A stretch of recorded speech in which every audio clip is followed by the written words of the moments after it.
transport driving through the Creek Road. And what is happening there? Because we don't have good settlement for marketers. So if we fix these markets, those people trading along the street will vacate the streets and they will be inside the markets. And when they're inside the markets, the road can also be fixed properly. And the beauty of the town will start reflecting. That's just what we're here. I promise our people, no matter the situation that we're in, we will not lose focus in governance, because our people have given us this trust. The little we owe them is to give them confidence in leadership and ensure that governance continues strongly. Thank you. That's a part of what we are doing. We are not just fixing the market. If we have to fix the market, it's so that the people along the road will move into the market. So the rehabilitation is from Morocco down to every part of town to ensure that the roads are properly fixed. That is what I just said. Look, the war on terror is a war that must be fought and won. Terror must be defeated by all means necessary. The collaboration between the Nigerian armed forces and the U.S., their U.S. counterparts, I think it's one that has received a lot of conversation and explanation by government. And what we know is that the U.S. government and the Nigerian authorities are coordinating very closely in any effort to defeat terror in our country. I mean, this is something that has brought a lot of hardship and pain and misery to our people, where innocent citizens are slaughtered for no reason by these vile citizens, if they are citizens. But look, I think that whatever needs to be done is what the president is committed to doing, to root out these people. I am a student of international law, so I understand those concerns. But in many cases, the concerns are valid where the country, where these boots step in, are not at the table in making decisions. That's not the case here. In this case, this is a closely coordinated effort between our government and the authorities in the United States. So I'm quite sure that whatever it is that's agreed at the table is what they will do on the ground. But the emphasis here is that those who seek to kill our people, to make life unlivable for our people, need to be dealt with and pushed back severely. You see, Rivers State is a constituent state in the country, and it's a very important state. So when events unfold in that state, as is doing, and the party that's the president of the country, and by the way, is the president of everyone, whether of the PDP or of the APC, decides to intervene to bring some measure of calm to that state, and then we question it. The president has not said to anyone to abort the constitutional process. He has simply given his own counsel as president to those involved. He didn't go into the State House Assembly to in some way instigate or command anyone to do anything. But as the president, they came to him and he issued his own opinions and advisory on the matter. I think that's perfectly compatible with our constitutional democracy. Now on the second it's point, compatible with the constitutional democracy that the executive arm will be giving instruction, as much as you call it advisory, but it's instructive advice on how to stop a constitutional process. Is that in order? That's actually a contradiction in terms to call it instructive advice. Advice is advice, instruction is instruction. When someone gives an advice or advises an individual or an institution to behave a certain way, that's an advice. That's what it is. It is left to those who operate that institution to heed that advice or to ignore it. Now, I'm not recommending for anyone to ignore the president, but I'm just clarifying the nature of the president's intervention in Rivers State. He is not seeking to dictate to the House of Assembly or to the governor, but saying, look, this matter is played out in such a way that it's become almost a blockade to proper governance, real participatory governance for people in Rivers State. And as the president is concerned, just like he was concerned enough in the past to intervene when the atmosphere was degenerating to one of conflict and violence, to impose the state of emergency, it is still within his remit as president to ensure that every component part of this country functions properly under our laws. Okay, there's a second leg which Vimbai was asking me about to clarify my position about the leader. Look, Governor Flora is not a member of our party. So, as far as APC is concerned, yes, he's leader of the party. But, you must understand that Rivers State is, far more complex than, many other states where you have other key actors in the state that are relevant to the political, broader political operations in that state. So, Nyesom Wike, obviously, is a minister of the Federal Republic who is, not a member of a party, but who clearly has a significant role to play as Minister of the Federal Republic and in his state as a citizen of Rivers State, which cannot be denied. Okay, before I yield the floor to Benga, I just want you to clarify, when Governor Fashola was the governor of Lagos State, who was the political leader of APC in Lagos State at that time? Governor Fashola was the leader of the party with a national leader of the party in the same state. The situation in Rivers that was playing out with the effort to impeach the governor had drawn national attention, had become the subject of, even pedestrian conversation by everyone. Everyone had an opinion. The media had its opinion. Those in politics, had their opinion. Everyone had a position or opinion which way they wanted it to go. That had created an atmosphere that was really, really toxic in the state. Don't forget that for a period of time, when that was playing out, Mr. President was engaged in international assignments and duties. So on his return, you don't know. You can tell me now how this matter was escalated to the president. Who escalated it? Do you know whether it was Governor Fuda who escalated it, or Governor Wiki, former Governor Wiki, or the Minister Wiki, or those in the assembly, or other political actors? You see, the important thing is that we don't know all of that, and I think it'd be wrong to simply, make a conclusion that the president's intervention was needless because it was already being handled. If it was being handled properly, the matter would not have reached the level where it reached, where it became a serious national, incident or controversy. All right. Okay. So one would have to just breathe, like, oh boy, matter plenty. Oh, it's quite a lot, but let's go. Still have a number of stories to read to you today. Today is a packed Thursday, and we'll see what we can do. Okay, there was no plot to remove the late deputy governor. Governor Diri is insisting. We know that Erujakpo has since been buried. Last weekend, I think on Friday, was buried. So Don Ediri, speaking at an event, said what he said, which you listened to. After that, I know very poor audio. But I thought you could make out some of it. I'll still read the story. Executive Governor of Kwara State visiting a community where it's reported that over 175 persons have been killed. 175 persons have been killed. They say the count may even be more.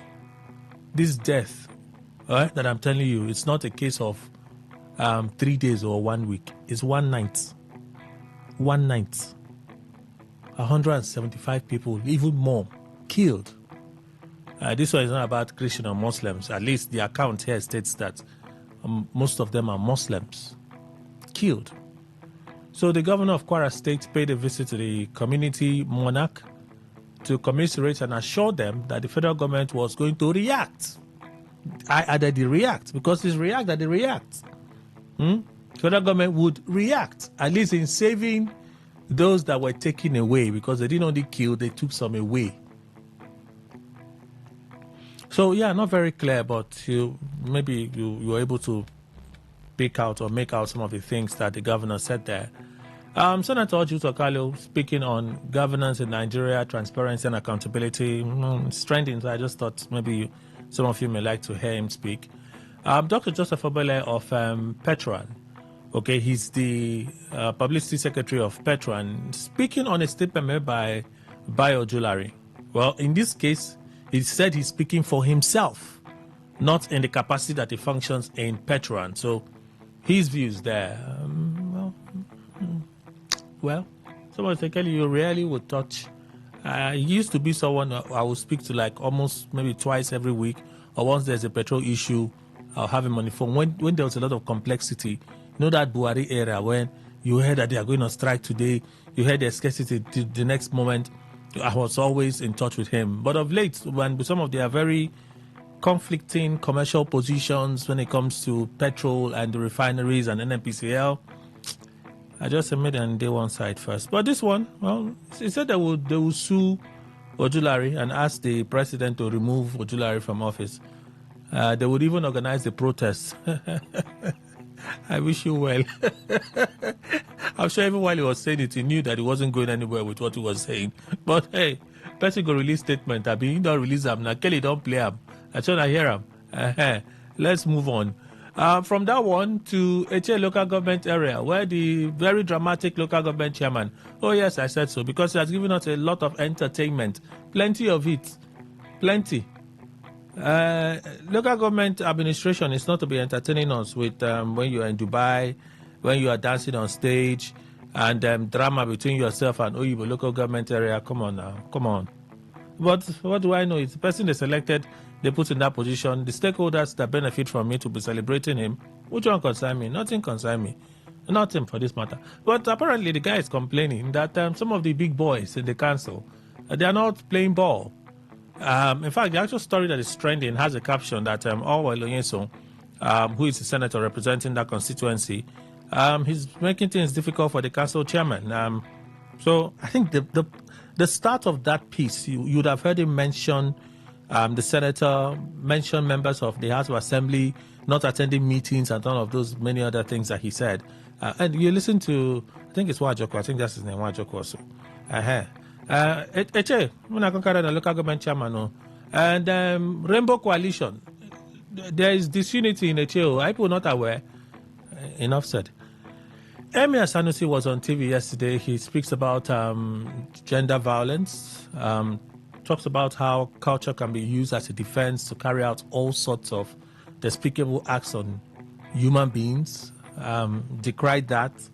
Also talked about education and some of the ills of our society. That's he's a popular man, but a very controversial one because of some of his non-stereotypical views about life, people, association, relationships. The one and only Emir Sanusi speaking there. And after that, INEC chairman, Josh Amopiton, voter register has a lot of inconsistencies. We might have to do a validation exercise. And then our timetable is on the edge of being disrupted by the National Assembly if the Electoral Act Amendment Bill does not scale. Well, as it is now, the 1 year window is already closed. The 1 year window is already closed. That notice of election 1 year ahead is already closed. That window is gone. So we'll listen to INEC chairman there. Some of these stories I'll still have to read to you because the audio is not comprehensive. And then Senate President Godswill Akpabio speaking after the Senate from their many closed-door sessions, and they spent hours. When people say the lawmakers do not do anything, that's what I always come out to tell you that no, it's not correct. The lawmakers spend hours. The outcome of their sitting is what we can debate. But when you say they don't do anything, that's not factual. And when I say this, people don't understand. Let's place this in context. These people spent hours in plenary, hours going back and forth. That's where a lot of politics will happen. This is what the president wants. Let's do this one. They won't let the camera in. When they are done fighting, they will drink tea, adjust their agbada, open the doors for the cameras to get back in, and then they will read their resolution. But to say they don't do anything, they don't take time in those chambers. No. That's foolhardy. I tell you, it's foolhardy. But then he said, well, we did not come out against electronic transmission of results. We only retained what is contained in the Electoral Act without adjusting or touching it. That's not what a lot of persons wanted. They wanted it to be remove all of those, provisional, conditional, make it a must. Say INEC must transmit voting results electronically. It should be a must and not, it should be a shall and not, it is at the discretion of INEC to decide how they want to. You get? That's what the Electoral Act is saying, the current act is saying. Akpabio says, no, we are not against it. We are just saying what we just did is what is contained in the act remains. We have not adjusted it. People don't. The reactions on social media has been wild. But they have passed it. They have now passed it. He even announced the composition of the conference committee. That conference committee is supposed to work in concert with the House of Reps committee to harmonize the bills and forward it to Mr. President. So if it gets to the Mr. President and Mr. President says, no, I don't agree with certain provisions as amended in this Electoral Act, he sends it back to them. What then happens to the elections for 2027? Well, Amupiton said, on one hand, they are relying on the 2022 Electoral Act. So just in case this one doesn't fly, they'll fall back to that one. But if you even go back to that one says 1 year election notice. It's messy what it is now. But it's not unlikely that the president would not assent to the bill. It's very, very likely that the president would assent to it. So let's wait and see. We'll listen to the Senate President speak there. Governor Fubara came out yesterday, after a long time of not seeing him. It was here I poked him that one we don't see for a long time, he'll now wear brocade and come out to go and be inspecting projects. After I said that, he doesn't wear brocades anymore. He's now wearing safari shirts with pants to go and inspect road. Mr. Excellency, Your Excellency, sir. That's very clever. This Kelly, I know that they listen to me. I know. See, that's what this job is about. This job is a privileged job. You're an instrument of change. So you have to be truthful in the things that you say, truthful and factual in the things that you say. Put your bias inside your pocket and leave it there. Anyway, the governor was at Creek Road Market and Borikri was looking at state of roads and many other things in between. Yeah. And I kind of said to myself that if you fix the market, if you build the market, will the traders stay inside the market? These are our traders. Will they stay inside the market? Will they stay inside the market? Anyway, let's wait and see. Maybe this one will be different, especially where they decide to site the new market they want to build. That's relocating the Creek Road Market. It's still around that area. So will they stay inside the market and not come to the road to trade? That Creek Road is a mess. It's a mess.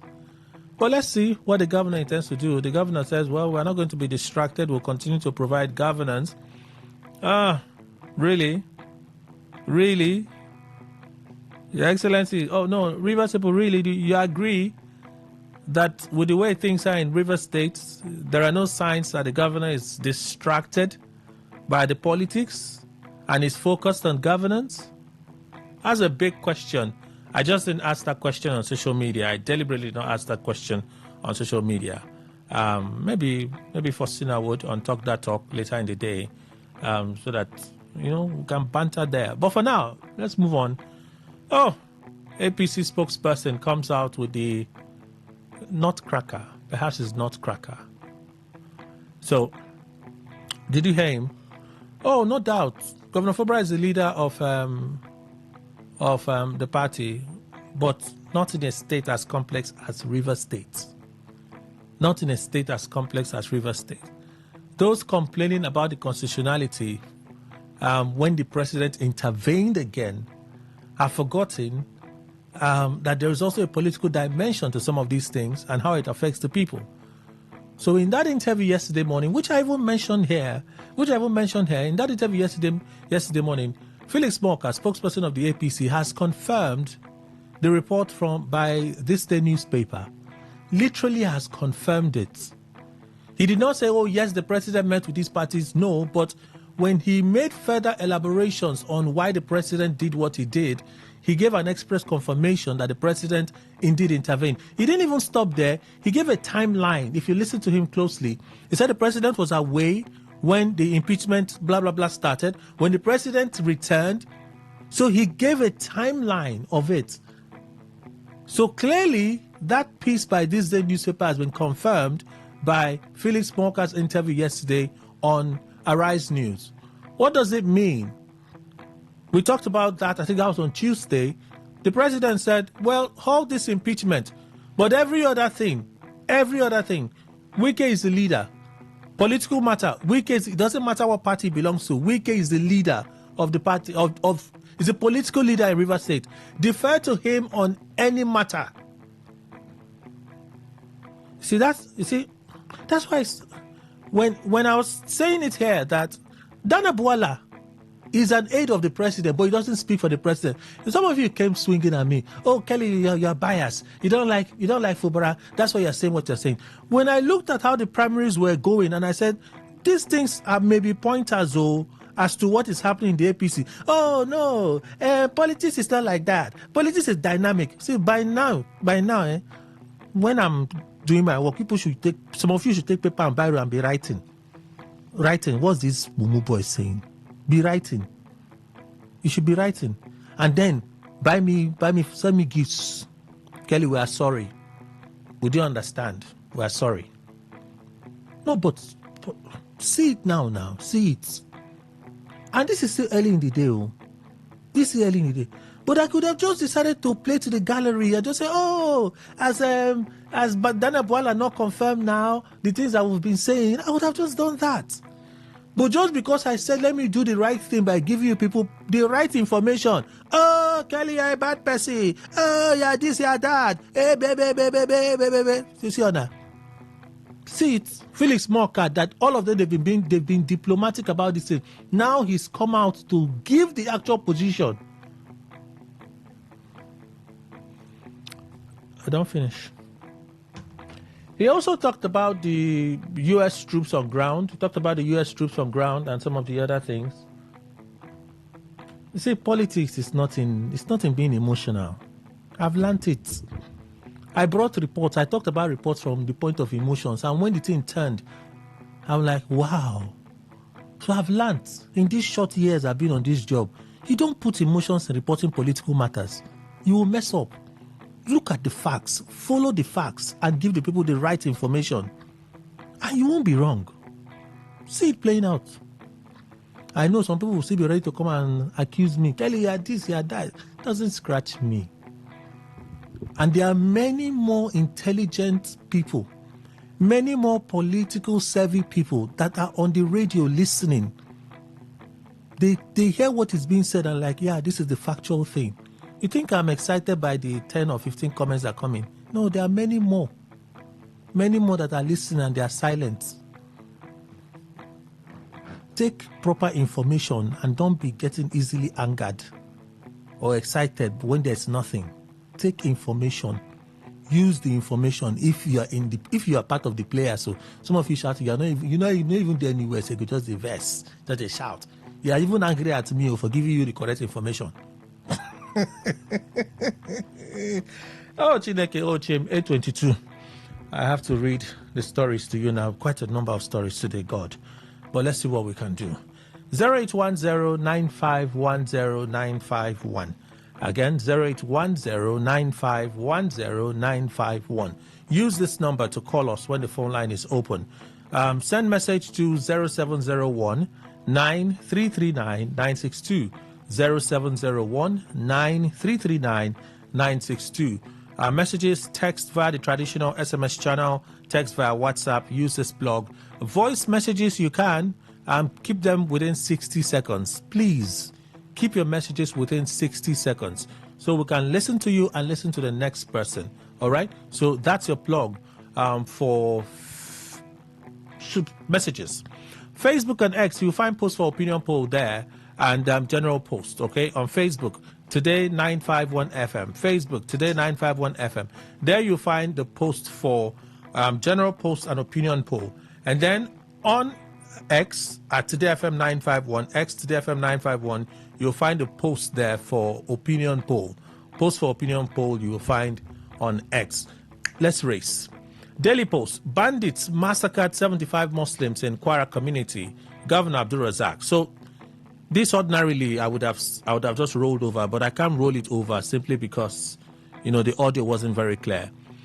Bandits massacred 75 Muslims during an attack on Woro and Nuku communities in Keyama local government area, Kwara North Senatorial District of the state on Tuesday. Governor Abdulrahman Abdul Razak disclosed this during a visit to the communities on Wednesday night. He was accompanied by service chiefs and cabinet members of the government. According to him, 75 local Muslims were massacred simply for refusing to surrender to extremists who preach a strange doctrine. Governor Abdul Razak revealed that President Bola Ahmed Tinubu has approved the immediate deployment of an army battalion to prosecute counter-offenses codenamed Operation Savannah Shield. While commiserating with the community, he said the incident was different from the situation where people are kidnapped for ransom. This is a pure massacre. They are counting 75. Wait, we're getting there. Ex-Benue Governor Suswam joins APC hours after quitting PDP. Suswam Gabriel joined the APC on Wednesday, barely 24 hours after he resigned from the People's Democratic Party, PDP. He marked his first activity as an APC member by registering at his council ward located in Logo local government area of the state. Daily Post reports that Suswam quit the PDP on Wednesday. The former governor cited unending internal crisis rocking the opposition party as the reason for his resignation. Dead voters on register. INEC orders nationwide verification exercise. I thought I was still going to read it because what you listen to, right, isn't comprehensive. The Independent National Electoral Commission, INEC, has identified the inclusion of deceased individuals on the current voter register, prompting plans for a nationwide verification exercise. INEC Chairman Professor Joash Amopiton made this known on Wednesday during the Commission's first quarterly consultative meeting with civil society organizations, CSOs. According to Amopiton, the review became necessary after analyzing figures from Anambra State off-cycle governorship election held in November, which revealed a sharp contrast between the number of registered voters and those who actually cast ballots. When we look at the voters' register for Anambra State during the off-cycle elections in November, we discovered that the number of registered voters stood at over 2.9 million, but only about 600 came out to vote. This is just about 20% of the registered voters. So we decided to take another look at the register, and we discovered names of prominent Nigerian politicians who have died still on the register. That impacts on the integrity of the register, and we have to do a cleanup because we don't expect the dead to come from the grave to vote. According to the Commission, the verification process is required for sanitizing the database and rebuilding public confidence in the electoral process. INEC chairman said the findings have raised serious questions about the reliability of the register currently being deployed for elections across the country. He also stressed that credible elections cannot be achieved without an accurate and up-to-date voter register, noting that the presence of ineligible names undermines confidence in the democratic process. Amopiton disclosed that a planned verification exercise would focus on removing the names of deceased persons, correcting data errors, and working with relevant government agencies to authenticate records. He added that the cleanup exercise was part of broader efforts by the Commission to improve electoral credibility and ensure that the Commission improves electoral and ensure that only eligible Nigerians are captured on the voter register. Why Nigerians should thank God for Dangote Refinery, NNPCL boss. This is what Dr. Joseph Obele was reacting to. This is what I've asked you on social media for opinion poll. Oh, yes, for opinion poll. And I just asked the question, is this too much? Nigerians should thank God for Dangote Refinery. Ojulari, I asked, is this too much? Is it too much? The Group Chief Executive Officer of the Nigerian National Petroleum Company Limited, NNPCL, Bayo Ojulari, has outlined reasons why Nigerians should be grateful to God for the Dangote Refinery. He said the plant is a major relief to the country's oil and gas sector. Ojulari spoke on Wednesday at the International Energy Summit 2026 in Abuja, where he said the 650,000 the Dangote Refinery has helped ease pressure in Nigeria's fuel supply system. According to him, the current management of the NNPCL has deliberately adopted a collaborative approach rather than a confrontational relationship with a privately owned refinery. While noting that Dangote Refinery is yet to fully meet Nigeria's domestic fuel requirements, Ojulari went on to say that its operations have significantly reduced the country's exposure to supply disruptions. Thank God for Dangote Refinery. Thank God.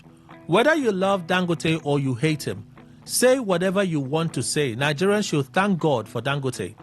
Thank God he's a Nigerian. He's not someone from another continent or another planet. Despite everything, that gave us an opportunity because we have a refinery that is working. Yes, it may not meet our full needs, but it gives us a breathing space. And luckily, we are shareholders in that refinery as well. Ojulari went on to stress that cooperation with the refinery remains central to NNPCL's strategy. Our strategy is to collaborate with Dangote Refinery and maximize the value delivered to Nigerians. His remarks come amid a recent increase in fuel prices nationwide, following a rise in export prices by Dangote Refinery and other depot owners. Tribune. Senate passes Electoral Act 2026. The Nigerian Senate on Tuesday passed the third reading of the Electoral Act 2022 Repeal and Reenactment Amendment Bill 2026, approving changes to election timelines, voter accreditation technology and penalties, while retaining some key provisions of the existing law. A major point of debate was the electronic transmission of results under Clause 60. Lawmakers rejected a proposal that would have made electronic transmission mandatory, which sought to compel presiding officers to upload polling unit results to the INEC result viewing portal, IREV, in real time after results were signed.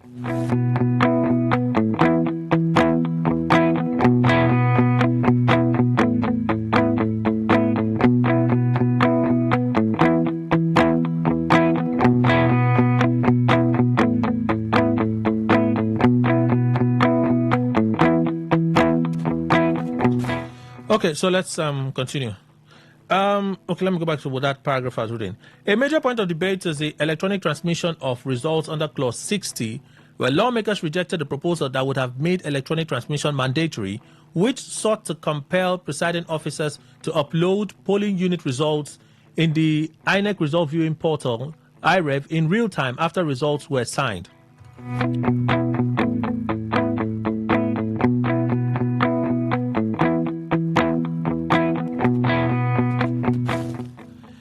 Instead, the Senate retained the current provision that allows the Independent National Electoral Commission, INEC, to determine the manner in which results and accreditation data are transferred. So what I was just saying earlier, which Akpabio equally insisted on. On voter identification and accreditation under Clause 47, the Senate formally replaced the use of smart card readers with the Bimodal Voter Accreditation System, BVAS. However, lawmakers rejected the introduction of electronically generated voter identification, insisting that the permanent voter card, PVC, remains the only valid means of identification at polling units. The bill also revises key election timelines. Under Clause 28, the notice of election period was reduced from 360 days to 180 days before an election. You see that adjustment? 360 days to 180 days before an election. While Clause 29 shortens the deadline for submission of candidates lists from 180 days to 90 days before the general election. Of course, it's just following. That's what it means. In addressing offenses related to PVCs under Clause 22, the Senate rejected a proposal of 10-year jail term for buying or selling voter card. Instead, he retained the existing 2-year imprisonment option and increased the fine from 2 million naira to 5 million naira. Lawmakers also struck out Clause 142, which would have allowed proof of non-compliance in election petitions using only original and certified documents without oral evidence. Aye. Lawmakers also struck out Clause 142, which would have allowed proof of non-compliance in election petitions using only original or certified documents without oral evidence. The clause was removed to avoid what senators described as unnecessary delays in court proceedings.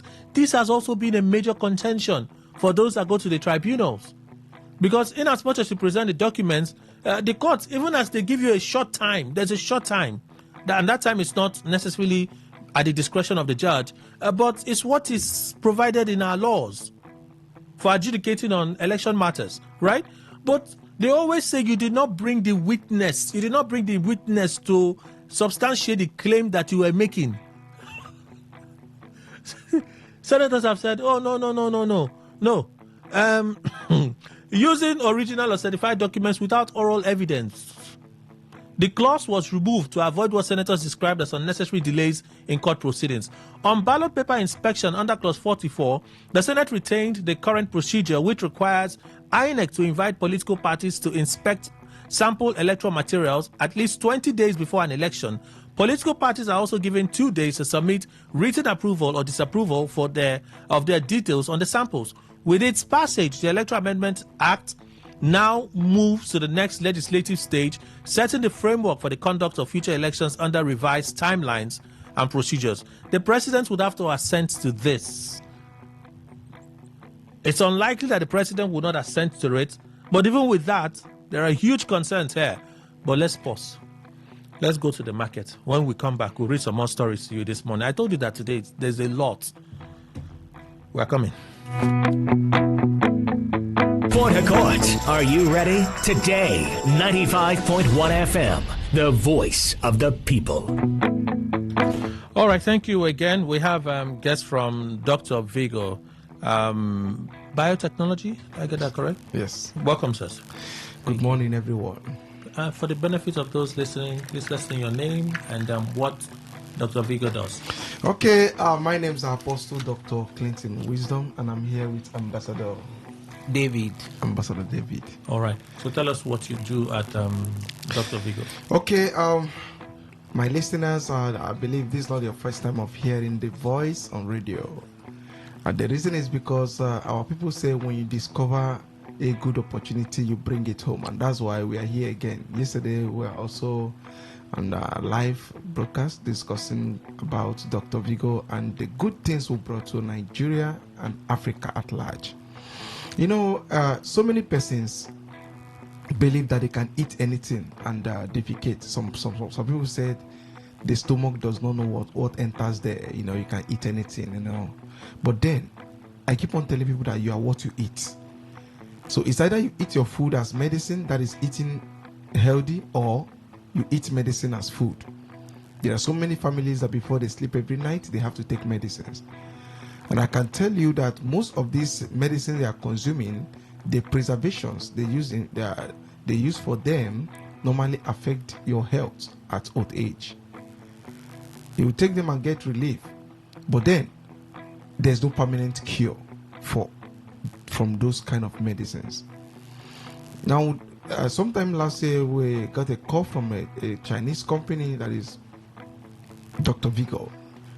Now, when this call came in, we have to travel to a place called Shenzhen in China to confirm the existence and authenticity of this company.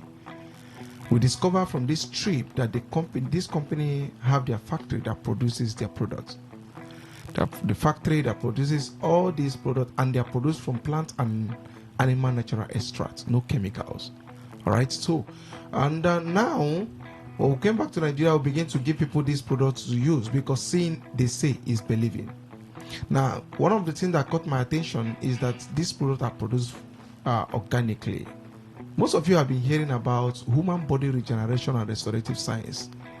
It's a new science that said that everything in the body can be regenerated. Yes, no matter the challenge, no matter the ailment, there is a solution to it.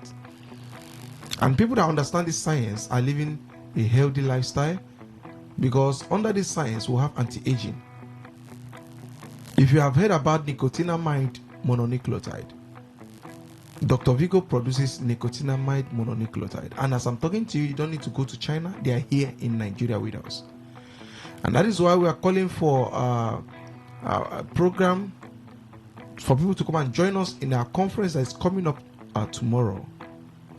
I will be giving you the venue and time of this conference, because in this conference, we'll be sharing with you some of these health products that we brought all the way from China. Now, guess what? You'll be testing some of them. We'll be giving us some of them free. Just mention the ailment. There is permanent solution to it organically. Now, when I talk about the human body regeneration and restorative science, the nicotinamide mononucleotide have the ability to regenerate all the dead cells in the body system. And guess what? The body is full of cells, from the eye to other internal organs. All right, so if there's anything that can regenerate the cells of the body system, my dear, the person, you have the ability to keep you every day young, and you'll be fit all the time. So we'll be sharing with you some of these products, organic products that we brought all the way from China. We'll also be playing the Chinese video, the trip video for you to see, because seeing is believing. So we don't just make mouths. We're telling you practical what we have experienced. All right. So and this meeting too, there was going to be a free medical checkup. Yes, checking the full body system from the brain cells down to your toe. That is the 5 main organs of the body system will be checked: the liver cells, the kidney, the spleen, the lungs, and the heart. Many of you don't have time to go for checkup or to know your health status. The Chinese doctor said the African man only go to hospital when there is emergency. And if you check, it is true. Most person, you cannot just walk into a hospital and say, I want to check my body system, unless when they carry emergency. Wow. So don't wait until that time. In this program, you have opportunity to know your health status. You also have opportunity to have access to this health product without paying money. Then we now share with you, because as a new company coming into Nigeria, they are looking for partners. So if you're a businessman, you want to partner with a company, or you're a doctor listening to me, or a nurse, you want to have these health products in your pharmacy, in your hospital, and the rest, please don't miss to attend this program, because all the products are 100% NAFDAC certified. We are FDA certified. We are GMP certified. We are halal certified. So you don't have any problem at all. All right. So we'll be sharing with you the venue, the time, and the numbers to call in case you want to attend this program. Thank you very much. Okay. So where is it happening? At number 70 Bolu Road, opposite Jehovah Witness. Number Number 17 Old Road, opposite Jehovah Witness. You can get this from Ruma Hollow. Everybody, you know Rumokoro. So when you get to Rumokoro, Ruma Hollow Road, just drives down, then acts of number 17 Old Road, opposite Jehovah Witness. Then you can equally call the following number. What are the numbers to call? Okay. 070 65 66 0860 or 090 41 37 5867. Call again. Call 070 small. So they can pick it up. 070 Okay. 65 66 08 60 or 090 41 37 5867. Thank you. All right. So what time is it? Okay, the time is we'll be having two sections tomorrow. The first session is 11 in the morning, and the second session is 1:30 in the afternoon. So if you miss the morning on, you try to be with us in the afternoon. Please, you get the number again so that you can, in case you want to get the venue. You want to get the directions to the venue, please call the following number. 070 65 66 0860 090 41 37 58 67. Okay.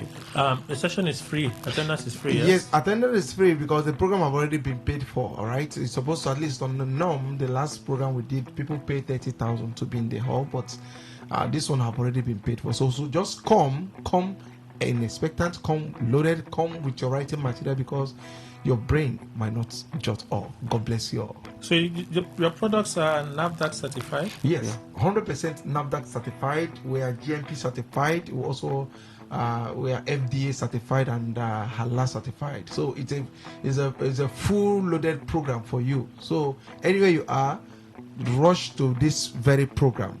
Whether you're a physician, you're a medical worker, or you're a businessman, no matter your profession, you are welcome. Remember, health is wealth. So let's recap. Dr. Vigo, you're into?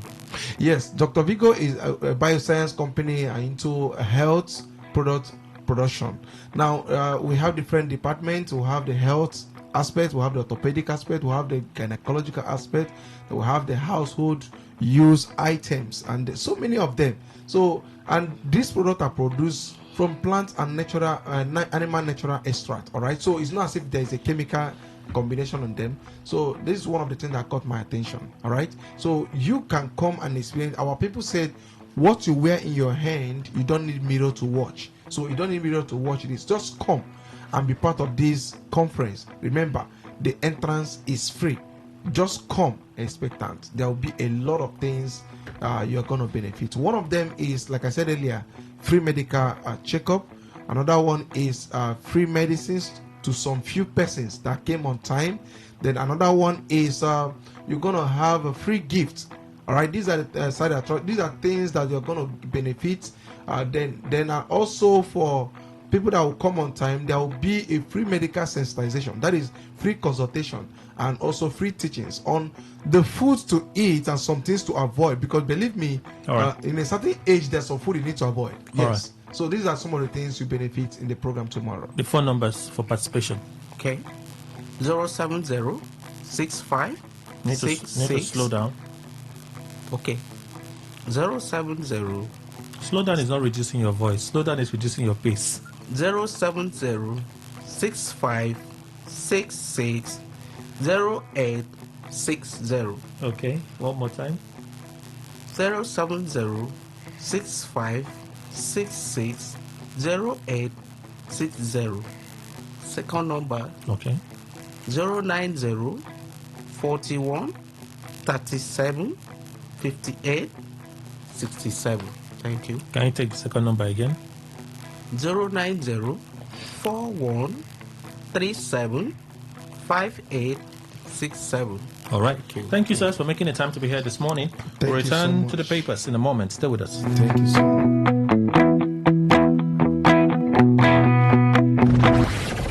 The nation with the...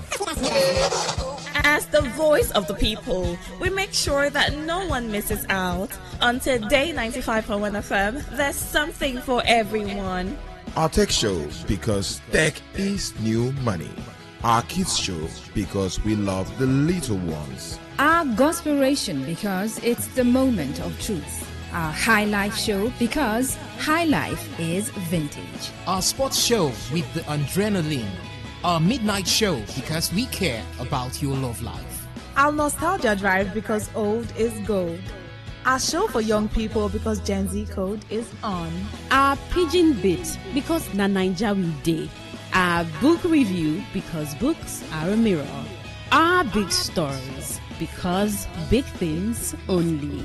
Our health shows with seasoned health experts, because we care that you're healthy. Our eyewitness report, because we want to hear from you. Our reggae show, because Rastafari. 95.1 FM, voice of the people. And we're back. All right, thank you all for staying with us. Let's read some more stories this morning. I brought you stories from Daily Post already, Tribune newspaper, The Cable. Senate moves to increase FG allocation in revenue sharing formula. Can you believe this? But it's still in the early stage. Nonetheless, we should tell you. The Senate on Tuesday initiated the process to amend relevant provisions of the 1999 Constitution to increase revenue allocation to the federal government through an upward review of the existing formula. Under the current revenue sharing arrangement, the federal government receives 52.68%, while states get 26.72% and LGAs 20.60%. Despite receiving the largest share, the Senate said the federal government requires additional revenue to meet its expanding responsibilities.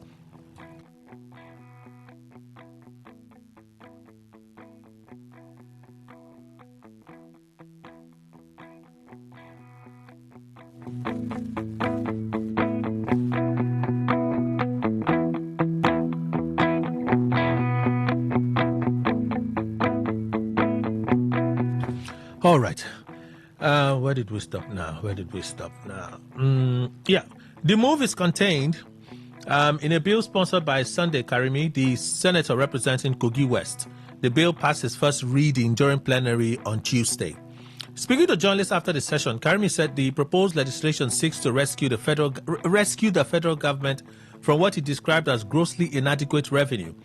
The proposed alteration seeks to increase federal government revenue allocation to address mounting financial obligations and national responsibilities across Nigeria. The lawmaker said the current revenue sharing formula is outdated and no longer sustainable. He equally said an adjustment is required to enable the federal government to meet its obligations. He says there is a need for adjustment in the revenue allocation coming to the federal government so that we can have a slight increase in what is coming to the federal government for it to meet its responsibilities. It didn't stop there. Karimi also cited the cost of combating banditry, terrorism, and other security threats as a major strain on federal resources.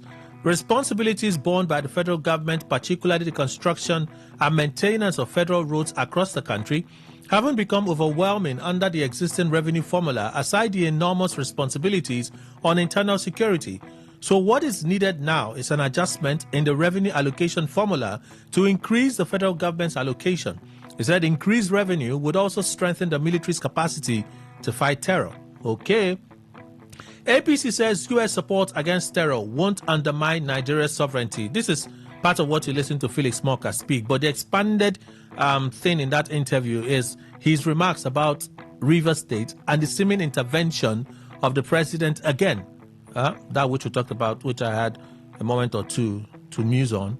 So let's roll this story over, get to other ones.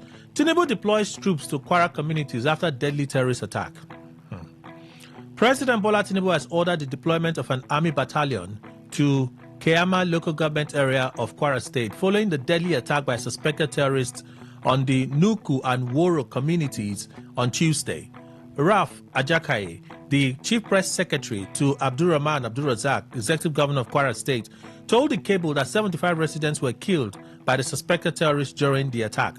Well, in a statement issued on Wednesday, Bayo Nanuga, presidential spokesperson, quoted Tinubu as saying that the new military command will spearhead Operation Savannah Shield to checkmate the barbaric terrorists and protect defenseless communities. Onanuga puts it this way, let me take a quote here. President Tinubu condemned the cowardly and beastly attack and described the attack as heartless for choosing soft targets in their doomed campaign of terror. President Tinubu expressed rage that the attackers killed the community members who rejected their obnoxious attempt at indoctrination, choosing instead to practice Islam that is neither extreme nor violent. It's commendable that the community members, even though Muslims, refused to be conscripted into a weird belief that promoted violence over peace and dialogue. Onanuga went on to say, President Tinubu urged collaboration between federal and state agencies to provide succor to affected residents and ensure those who committed the atrocities do not go scot-free. President Tinubu prayed for the repose of the souls of the deceased and condoled with those who lost family members. He also condoled with the people and the government of Kwara State. Gunmen attack Kwara community, kill 75. So you can read this one. This is just a confirmation from the police. Yeah? 75 residents, so on and so on and so forth. Spokesperson of the Kwara State Police Command, Adeton Ejire, said the attack on the communities began at about 6 p.m. on Tuesday. He said security agencies had since been deployed to the affected areas, but noted that the number of casualties remain uncertain, while reports of missing persons are still being investigated. That's what this is about. Petron statement. That's the next story from the cable. So I'm rolling this over. That's Obele. We'll listen to Obele. And Obele was not even speaking for Petron in that case. He said it clearly. This is me speaking for myself. More people are dying in Nigeria. Vanguard. 16 killed as suspected herdsmen attack Benue community. Man, at least 16 persons have reportedly been killed following an attack by suspected armed herdsmen on a bandit settlement in Imbakio Ward, Toran, Kwande local government area of Benue State, sparking fresh outrage over the worsening security situation in the area. This is from Vanguard newspaper. The attack, which residents say was carried out on Tuesday afternoon, occurred in the market while traders and buyers were conducting business. Witnesses say the assailants stormed the market, opened fire on civilians, looted shops, and set parts of the market ablaze. A community leader and former supervisory councillor in the local government area, Mr. Lawrence Akirigba, said the attackers scattered away millions of naira from traders before setting the market on fire. He stated that apart from locals that lost their lives, a mobile police officer said to be the unit commander on duty at the time of the attack was also killed, and several residents are still missing. Searches for them ongoing. He lamented that the latest assault had forced people to flee their homes, and it created fear among residents of Toran and neighboring communities where repeated attacks had continued unchecked. This attack further proves the worsening security situation in Toran. We have no clear place of refuge or assurance of protection. Since the beginning of this year, our people have been attacked almost daily. More than 76 persons, including security officers, have been killed. We're asking, where is Benue open grazing prohibition law?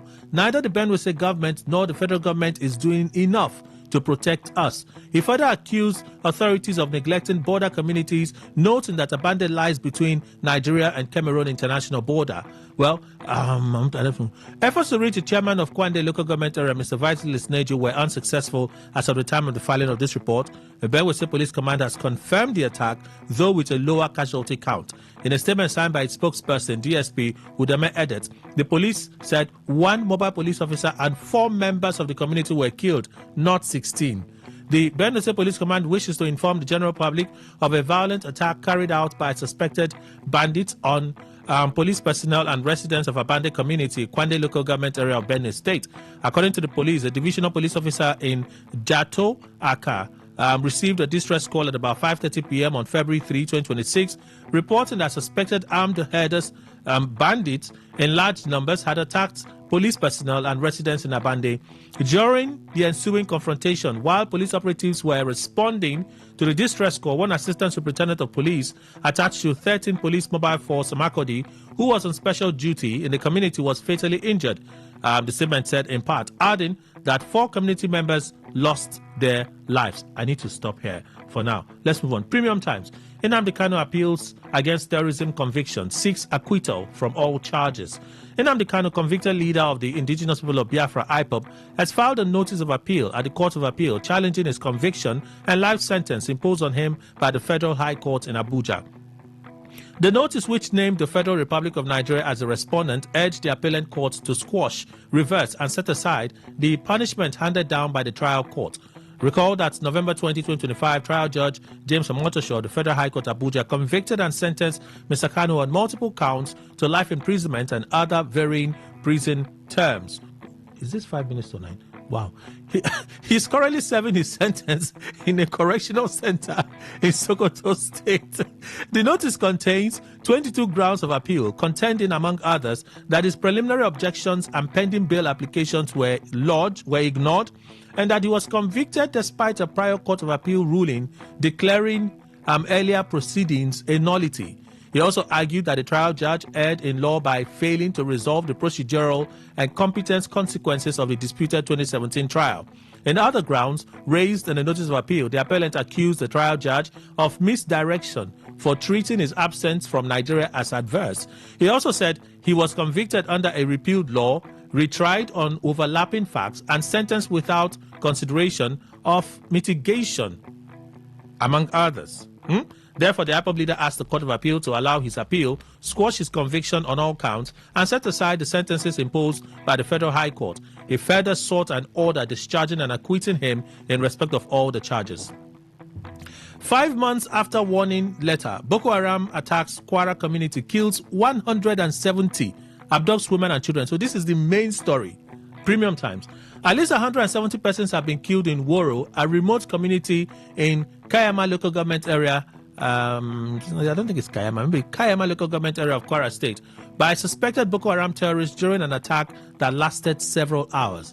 The assault came about 5 months after the group sent a letter to the district head of Woro, Saliu Humar, notifying him of their intention to visit the community for radical preaching. Residents and local leaders told Premium Times. Woro is located on the fringes of the Kainji National Park, a vast forest reserve covering about 5,341 square kilometers. The area has increasingly become a hideout for armed groups, including Boko Haram and Ansaru, locally known as Mamuda. While Ansaru has operated in the area since 2020, Boko Haram fighters moved into the forest in July last year, Premium Times can report. Our reporter spoke with multiple residents in Woro and a community leader in Kema to piece together details of the attack. The attack began at 5 p.m. on Tuesday and continued into the early hours of Wednesday. Residents said the terrorists stormed the village, opening fire, setting houses ablaze, and abducting an unspecified number of women and children.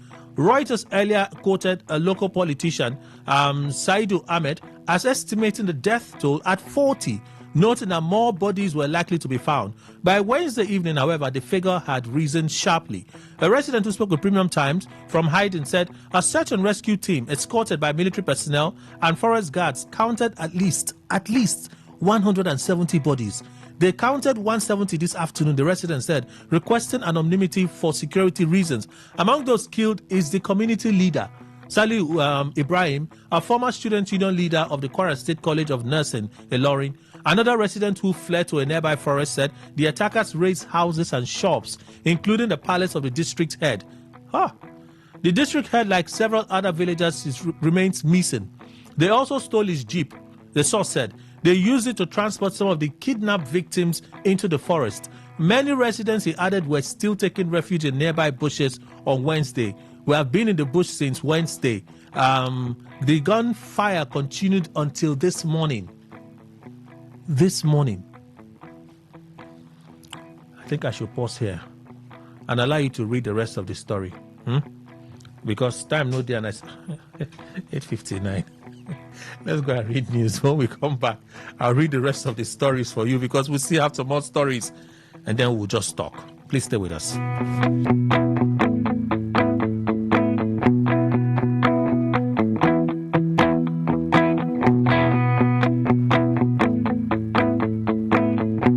whether it's happening in Port Harcourt, South Sound, Nigeria, or around the world, we've got you covered. On air, online, delivering balanced news and unbiased analysis. Today, 95.1 FM.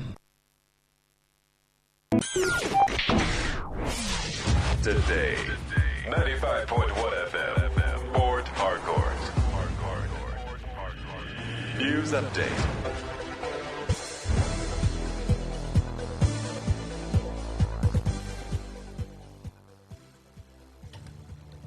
Good morning. Here's a news update on Today 95.1 FM. I am Miracle Emmanuel. The Group Chief Executive Officer of the Nigerian National Petroleum Company Limited, Bayo Ojulari, said Nigeria's state-owned refineries were operating at a monumental loss to the country. Ojulari disclosed this in Abuja during a fireside chat titled Securing Nigeria's Energy Future at the Nigeria International Energy Summit 2026, where he offered rare insight into the commercial and operational realities confronting NNPC's refining assets. He said public anger over the refineries was justified, given the scale of public funds invested over the years and the high expectations placed on the facilities. He admitted that upon assuming office, refining was not his core area of expertise, having spent most of his career in the upstream sector, but said accountability demanded rapid learning. Ojulari explained that once his management team began a detailed review of refinery operations, the financial reality became immediately clear that despite pumping crude cargoes into the refineries each month, utilization levels were still low. The Minister of Foreign Affairs, Yusuf Tuga, has received the Ambassador of the State of Palestine to Nigeria, His Excellency Muhannad Al-Muri, at the Ministry of Foreign Affairs in Abuja. The meeting is part of ongoing diplomatic engagements aimed at strengthening bilateral relations and reviewing consular, humanitarian, and regional matters of mutual concern. Separately, the minister also hosted the Minister of Hajj and Umrah Matters of the Kingdom of Saudi Arabia, Tawfiq bin Fawzan Rabia, along with members of his delegation. The diplomatic developments coincide with heightened security cooperation in Nigeria.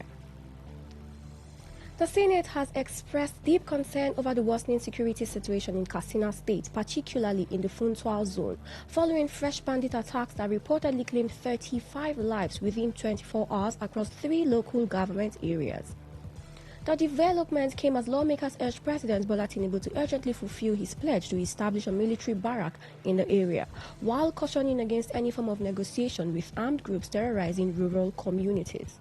The matter was raised through a motion of urgent public importance under Order 42, sponsored by Senator Dandusi Mohammed, who called for immediate and comprehensive federal intervention to halt the escalating violence.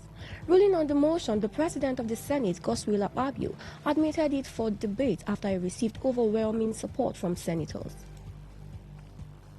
And on the foreign scene, the Epstein files have continued to make headlines around the world after a new trove of about 3 million documents, photos, and videos were released by the U.S. Justice Department on Friday.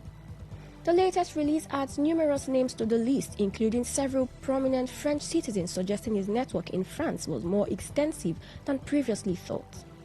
Far-right leader Marine Le Pen, currently facing potential jail time for embezzlement of European Union funds, is cited 88 times. Her former partner allegedly met with Stephen Bannon, an ex-advisor to Donald Trump, who is said to have solicited funding for the National Rally Party from Epstein. Other French government ministers mentioned include former Economy and Finance Minister Bruno Le Maire and former Minister of National Education Jacques Lang. Lang's daughter, Caroline, allegedly co-founded an offshore company with Epstein in 2016, at a time when he was already registered as a sex offender. And that was the news update on Today 95.1 FM. I am Miracle Emmanuel. Thank you for listening.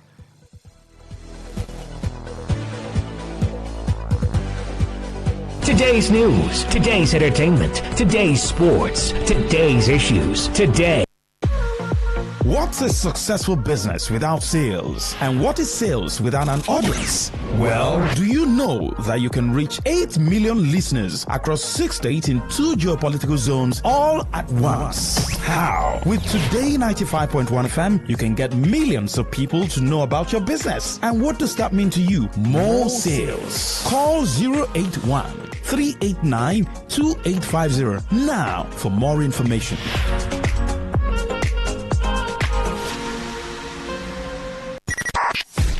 .1 FM, Voice of the People. And we're back.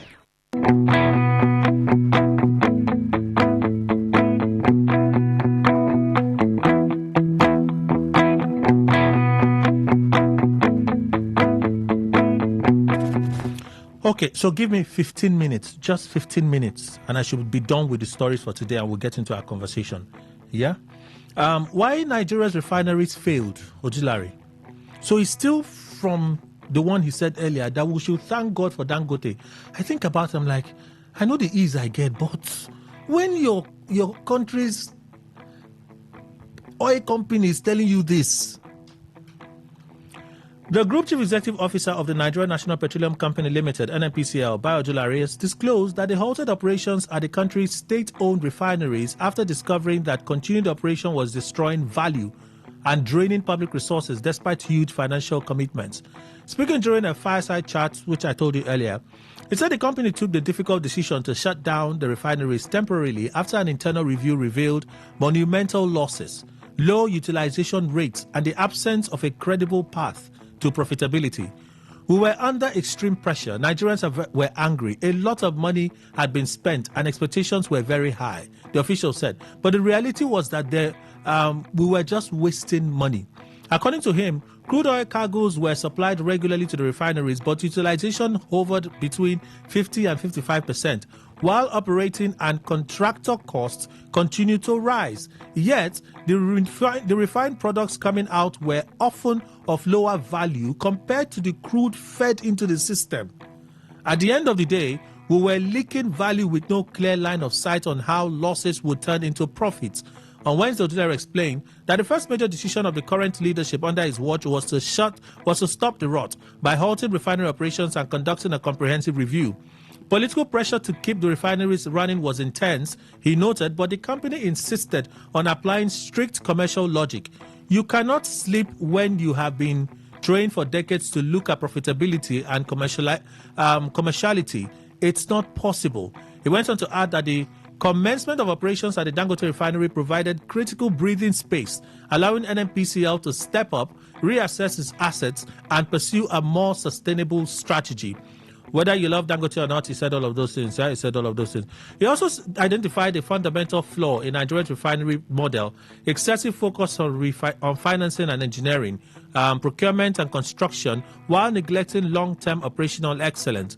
To make a refinery work, you need three things: financing, a competent EPC contractor, and world-class operational capacity. Historically, we focused on the first two and ignored the third.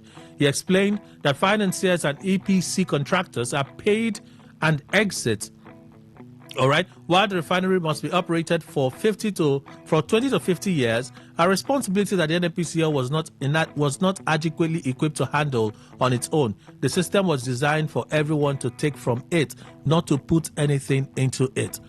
I just have to stop here. The rest you can read up from the links. But he did confirm that discussions with potential investors are already underway, revealing that a major Chinese company with one of the largest petrochemical plants in China is among firms inspecting the refineries. They are visiting one of the refineries as we speak, and there are a few other companies as well, the executive said, adding that negotiations on equity sides are still ongoing. For NNPCL, the goal is no longer just to restart refineries at any cost, but to ensure they operate profitably and sustainably for decades. What matters to us is not just that the refinery works, it must work sustainably. Daily Trust: Senate reduces notice of election publication from 360 to 180 days. Well, part of their resolution. But a lawmaker passed a motion, or what's the word again? It followed adoption of a motion raised by Senator Tahir Bungunu, who moved that the earlier 360 days required for INEC to publish notice of election be reduced to 180 days. That's what the story is about. 2027 delay in Electoral Act amendment can affect election schedule. Amopito. The Independent National Electoral Commission, INEC, has said the timing of Electoral Act amendment could affect the 2027 election schedule. INEC Chairman Professor Joash Amopiton said this during an engagement with civil society organizations, CSOs, on Wednesday in Abuja. He explained that the timing of the amendments to the Electoral Act could affect some aspects of the election schedule, noting that certain activities in the timetable may require adjustments depending on when the National Assembly concludes work on the bill. INEC Chairman, however, stressed that the Commission remains committed to conducting a credible election. According to him, until the amended Electoral Act is passed and signed into law, INEC will continue to discharge its duties using the existing legal framework. Okay. So we have the other details there.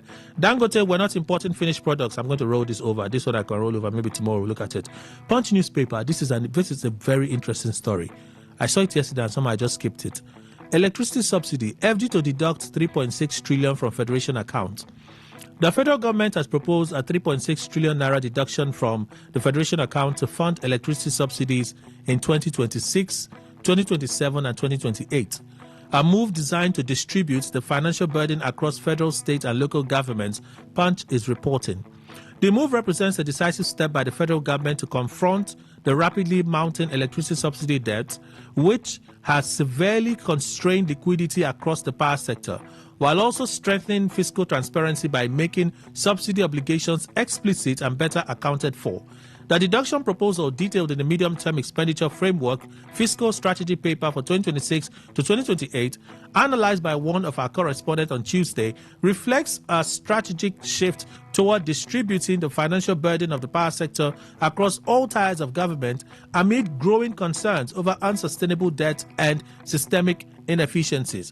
According to Table 6.2 of the MTEF document, which outlines other FAC deductions under the Federation account revenue main pool, VAT and stamp duty, the electricity subsidy for 2026 is pegged at 1.2 trillion naira.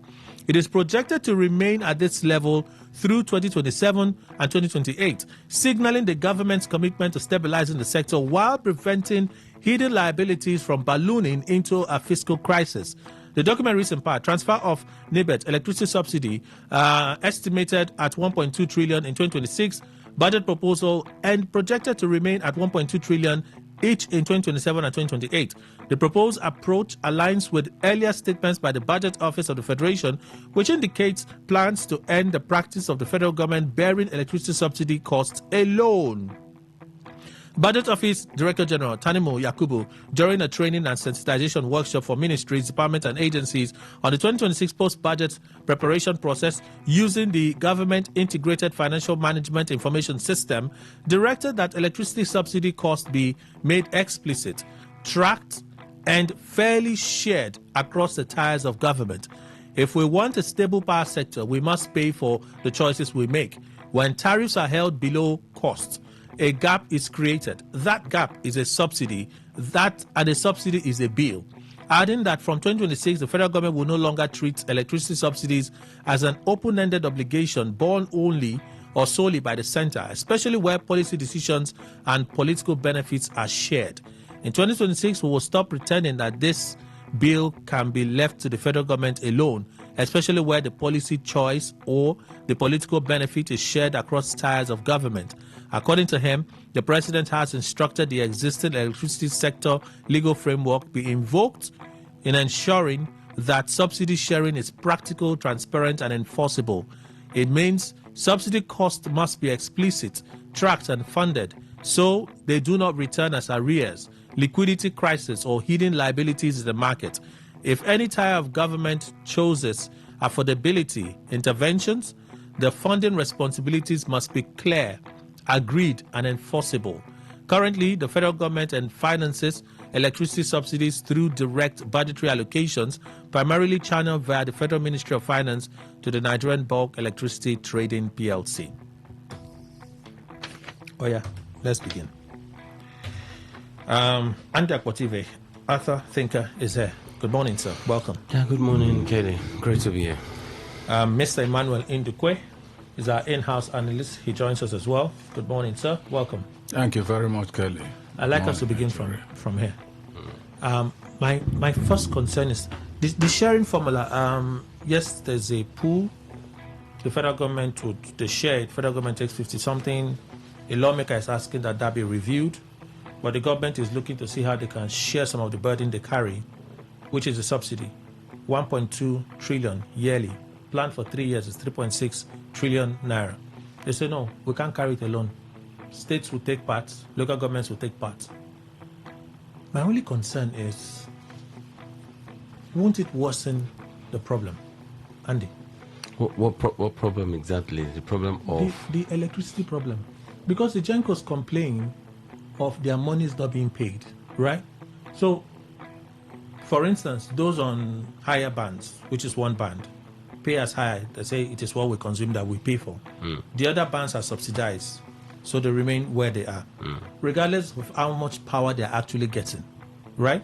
So, if you now say states should share in that burden, a state that literally don't want to take responsibility for power, for instance, our states now, Enugu states, the national thing has been liberalized, so they now regulate their power. That's why they were able to say at one point, even though perhaps misguided, that hey, what you charge band A is oversized.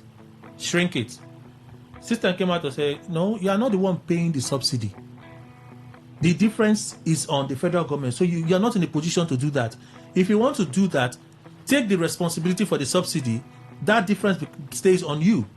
The government now says, well, we can't even be carrying it. Let's share it. So I'm wondering, the federal government, we have an inadequacy problem. We don't understand, but it seems that it's worse in states than you have at the center. Yes, we understand that ours is a federation, right?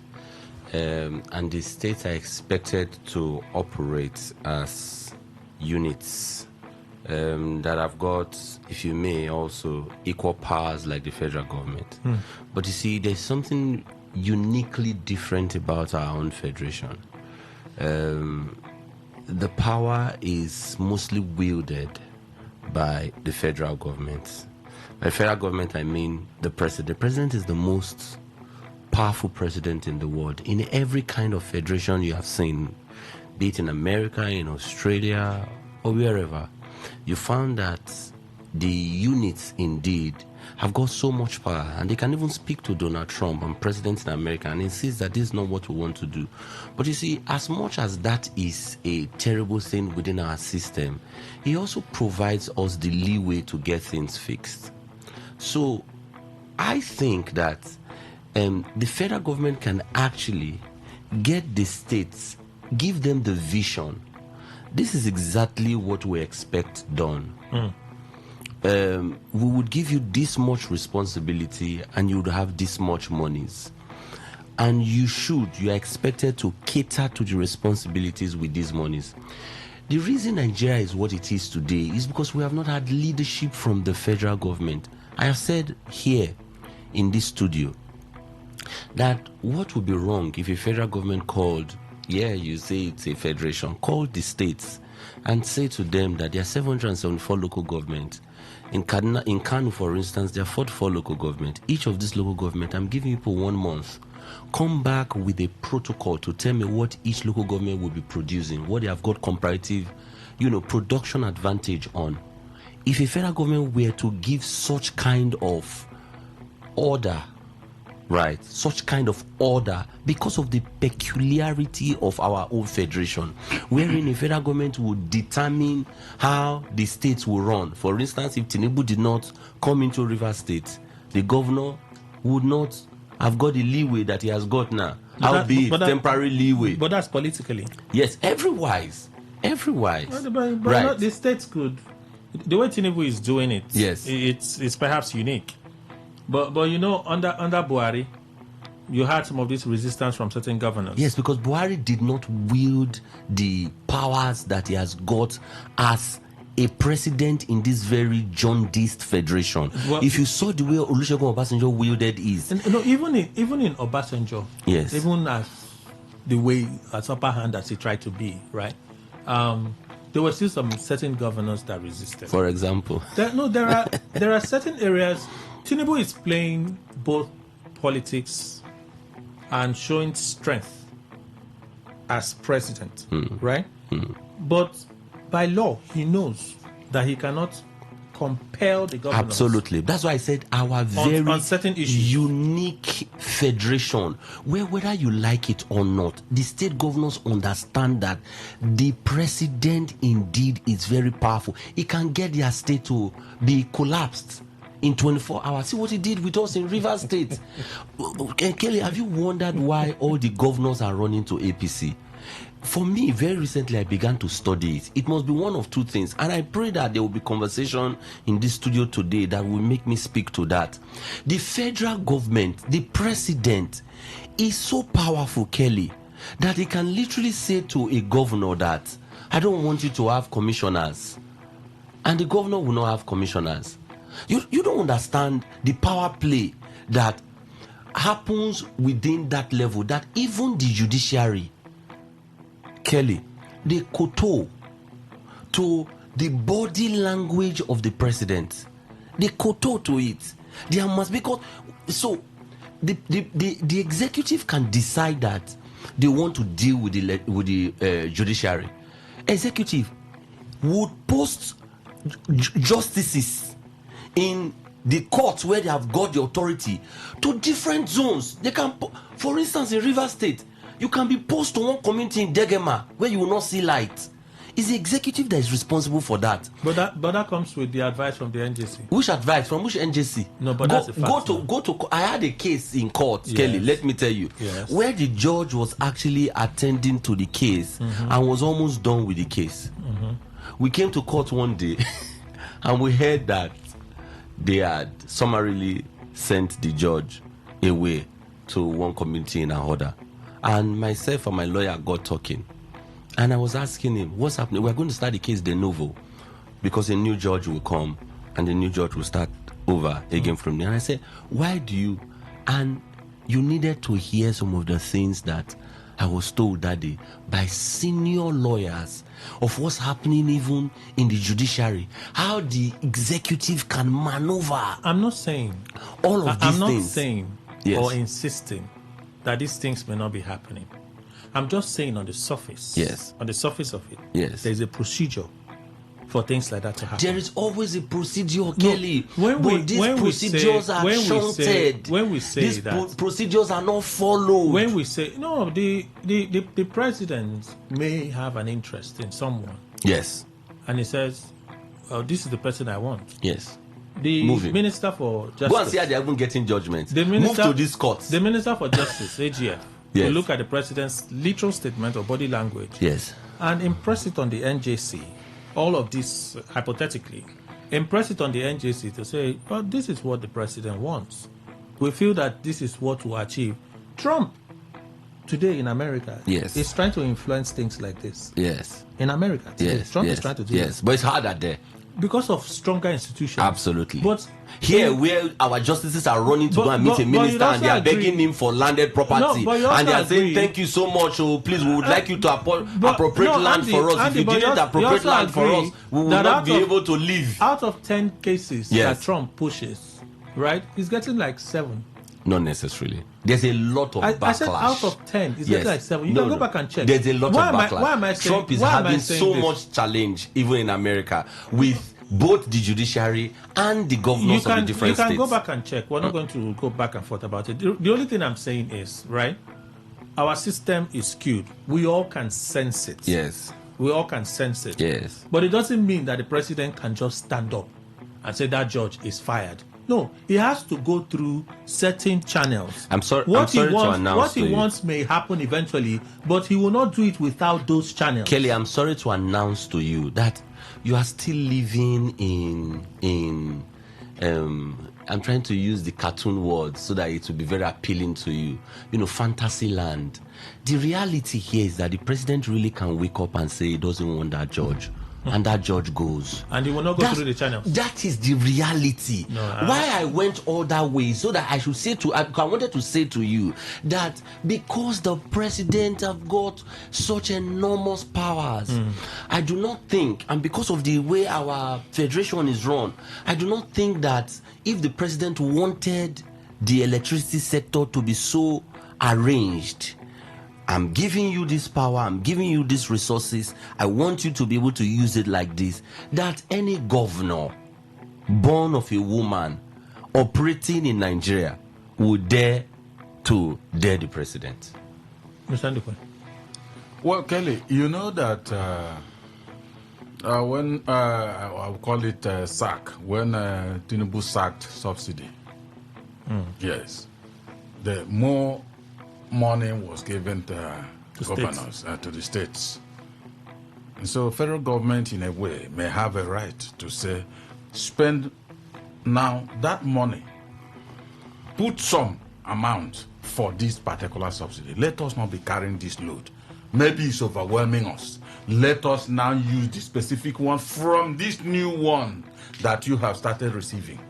And I think that's what they have sat together and thought. No matter how skewed our federation might be, this may be, you see, like what you were saying, no matter how sordid and skewed our federation is run, procedures are intact. Procedures are there. Yes, if a president, for instance, decides and said, let us, through our discussion now, give more responsibilities to the state. For instance, let them also share in paying this thing we've been carrying alone. It has to be followed through procedure. Maybe just mentioning it, it will happen. But at least on the first value of it, we'll see that it will go through these procedures and all that. That's exactly what I think. It might be wrong because if federal government is standing up and saying that states are receiving more money, what about themselves? They are receiving more money. They're receiving even more than the yes. states. So why is it now that they want to stand up and then give this kind of order? I think the states, I am one person who said yes, more money is coming into the states. But also think about the value of this money that is coming into the state. And it's not the state governments that have reduced the value as it were. It's federal authorities that could also look at this and that and press buttons for the naira to have value, because they are the only one that could also bring in the issue of productivity. What country has stayed like us without producing anything, and we ever think we are going to grow any day? If we are staying like this, anything we want to do, including our budget, we'll go and borrow and fund it. I don't understand our own federation, the way it's being run. But the issue is that they can do that, and they have done it.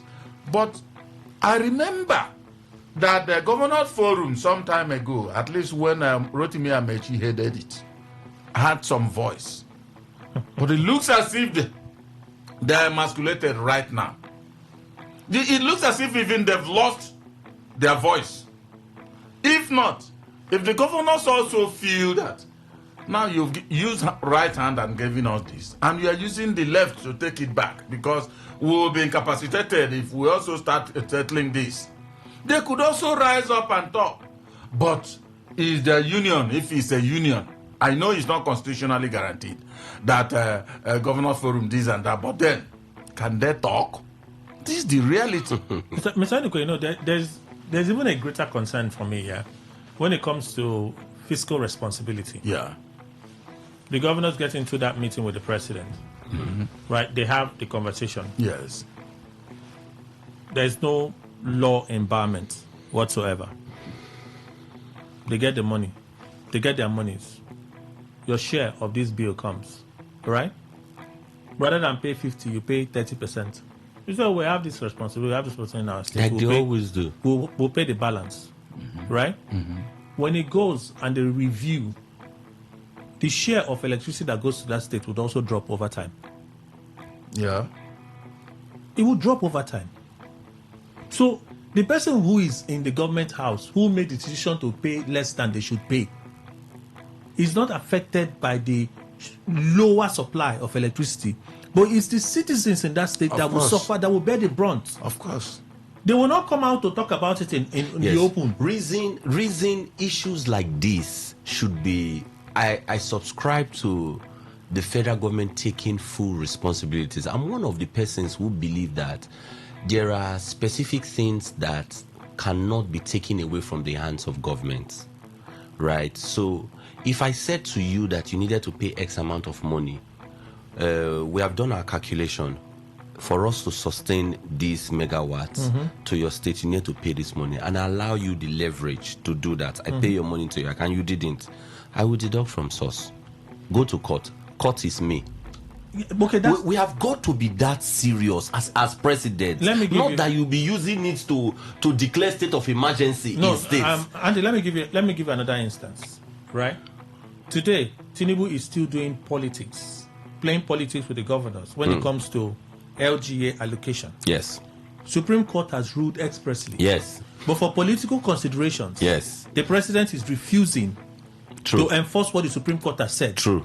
Politics. What does that tell you about the court system I was talking about recently? It's not about the court system. Should the court not? I'm talking about what you are saying. I'm talking about the politics being louder than every other thing. Yes. For political consideration, for instance, a state that enjoys serious patronage and friendship with the federal government, right? The president can come out in the open and complain all he wants. What that governor is doing in his state, the president will not take any move to go against him. It's the people that will suffer. That's why I'm concerned about this story. Because when the executive is not responsible in the way they manage resources, right? And he's more political. The next moment is in Abuja. The next moment is with the president. The next moment, the president knows that for political compensation, now my guy, I'm not going to embarrass him outside. I go to whisper to him inside house. If he no want to, I will go just shout outside. That's what happens. Yes, Kelly. If the judgment that was given was a very radical statement indeed from the courts to correct some of the aberrations in the system, why do you think they have permitted the executive to go on without implementing that budget? What are they supposed to do? Without implementing that, and they said the courts, the judgment from courts what are they supposed to do? were not followed. What are they supposed to do? The court is meant to rise and demand and even imprison officers who are not following it. For instance, the Supreme Court, whatever general of the federation, the chief law officer, attorney general of the federation. Do you know that the court, for instance, could have summoned the attorney general of the federation? Let me give you stripped him of let me give you a clear instance. They don't strip like that, Andy. You can go back and check too. You're an educated person. They don't strip like that. But let me give you a clear instance. If a court makes judgment, Andy, please hold on. You have a right to your opinion, but let's put it in perspective. Yes. Right? The Supreme Court, in ruling in Osun State, clearly said it that the federal government has no right to hold the local government funds of any state. Yes. Till today, Adeleke is still screaming. And what did they say? Was that judgment a judgment in favor of Adeleke? Is that judgment not to you a political judgment? Why? The judgment that was given by that same court, is it not a political judgment? You see the problem. Did they say anything to even make sense in that judgment? You see the problem. No, when I read the judgment, what was said about that judgment that you're even speaking to now? The judgment is in one hand favoring the federal government, in another hand favoring the states. This is the it has put them in a bigger conundrum. Okay, so I'm saying that the courts in Nigeria, they have got the powers to rein in the executive. Okay. They have got it. Well, the truth is that I want to believe that the courts have power, but nothing. There's no other thing. Once the pronouncements of court comes out, you do not go enforcing them, because it will also take some, let's say, positions like Attorney General and all the rest of them to initiate the enforcement in that government. And the court will wait first. Remember, Nigerian government is not saying they will not implement what the Supreme Court has pronounced. No, they will certainly, but at that time, it's still the same thing like you said, it was a political judgment. All of them are revolving around politics. All of them. See, Kelly, what I believe is this, that this particular issue of state joining, they have pronounced that too, and they are going to achieve it. You know, Nigeria is just sitting as a lame dog. That is the populace. Everything because a few individuals, they've given the mandate to run their affairs for them. Whether they go wrong or right, nobody stands up to say, no, we are a statutory body. We are telling you to your face, Mr. President, that you've not handled this thing right. There are several pronouncements I've heard, even whether the president is brokering a peace or whatever. that are completely untoward. But nobody will tell him that. Absolutely. Sarah So, is a typical example. So let me tell you. See. So at this point now, good. This may happen. It's likely to happen. Of course, that so far, except otherwise, this will be a change. With possible huge implications for the citizenry of this state. Of course, the citizen. Look at Kelly. Even now in this Tinubu administration, Nigerians, the populace, are just shouldering this and that comes. They raise they hike the price and all that. Nigerians will be shouldering it. Is it the way to run the affairs of government? Okay, so let's move on from this. Bayo Nanuga put out this post yesterday. When I saw it, I felt like crying. So we're not getting reports that at least 170 persons were killed in one night. From 5 p.m. till morning. Killed in this country. After the initial statement, Bayo, in reposting the visit of Kwara State Governor Abdulrahman Abdulrazak to the community in Kwara, put it this way: help is on the way for the beleaguered people of Kayama and others as President Tinubu orders the deployment of a military battalion, the appointment of a commander, and the start of Operation Savannah Shield. It seems like a movie. It seems like, when things are bad, like I was watching the latest Superman, when they wanted to take over a particular country and children were holding on to the Superman flag as hope. When I read, I'm like, this is what it's supposed. Like, Bayo can conveniently in his office put out this post: help is on the way. Like, help cannot be present to ensure that people do not die. It is when people have died, 175. We don't know how many persons have been abducted or injured. You are not telling us terribly that and fatally injured. Help is on the way. We're serious. Kelly, I lost a colleague, a dear colleague in the office, a great man, fantastic man. Till this moment, I am still completely disillusioned.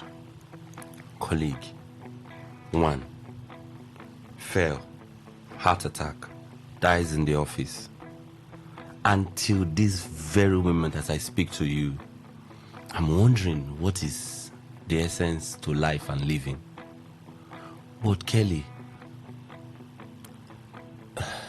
look at that against 175 people. Oh, wow. And the country, Kelly, we have not stopped everything. Not completely in 24 hours or even. This is too much. 175 from 5 p.m. to morning. They are not dogs. Even if they were dogs, the owners of these dogs would be sad. As I speak to you, a colleague, 1, it feels as though my heart is pierced and ripped apart.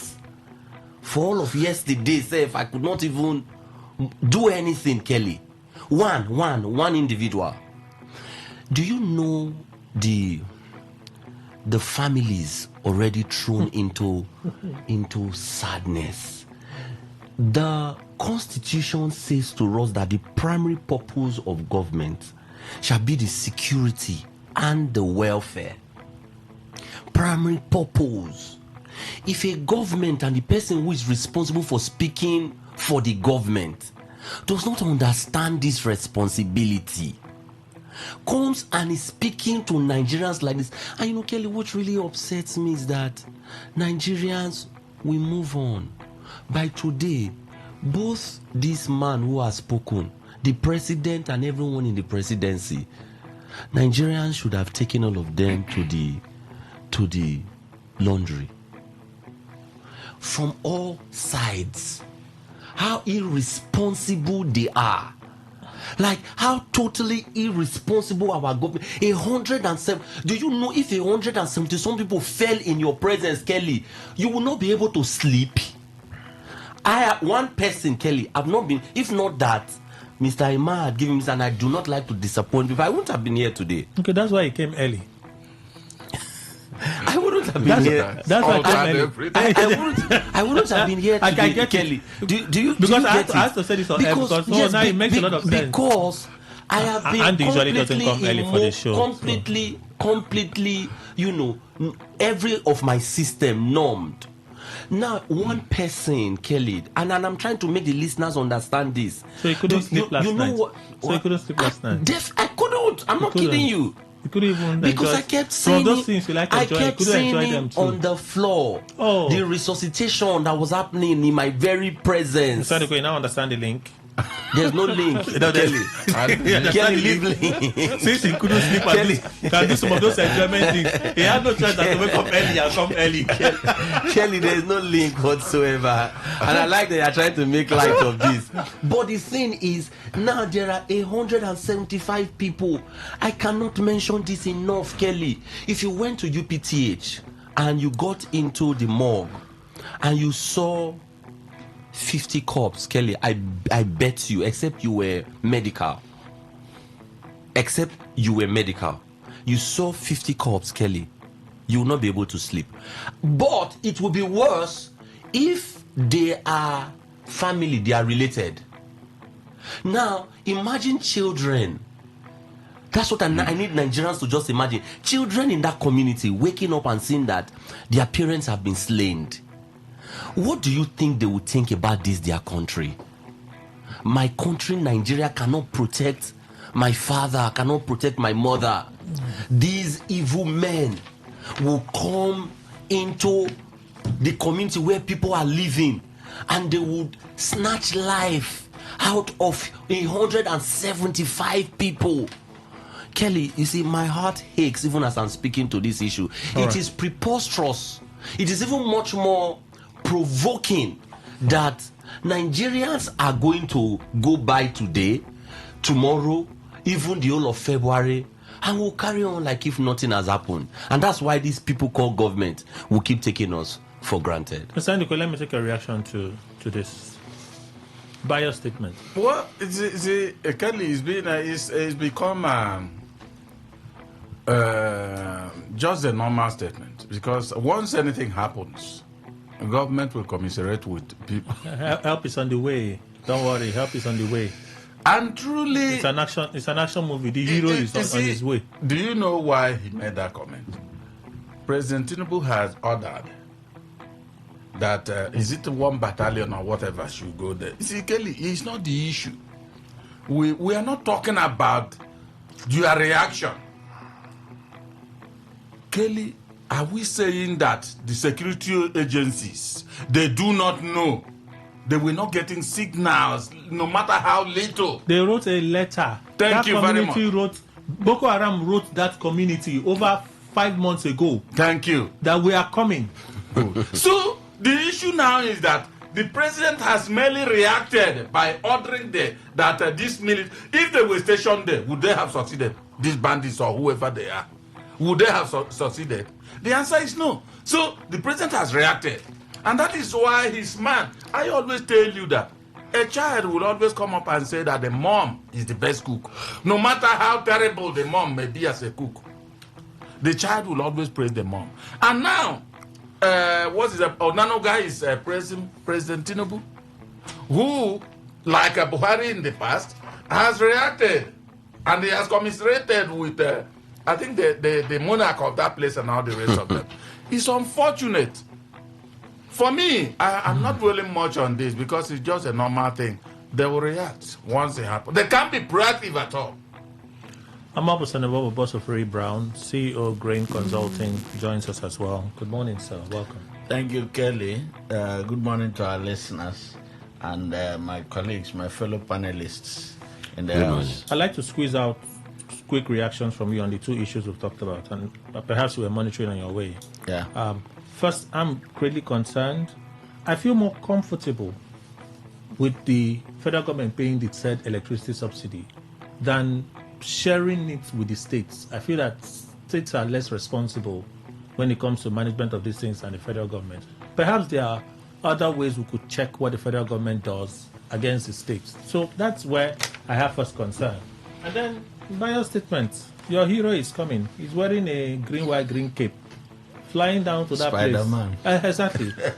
We are coming. We are going to catch them. I wish the hero could bring back the dead. The hero cannot bring back the dead. No, he can't. Right?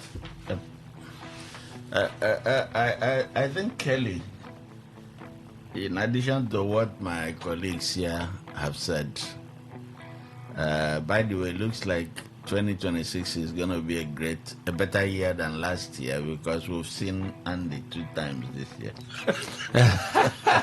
The last time was for 10 minutes. Even though it was official when he left. Yes. We knew why he left, but it was for 10 minutes. My leader. He came in, said hi, and then he left. And then took off. But at least we saw him. Yeah, we did. So, I think, in addition to everything you've said, there are things we are missing. The sense of corporate responsibility of government to citizens. It applies in the 2 cases we are talking about.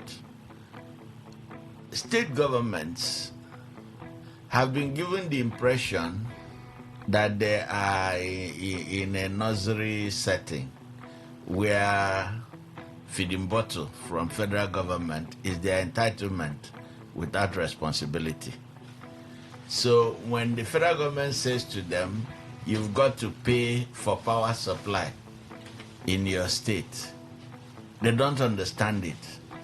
But I think it is the right move to make the states begin to talk about investment in productivity.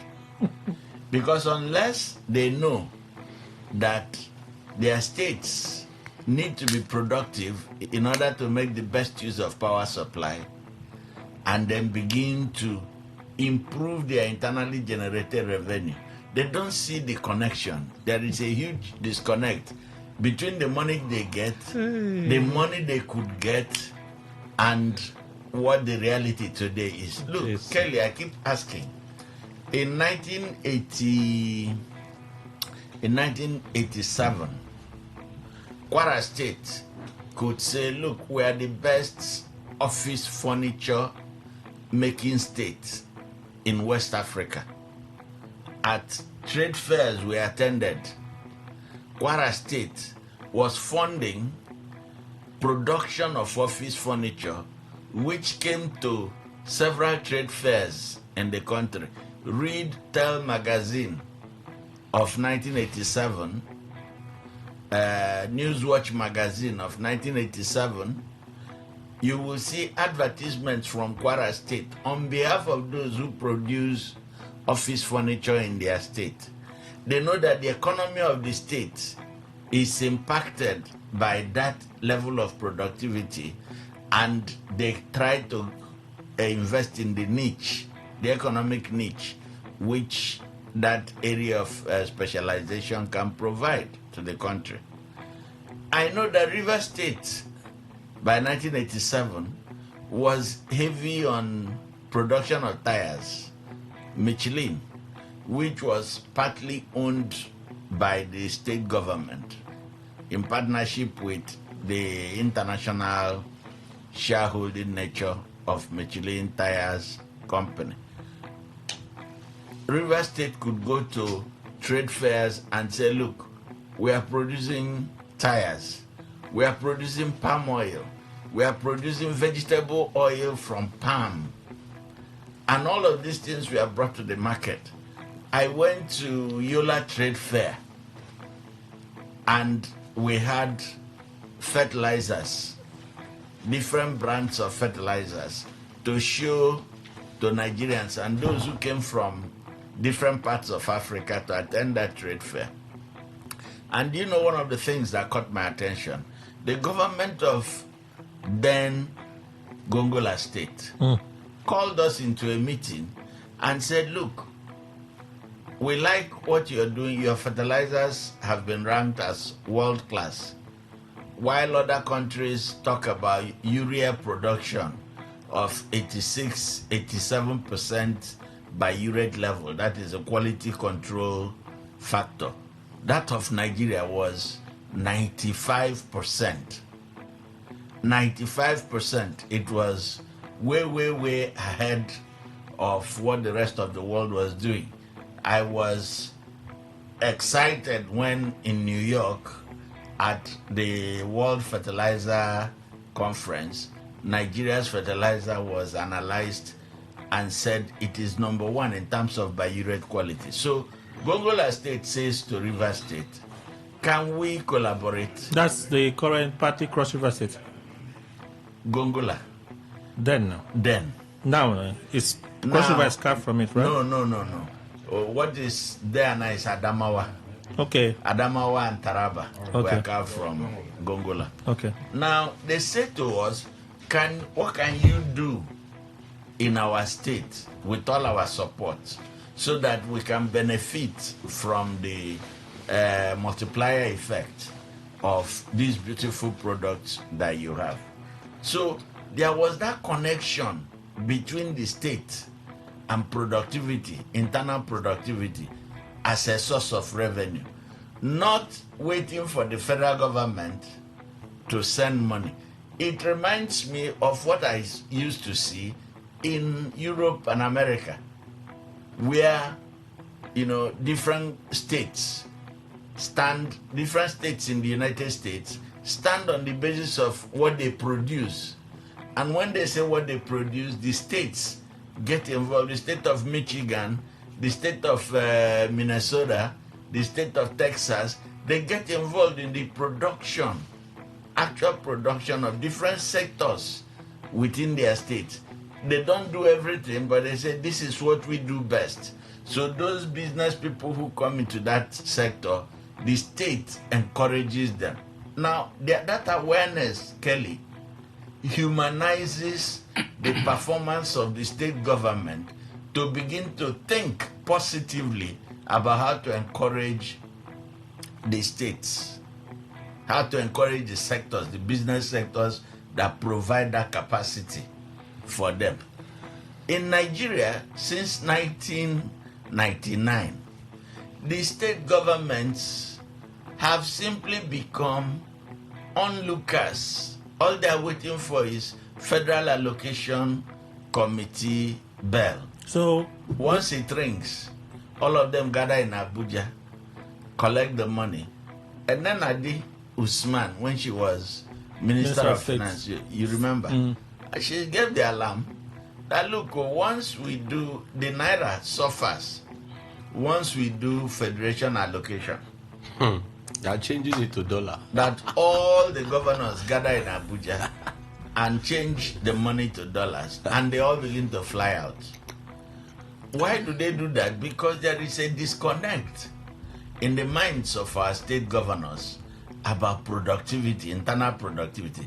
They think that investors are people who are just sitting there on top of pots of money, who will come by some magical invocation, and until they come, we are free to spend what we have. It doesn't work that way. We went to negotiate NAFCON 2 with the World Bank and FIDC in New York, and that was in 1988. And you know what they were asking us? How much is your government going to invest in order to attract foreign investors? Because in Africa and other third world economies, they find that lack of economic stability is a major issue. Nobody wants to bring his or her money from outside to come and invest in an environment where the governor or the president can sleep and wake up and change the economic rules.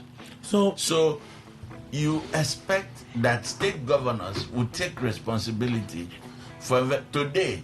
Kelly, let me ask you, what does River State produce apart from threat of impeachment? Absolutely, a very fantastic question. So the concern is a legit concern. Very legitimate concern.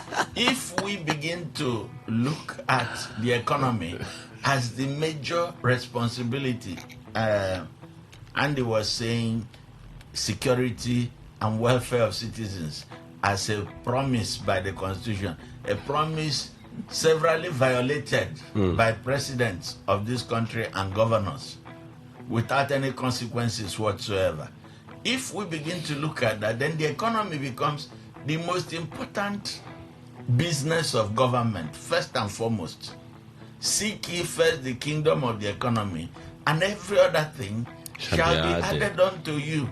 So, if the federal government can get the states to take responsibility for energy costs, right?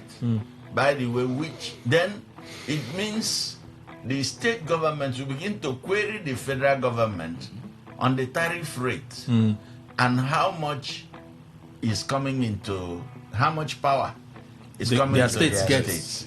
They even now have a bargaining power. They will now begin to say, why is it that Port Harcourt is the only center of consumption of electricity in Rivers State when Port Harcourt produces nothing? Because they are now paying. Yes, Port Harcourt is like Abuja, unlike Lagos. Lagos is a conglomeration of factories with the government sitting on a very tiny portion of land. Ikeja, yes. In Ikeja, right? The rest of it, the rest of Lagos is commerce and industry. Even inside Ikeja. It has been like that from 1934. If you go and read I.A. Nicholson on the administration of Nigeria, from 1934, you found that Lagos began consuming 70% of export earnings of Nigeria against the rest of the country. While the rest of the country, Kano and Enugu, were importing bicycles, Lagos was importing cars at great cost to the foreign exchange capacity of the of the government at the time. So, if we take seriously this question, for once, Kelly, in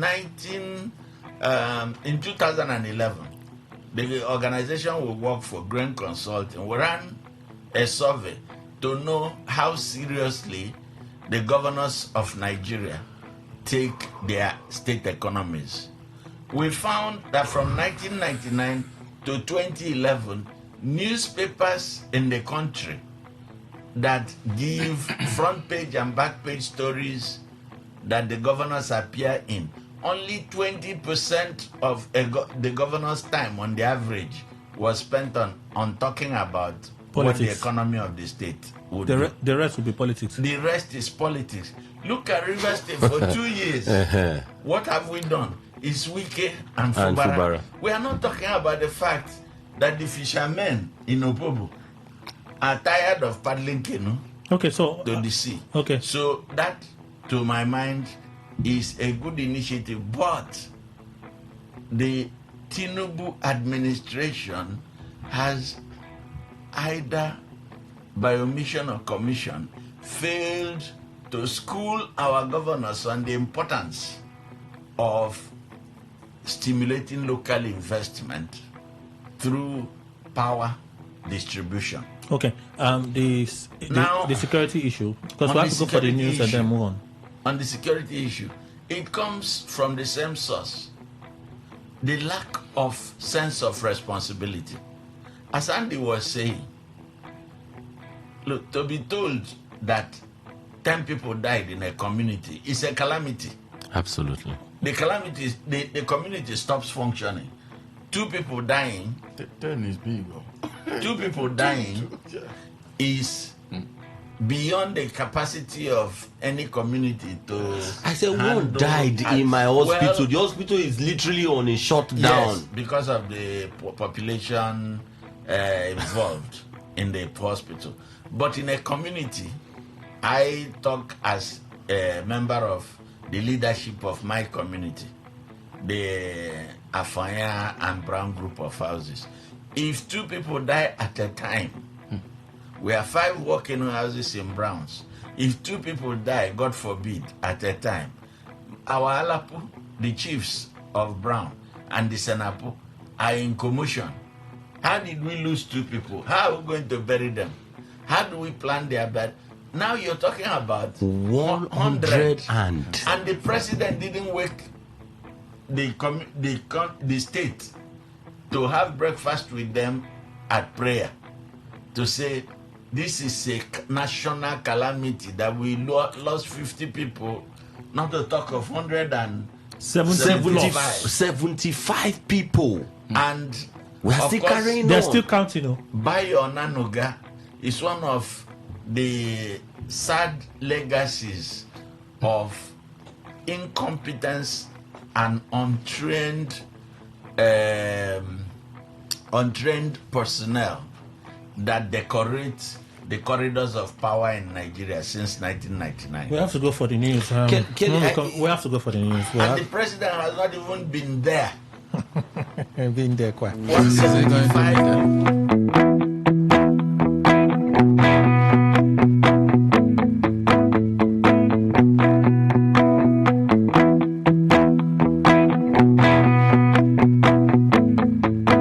It's happening in Port Harcourt, South South, Nigeria, or around the world. We've got you covered on air, online, delivering balanced news and unbiased analysis. Today, 95.1 FM. Today, 95.1 FM. Port Harcourt. News update.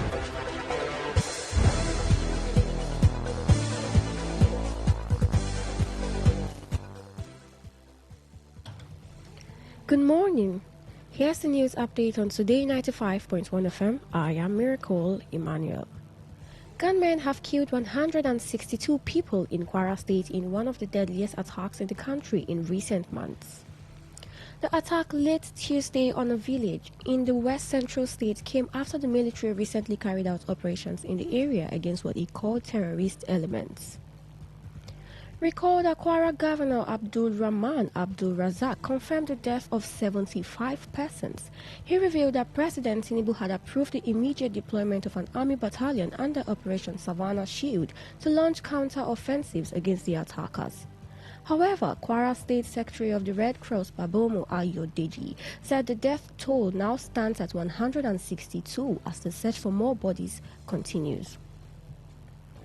The detained leader of the indigenous people of Biafra, Nnamdi Kanu, has filed a notice of appeal challenging his conviction and multiple sentences imposed by the Federal High Court in Abuja. He is insisting that the trial was riddled with fundamental legal errors and amounted to a miscarriage of justice. In the notice of appeal dated February 4, 2026, Kanu said he was appealing against his conviction and sentences on 7 counts, including terrorism-related offenses, for which he received 5 life sentences and additional prison terms after being found guilty on November 20, 2025. Recall that Kanu was convicted of offenses including committing an act preparatory to or in furtherance of an act of terrorism, making a broadcast with intent to intimidate the population and being the leader and member of the indigenous people of Biafra, a proscribed organization in Nigeria, among others. In his grounds of appeal, the IPOB leader accused the trial court of failing to resolve what he described as a foundational disruption of the original trial process following the 2017 military operation at his Afara Uku residence. He also contended that the court proceeded to trial and judgment while his preliminary objection challenging the competence of the proceedings remained unresolved. Kanu further faulted the court for delivering judgment while his bail application was still pending, arguing that it affected the fairness of his trial process. Meanwhile, a senior advocate of Nigeria, San Joseph Daudu, and counsel to the immediate past governor of Kogi State, Yahaya Bello, has told the Federal High Court in Abuja that Bello's trial in the 80 billion naira alleged fraud was political and not justified. He stated this at the ongoing money laundering case instituted against Bello by the Economic and Financial Crimes Commission, EFCC. Daudu's clarification followed the remarks in the open court by EFCC counsel Kemi Pinheiro San, stating that what happened in the mode of payments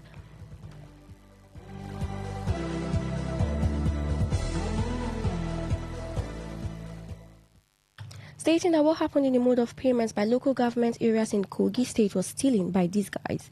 He said this just as the 7th prosecution witness, Olumotane Egoro, a compliance officer with Access Bank, admitted in court that the former governor did not serve as local government chairman in any of the local governments in Kogi State.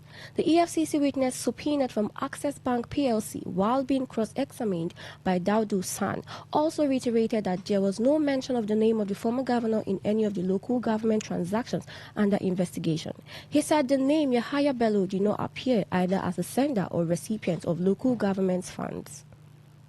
And on the foreign scene, more than 50,000 people have been evacuated from their homes in northern Morocco due to severe weather and heavy rainfall affecting severe provinces. The evacuations began on Friday, mostly in Larache province, where the city of Sa El Kabi, about 100 kilometers 62 miles south of Tangier, has seen significant flooding. Evacuees were partly taken in by relatives elsewhere, while those requiring assistance were sent to temporary shelters set up by the authorities. Morocco's National Weather Service forecast heavy rains, strong winds and snowfall at altitudes about 1,500 meters from Monday to Wednesday in several provinces. Authorities said the Moroccan army had been deployed to support relief efforts on the instructions of King Mohammed VI. And that was the news update on Today 95.1 FM. I am Miracle Emmanuel. Thank you for listening.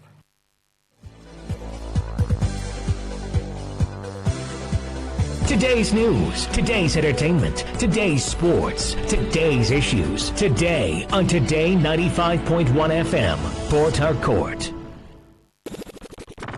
It's been an exciting week. It's been an awesome week. And just in case you missed out on our big stories this week, we got you covered. Rewind comes up every Saturday, 6:30 a.m. And here you get your total rundown of all the big stories and trends for the week in River State. And this is brought to you by your premium talk radio, Today 95.1 FM, Port Harcourt. Rewind, 6:30 a.m. every Saturday. Don't miss it.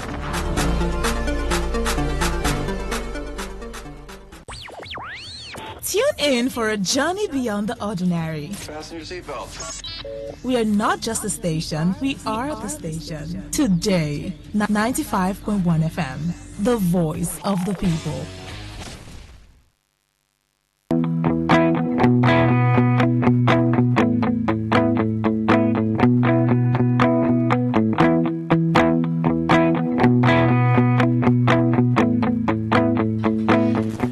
Thank you all for staying with us. Let's get this bill paid. A rep from Non's Luxury Homes joins us now. Morning, sir. Welcome. Good morning to you, Kelly, and good morning to Port Harcourt. All right. Yes, and this is Non's Luxury Homes Limited right here, right now. And my people for Port Harcourt, we greet una, especially this morning. We want to make una understand, say, we get una for mind, and that be the reason why Non's Luxury Homes Limited, they come out every day, day after day, to make sure, say, make them tell una, make we tell una, say, he gets sweet things where they happen for River State, where they happen for Port Harcourt, where we want make una put or join on our body for this one. And waiting they happen be say sweet prices for sweet locations. Waiting I mean be say location we go well. Yes, so for landed property for this we River State. Non's Luxury Homes Limited, they bring and come on our front. And you know say this one now Valentine period. Now the period of love, and I make Non's Luxury Homes Limited one show love to everybody where they listen to my voice right now. You know say you don't they look since say you they walk. You want make something out of the work where you they work. Waiting I mean be say you want invest the money, you want use the money where you don't they work since. Maybe buy landed property. You know say landed property now the sweetest and the best investment where you feel do for yourself. If they stay for you, stay for your children for the future. And I make Non's Luxury Homes Limited. They here right now. They bring to you these amazing locations where we get all over River State. The first location now the one where they call the Non's Flourish Estate. The Non's Flourish Estate is there for Imogu near the cattle filling station for Omagwa. That place is too sweet, I tell you. One plot of land they go for 2.5 million naira outright payment. Now still promo price this Valentine period. Now the promo price for that one, you know say if you come up for the promo price and you know join body, that means say you go collect them for money way big. So for now you see for 2.5 million naira for this sweet location will be the Non's Flourish Estate for Imogu near cattle filling station for Omagwa. Yes, so 2.5 million naira outright payment. You don't collect the one plot of land sharply.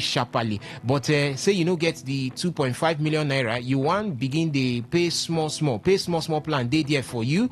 For the pay small plan, you go if you start with 1 million naira, put them for ground. Non's Luxury Homes Limited go record them, help you break the balance over 3 to 6 months, make it for easy for you to pay. May you pay them with rest of mind. Oh yeah, quick. If you want join body for this one, our phone line na 0808 414 62 85. Oh, yeah, write them now. Now 0808 414 6285. We still get another number. That number now 0913 238 2724.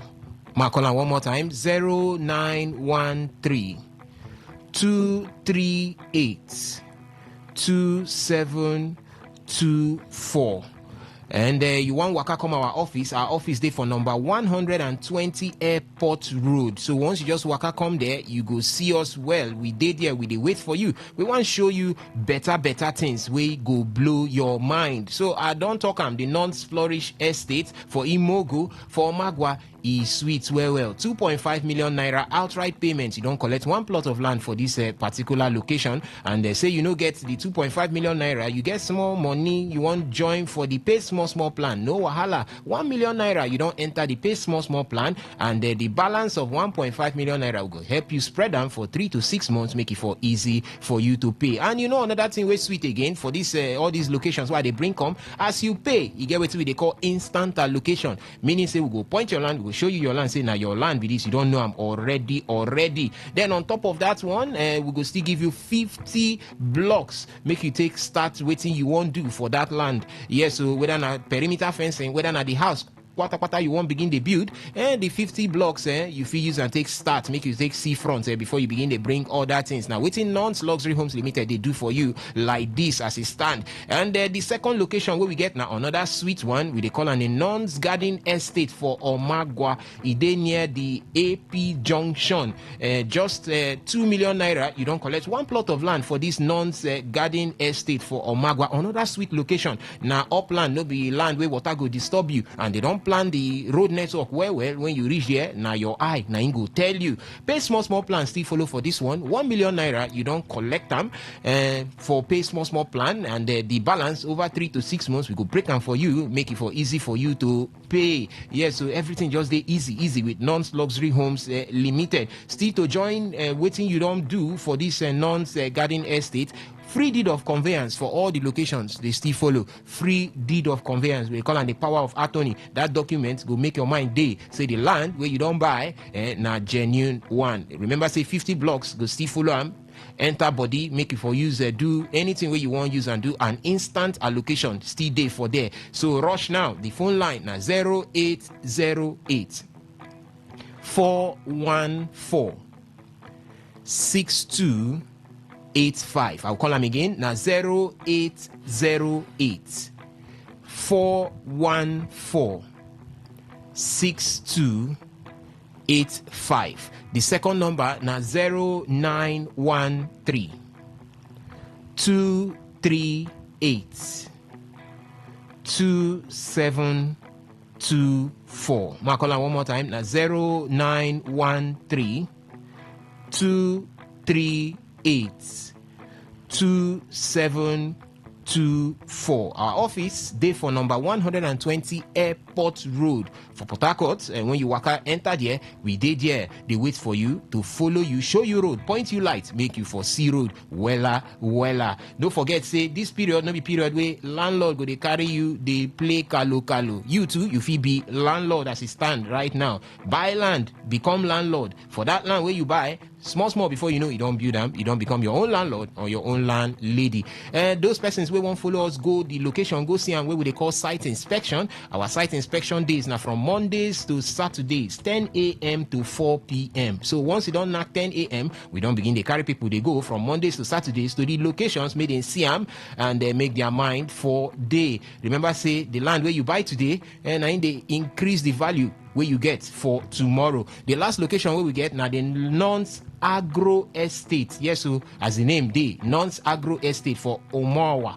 That place, now place where if you want buy, take use and do land banking, a day for you well. Means say you carry the money, you save them for the land go appreciate double, 3 times. So if you collect your money when you sell them, put for pockets, still carry the change, take seafront, a day there for you. Whether you want use them, take do waiting with they call farming, big scale scale farming, say you want farm, whether na cassava, plantain, any one of them, or you want carry and take do poultry, you want carry and take do fishery, e dey for you where money go come out. Still on still, say you buy them for this non-agro estate for Umawa, just very close to Uzoha community. Say you want buy them, say you don't even want to do any of this, and say you want rent them out. Farmers they everywhere. We want join body. If you rent them, then go farm. When they don't finish for 1 year, then go collect money, take pay you. So you don't already become landlord before you even begin the build house. Now so it be for this non-agro estate for Umawa, just after the Uzoha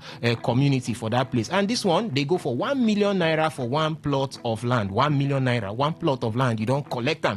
And you get money plenty. Say you want buy reach 5 plots of land, we go give you half plot of land free on top of the 5 plots where you buy. If not 10 plots where you reach take buy, you go collect 1 plot of land free on top of the 10 plots where you buy. Waiting you they wait for my people. Run now. The phone line to call now 0808 414 6285. The second line na 0913 238 2724. Remember, say our office there for number 120 Airport Road for Port Harcourt. Waka come, our land, nothing like hidden charges, nothing like community wahala, nothing like matching ground, nothing like pium. As you pay instanta, we allocate land, give you, and you start waiting you want to do. Thank you so much for being here.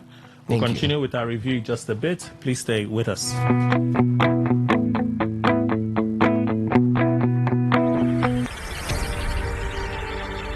Want to know what's happening? Get latest information in sports, politics, lifestyle, you name it. The frequency of choice. Today, 95.1 FM. Today, 95.1 FM. We serve you the latest update on everything. Today, 95.1 FM. We are the voice of the people. The voice of the people. 95.1 FM, voice of the people. And we're back. All right, thank you all for staying with us. Let's see if we can read some messages at this time. Let's see how many we can read.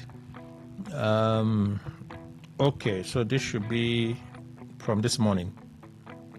Good morning, Kelly and the guests. The young man who reported his landlord for deroofing his apartment, I think, is the one to be blamed for not making proper arrangement before the expiration of his rent. That is how some of them behave. I am a landlord and I know them well. If I should judge this matter, is to free the landlord and ask that the tenant immediately packs out. Austin George from Rumomo. Thank God you are not a judge. Thank God.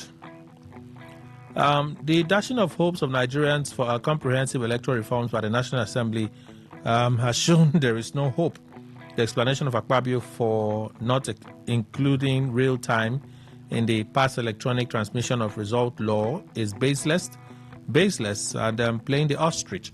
The continuous slaughter of people in the name of terrorism with the recent Kwara massacre is enough invitation for America to take over our country's security.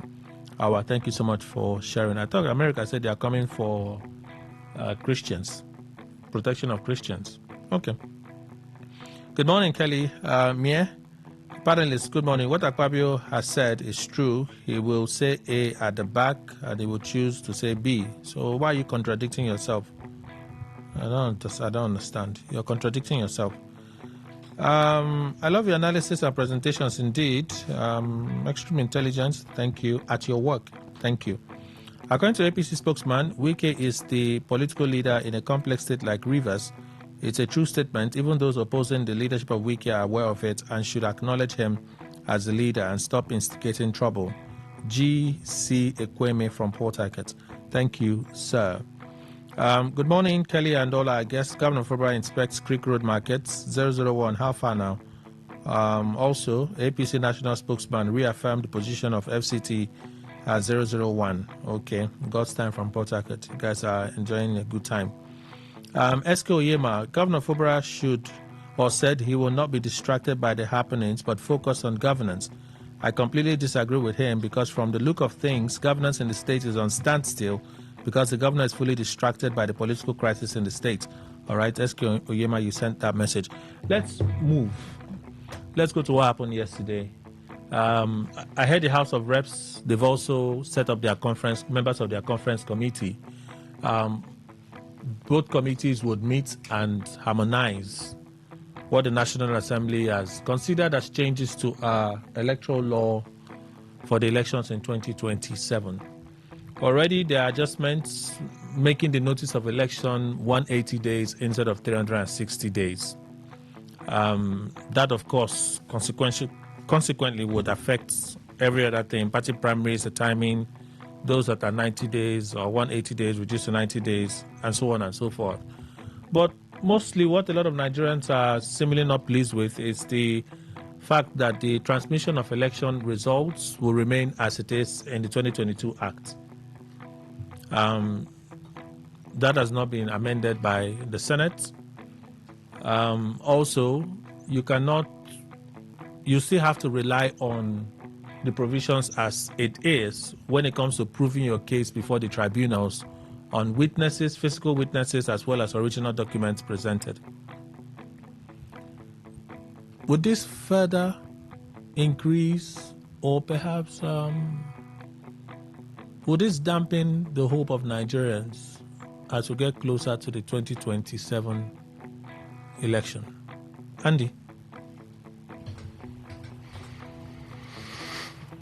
Why? What is it? What's dampening the hope of Nigeria? Okay, you were busy. Okay. What the Senate has done?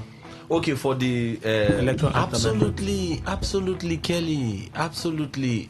For me, I'd shared it here and on several other platforms that I'm not one who is hopeful about the next election unless and until we see signs that the results would count. That when people go to the polling unit to cast their ballot, to cast their votes, that indeed it will count. Kelly, I was heavily involved in the last presidential election, heavily involved, even in the gubernatorial election, because I had two candidates that, oh Jesus, I knew if they became either of president or governor of Rivers State, Nigeria and Rivers State would have transformed. And I'm talking about the person in Peter Obi and the person in Senator Magnus Nge Abe. I was heavily involved, Kelly. And some of the things I saw, by the time I got home every day after the election, I came to a conclusion that never again.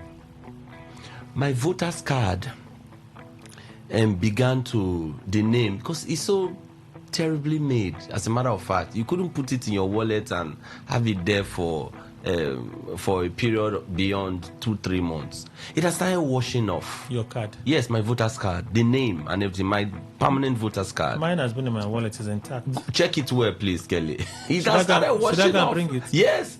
No, by the time I got home after this process, I said to myself that I wasn't going to even go back to go and say I would reclaim it, because I concluded that the current politicians who are struggling to outwit themselves around the quantity called avarice, they are struggling to outwit themselves around the quantity called corruption. Who we have the biggest houses in their villages, in their cities. We saw a couple of them recently from Rivers State showing us their palatial palaces. One, even a pastor, a GO, had to go and open his mansions are heavy. Are you telling me, Kelly? And when I saw it, I was asking myself, what industry in River State can you associate these people with? Even if it's cotton board making industry, cotton board. That this cotton board making industry is this senator who had been in the Senate since I was aware of anything in Delta State. James Manager has been going to the Senate. James Manager in Delta State.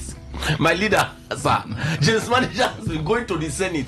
But go to Delta State and ask people from that community, what can you associate James Manager with? What has he done? They are just interested in building palaces that in that the they next cannot maintain. They would not be able to maintain. They won't be able to live in it. They won't be able to climb upstairs in another 5-6 years, Kelly, because arthritis would almost have finished everything about them. Yeah. So when I sit here and I understand these kinds of politicians, Kelly, mark the word I'm using, avarice. Mark the word I'm using, wanton corruption. They are not interested. So when they sit there, their calculation is, how do I perpetuate myself in office? Everything that is possible. I saw a local government chairman yesterday ranting. We have called for this. The leaders are not coming, so we can decide how we are going to win this election. I was watching it, Kelly, as he was ranting on social media, and my heart was aching not because of them alone, but because of the population, the people who will still be thinking that these people are interested in election. They are not. They are gathering again, Kelly. The hawks are gathering again. The hyenas, they are gathering again. They are never going to be interested unless the people would rise. So if they are not going to rise, Nigeria is not about to rise. The people must come together in concert and say enough is enough. We must engineer this process by ourselves. Nigerians there are too many noun Nigerians. Noun. Right. We need to leave the level of being noun Nigerians to becoming verb Nigerians. People who would action whatever it is that you are saying. Until then, we are just joking around. I'm up with Sanibon. Well, I think it is the latter part of Andy's analysis and declaration that caught me. We are asking if the Senate, in fact the National Assembly, is taking the election seriously. Well, aren't they? Well, if they are taking the election seriously, yes, they would be wanting to find out what we, the people, consider as priority in regarding our participation in the election and creating the condition that will make us desirous to participate. And Andy didn't mention this, but let me just say it. From 2011 to 2023, we have had 3 election cycles. Kelly, our study from our consultancy shows that the population, the registered voters in each state, the registered voter registration in each state continues to increase in terms of population.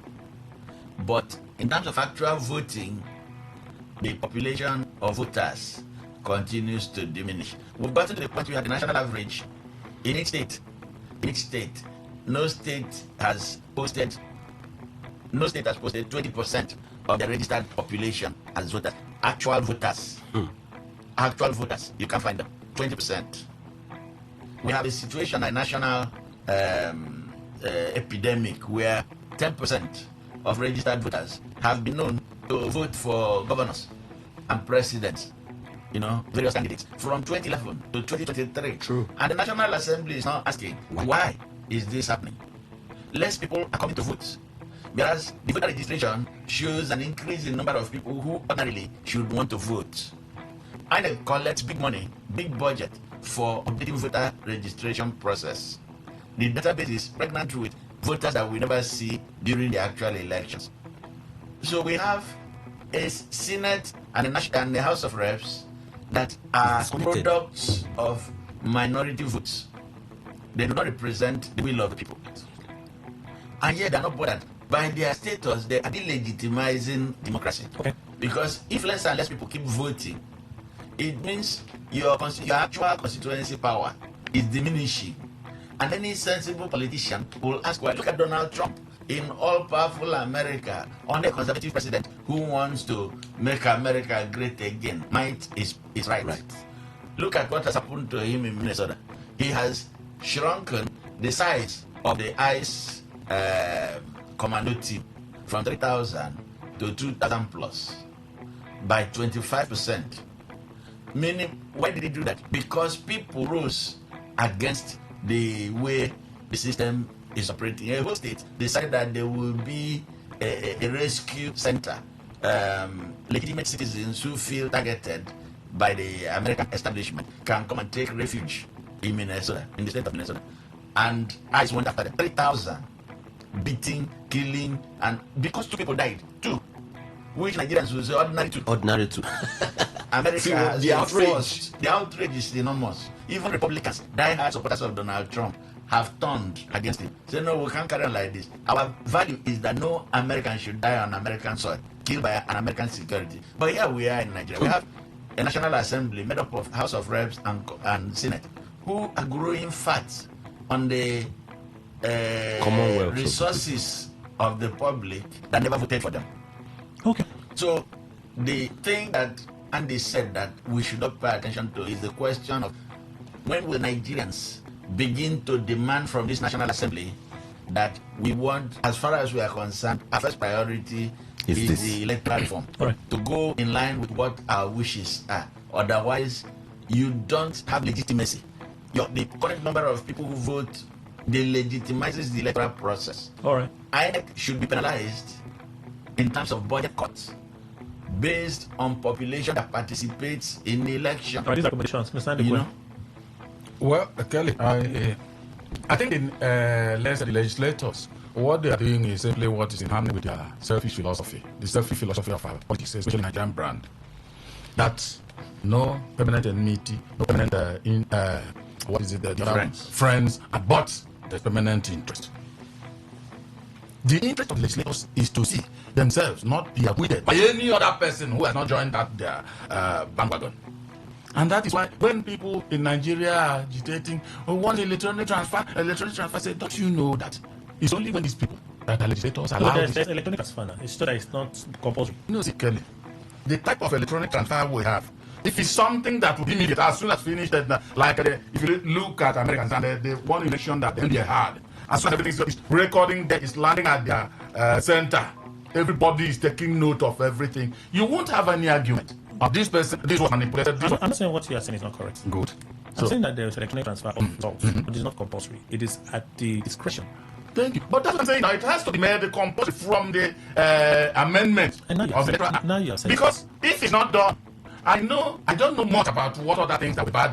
But one thing I know is that it will reduce all this thuggery where you will be there and then some people will come where you run away and wouldn't know anything about it. But before you are turning around from your what they call that voting center, before you turn, you hear the results already. So that's one thing I know at least, that it will reduce it. But how can you now come and these people know that yes, this one will be reduced, it won't be part of it again. But if they allow it, all of them may not even come for second time or any other thing. So they will stand against it. They will do whatever and coin their reasons and tell you it will be, we'll just use the previous ones. Another. When Akbar was saying all that, he said, what was the concrete reason he gave for that particular one? What was it that one could put the finger and say, yes, you people did well, Akbar, as he said, he said to give them the leverage because network can be a challenge. So what has he said? Yes. What has he said is not to give a leverage. You see, one thing is that anybody that is expecting that Nigeria at any point in time, maybe perhaps several centuries in front, maybe, I'm telling you, Andy, see, it's not today these things started. When you are hoping for anything good, rather you see the bad one. And it keeps on doing like that. Is it this one that will eventually happen?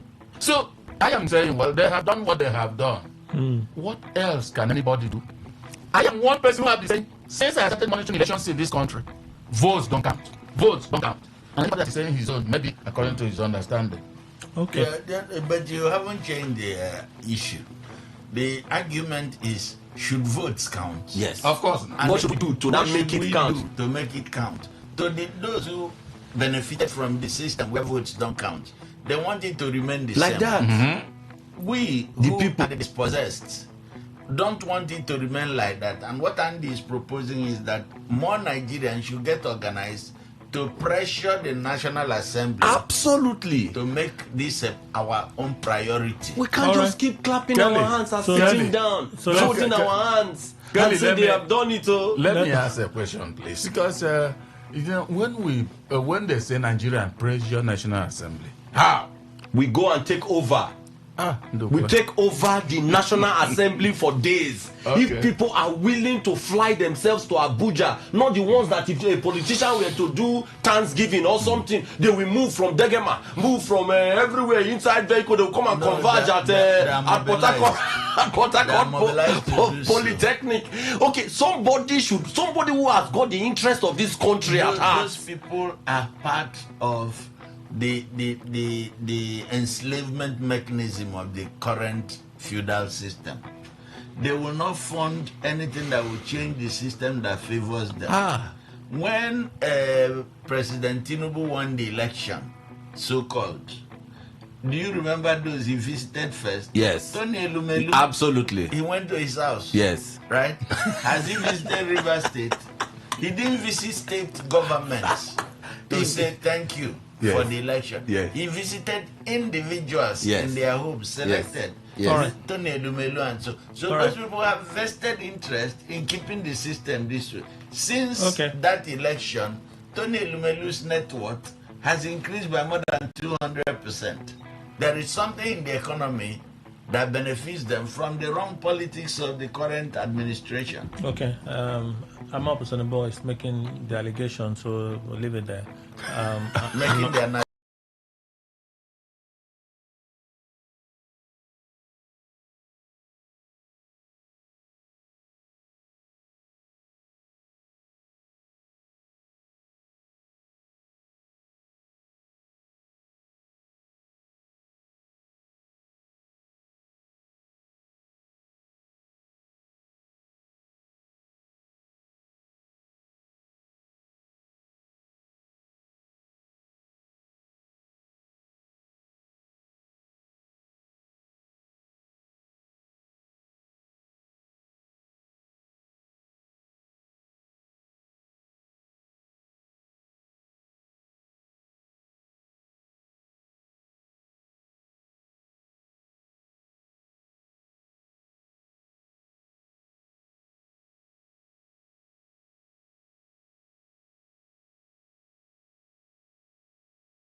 analysis, please. Analysis? Yes. You have suggested, you have tried to create a link, albeit imaginary, that Tinubu's visit to Tony Elumelu has increased his net worth. Because I do agree, his investments in 2026, 2025 has increased astronomically. Yes. I do agree. I have to first do the disclaimer. Let me do the disclaimer on air so that when they come, I understand. I can introduce you to Amabusen, but let me take you to his house. So you can meet him. I saw the matter with He's very well. He's very well capable. So that's he's why, very well prepared. That's why I'm saying that you are making it's an allegation you are making. You know, we are getting to the point in this country where we will go the Tai Sholarin and Ganifa Weimi methodology motto should become a national creed. Instead of wasting our time singing the national anthem, we should take their motto as our national creed. That is, be prepared to go to detention for the sake of the liberation of our country. Okay, so until then now, you know, for now, because the data, even then, some of us doing our jobs in institutions must still be guided by the ethics of that job, which I know you are very knowledgeable of. Yeah, fantastic. Yeah. That's why my arguments are based on facts, demonstrable facts.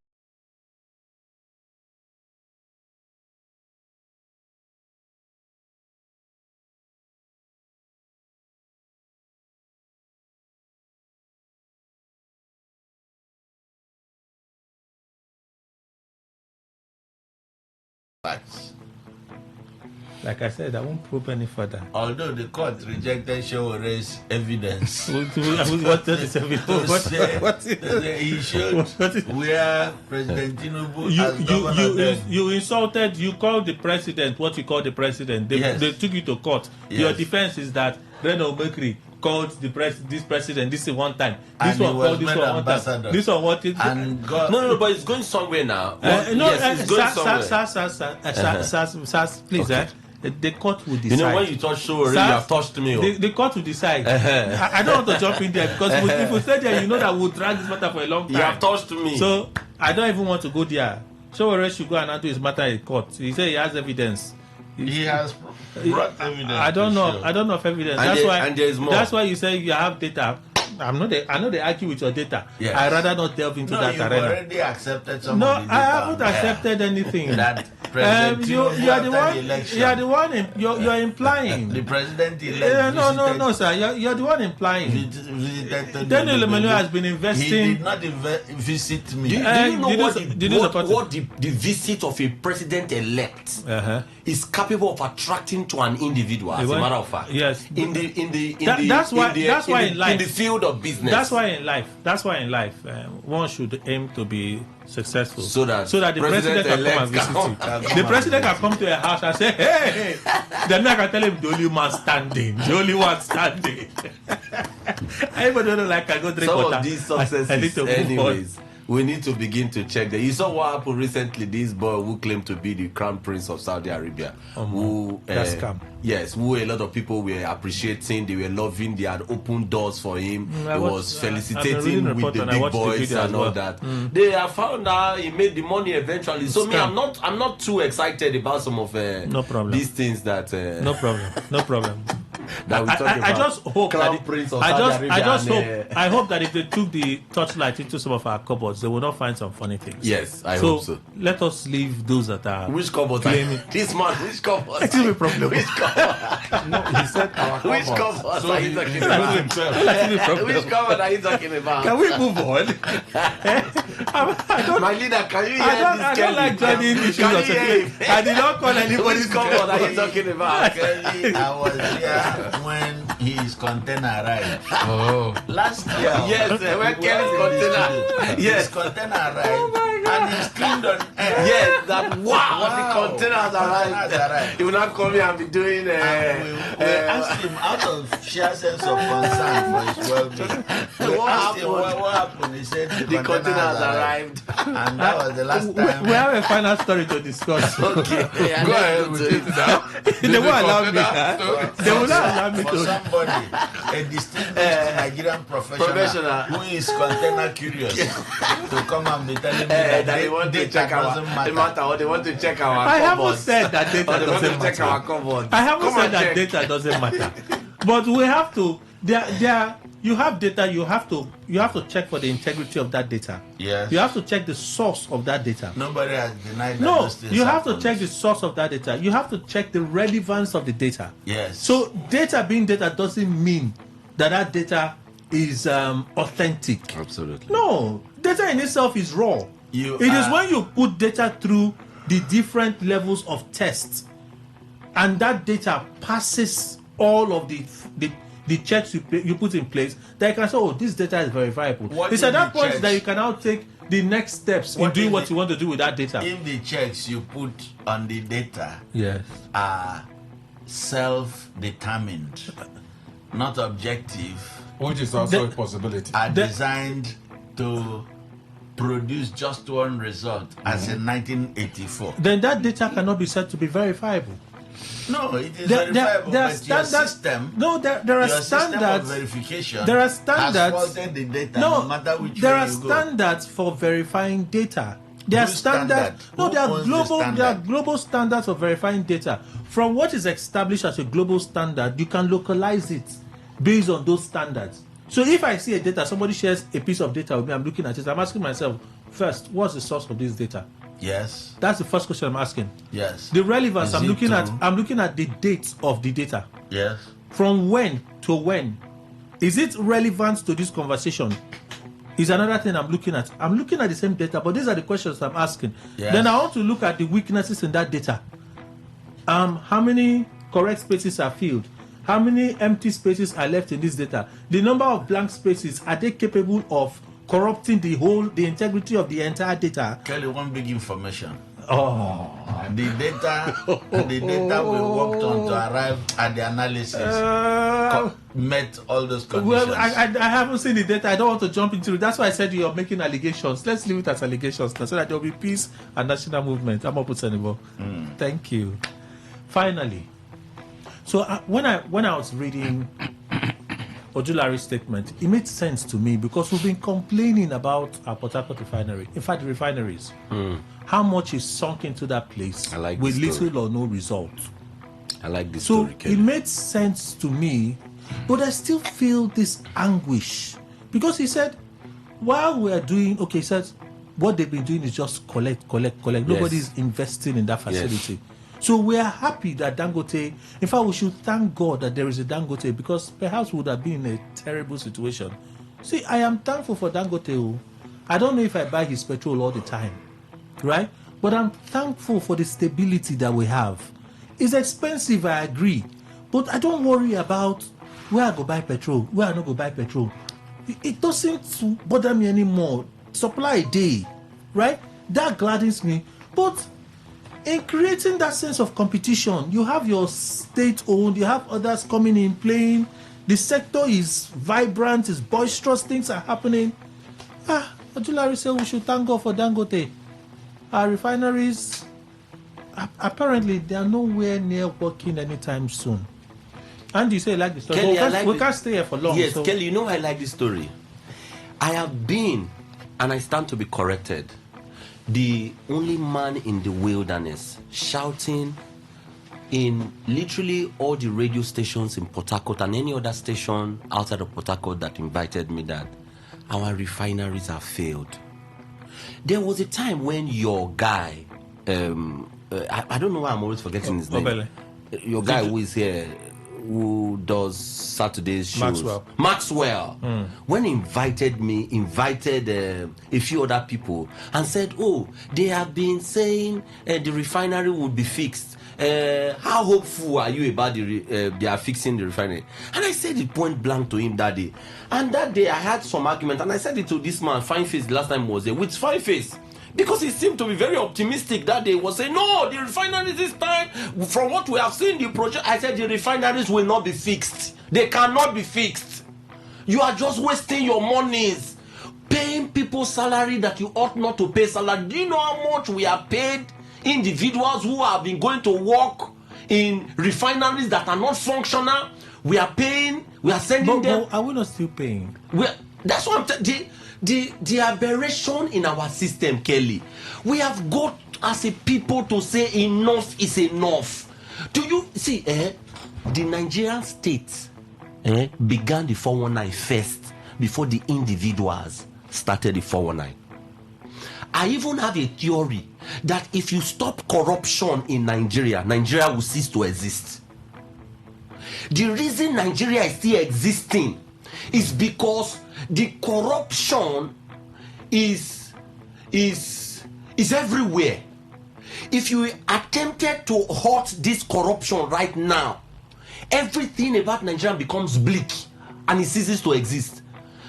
Corruption in that system, Kelly, it went on for years. That, if you remember, one of the finest ministers of petroleum that came under President Muhammadu Buhari's administration, that had an altercation with my very wonderful Rotimi Amechi once upon a time. You remember his name now, Kelly, Ibe. from Delta State? Yes. Ibe. Yes. Ibe. Kachuku Ibe, fine gentleman, fantastic professional. Professional. Fantastic patriot. I'm telling you, he came and said, we are going to do so. Kelly, he got into the system. He wanted to fix the system, but he realized that it was impossible to fix it. No, he didn't realize that. The system simply eased him out of the way. So that it is the same thing we are saying, my leader. No, that it, but he made a mistake. He did not make a mistake. No, when he came out and made allegations, when he came out fighting NNPC GMD at the time, who is now late. What's that his name again? Because when he came out to say, NNPC, they were doing this one, were doing this one. It was those allegations were directly against the president. Kelly, there are two ministers. Right? Yes. My leader. There was no way he would remain in office. There are two ministers I have always loved. Two ministers I've always loved in the period between Goodluck Ebele Jonathan. Mekanti Baru. Yes. Mekanti Baru. Two ministers I've always loved. The first is Bat Naji. Yes. Bat Naji, who came and said, "Come on, we will do it. Is it not electricity? Let us fix the electricity." He got in there and he saw that corruption in that system is worse than cancer that is metastasizing every second. You do not know how to address it. You do not know whether it's chemotherapy that we are going to use. You don't know whether it's surgery. You don't know whether it's radiotherapy. This was the same thing. He kept on promising. He made the first promise. Go and Google right now. Check it. How many times? I looked at all of the promises they had made. Okay. I juxtaposed it with the individuals and the knowledge that they were coming to the field with, and I concluded that there is something about the Nigerian refinery that is benefiting a few people. If they continued to say we are going to fix it, the easiest way to fix this system, which somebody has eventually opened up to us to say is thankful for Dangote refinery, one individual comes up. Don't forget, he had even bought this refinery before under Obasanjo. He was willing to even do this work. Now, the entire country, we have been unable to fix it. We have sunk money. Kelly, do you know they even took money, $1 billion US dollars, $1 million US dollars loan. No. They took money to pump into this thing when it was under this man who they say he has plotted coup now. He has planned coup. Seraki Dixon. You see the Seraki Dixon is Timi Presivia. Don't check this word in English now. You see the fanry that you find in that system, Kelly. Because there's no other word to use to explain it except you are robo. You see that fanry. I am glad finally. I've been waiting for the day when even the president would come out and say enough is enough. Close down all the refineries. Close them down, because they are conduit pipes. So you celebrate what? I celebrate it. I celebrate it 100%. For the first time, a public officer is coming out to speak the truth in Nigeria. All right. I celebrate it. I'm opposite about. I disagree with you slightly. Yes, there is corruption, but corruption and inefficiency and incompetence in Nigeria are driven by the fact that we are not a productivity-based economy anymore.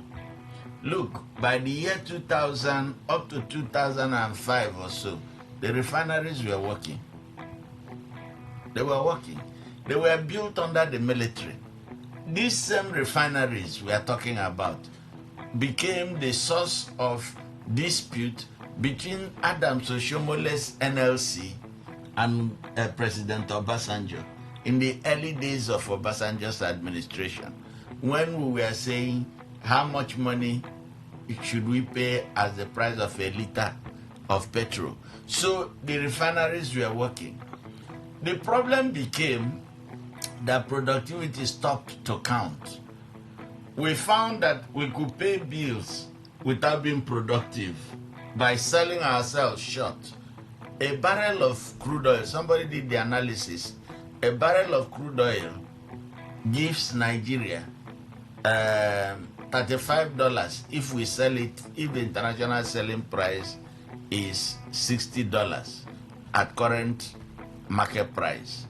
$60 per barrel, Nigeria gets a net back of $35 maximum if it is crude oil that is sold. The same barrel of crude oil gives Nigeria almost $2,100 balance net back if we process the crude. Okay. Right? And it creates thousands of jobs. Thousands. Now, between $35 per barrel and $2,100 per barrel minimum. We would have chosen the $35. But that's what we've been doing. That's what I'm saying. That they chose the $35. Because it's convenient. Exactly. Very convenient for people, for an economy that is not asking us to be productive and competitive.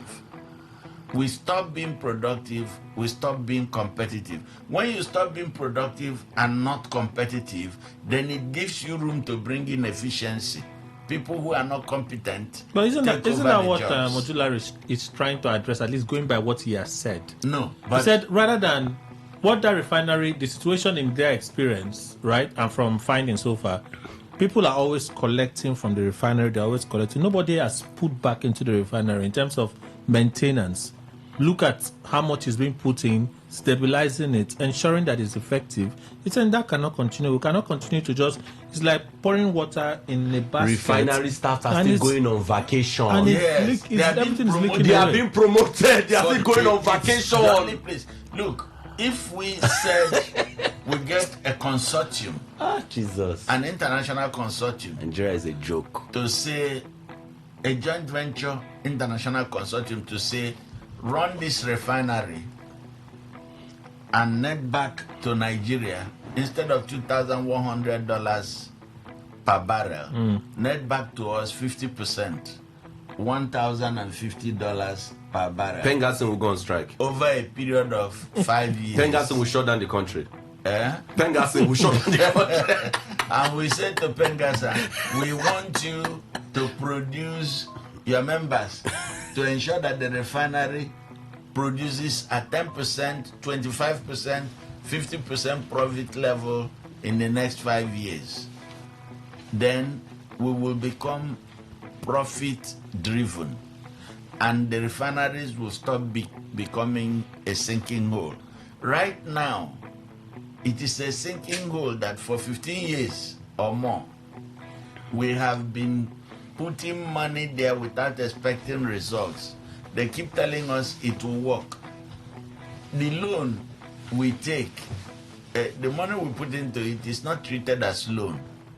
If it is treated as loan and those people who run the refineries are held accountable to pay that loan back, they would do something different. Okay. They will endeavor to be competent. So my answer, sir, is that corruption, yes, but first deal with incompetence, deal with competitiveness, deal with profitability, then you will check corruption. Mr. Anukwe. Yeah, Kelly, what is Julari saying about the refineries? It's not profitable to keep it open. We're spending more money, so we can't continue to spend more money. It's best we shut it down until we find the right technical team that can do a complete revamp and management. Sell it off. And management. He said that's the stage they're in right now. They're looking for the right competent team to revamp and manage the refinery. They should advertise it. That's what other countries do. And then he also said, so being that the refinery is where it is, we should be thanking God for Dangote, because right now, Dangote is our rescue. I don't understand that angle of Dangote. However, that one aside, you see, does he want me to agree with what he has said on this particular angle of the refineries have been like a drain pipe? We've been putting. Okay, let's say President Tinubu, I think it was after Mele Kyari's exit that it was brought in. Good. Let me start from Mele Kyari, going backward. Is he saying that all these people all that have been happening there, the presidents, including President Tinubu, pathway of Melekiare till Ojulari, President Tinubu has been the president of Nigeria. And all the presidents are supposed to know exactly what is going on in refinery. Exactly. Good. Yes. No, exactly. Yes. Kelly, who appointed them? No. I don't know. A simple question. No. Let me explain why I interjected. All right. Exactly. There are certain technical details. All right. That you will not tell the president because the president may not understand it. No, you will explain. No, there are certain technical details that you will not tell the president. I'm just thinking I may be wrong. No, I don't think so. Kelly, the way executive briefing of presidents, ministers happen in the oil and gas industry, in the process industry, where the oil and gas business belongs, is that you bring technical summaries. Good. Thank you. Technical summaries, and then they ask questions. Fine. So it is based on the questions that they can get more information, they get right? Their personal assistant, their special assistants in those areas. Good. To raise questions and so on. No, but you also agree with what I'm saying. I didn't even have this information. But I don't expect that Ojulari is going to see the president. No. And he takes a room full of documents to go and meet the president. No, there will be summaries. Even when you're going to meet a CEO, you're going to meet a company CEO with a projection. It's your executive summary that you're taking to the CEO. They don't have the time to be looking at some of those other details. Kelly, that one is a president does not mean that one has mastered everything and has knowledge of everything. But there are weather briefings, whatever name you choose to call it, that the president must receive on all sectors. That is the fact. And that's why if anything happens, it's blamed on him. Because, for instance, why I'm mentioning this is all from Melekiare. I always confuse him with this Buhari's chief of staff. Okay, this one is Abba. Good. See, from him down, all of them must have been telling president. Are they saying that the refinery have been functioning at maximum capacity? The answer is no. And the presidents have left them. And so for Ojulari came in, he has been bringing us some proposals. And I'm also sure that they must have been reaching us a rock occupants table. And if, for instance, they found out, you remember, was it not in 2025 even, we were hearing that very soon the refinery will start functional operation and all that. I think it was in 2025. And suddenly, 2024. Was it 20? Good. Finally, the thing stopped. When even they were saying that it was going to buy from Dangote or wherever. So what I'm only saying is that if Ojulari knows that what he's saying is correct and that the authorities will agree with him, let them do the right thing. Because you cannot just dig a hole and be carrying the resources of Nigeria and be pouring in there and giving people false hope. And you don't believe that what he's saying now is doing the right thing? You know why I don't believe?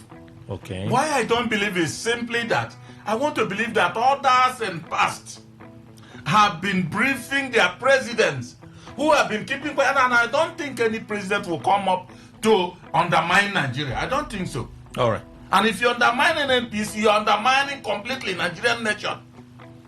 Okay. 08109510951. Let's hear you react to the stories for review this morning. And then we'll read some messages earlier. We'll read some more later on. Today 95.1. Good morning. Good morning, Kelly. Hello, Frank. Welcome. Please go on. Yeah, I greet all our guests in the studio. Thank you very much. Good morning, Frank. Kelly, this morning I'm not happy. The manner of killing that is going on in Nigeria. See, over 100 and I'm hearing that it's up to 200, but let me take it that it's 100, and even though it's one person, it's not good.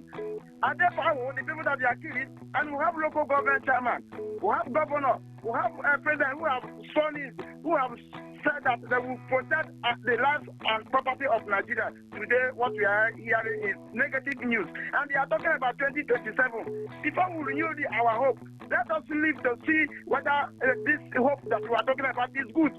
Thank you and God bless you. Today 95.1, good morning. Good morning, Kelly. Hi, Obed, welcome. Please go on. Thank you. Good morning to everyone in the studio. Good morning. Good God bless morning. you all, sir. Kelly, on the issue of Senate refusing to, on the issue of electoral reform, I already know that National Assembly led by Mr. Fabio wouldn't want them to lose the election because they knew very well that if result is transmitted from polling units, at Fabio, all of them, despite how many governors that have left other parties to join them, they are going to lose the election instantly. That is the truth. You can't take us back. This is the same thing with Topper. Kelly, where all the fraud is being done, where they change the result, is when issue of this collation. And all what that transmission would have done is to send all results to Papa. It would have been a saver for all of us, so not to waste our time on unnecessary things. All right. For now, we are still going the way things have remained in 2023, where people were changing results. Even here in Robert, it has remained the same. It's very unfortunate. thank you. Today 95.1, good morning. Good morning. Hi, Miriam, welcome. Please go on. Thank you for bringing to the Miriam, you sound distant. Can you hear me now? Better. Okay, Kelly. So I think what we're doing, we Nigerians are missing the big picture when it comes to elections. We're just focusing on the presidency and government, forgetting that these legislatures, they are one of the most important. You see what the State Assembly is doing with River State now. You see how powerful they are. We neglect the senators. All people will keep just forgetting that these people are very powerful. Look, Kelly, I think what they are doing with the reform is just, they just know that they cannot truncate civil statutes for winning next year's election. Well, it's fine. I think civil society should rise up, and Nigerians should rise up and protest. So this is the major reason why we should protest. All right. Thank you. Today 95.1, good morning. Good morning, Mr. Kelly. Welcome. The statement of the NNPC is very correct. It's so unfortunate that what stands to benefit the common man is not to the interest of our government. I want to say that the PHRC Port Harcourt refinery is on a standstill. Nothing is going on there. There's no more that is supposed to be the leading company in the maintenance of the refinery is no longer working. What government is supposed to remit to her, they have not remitted, and they are planning to reward the refinery to another company we don't know.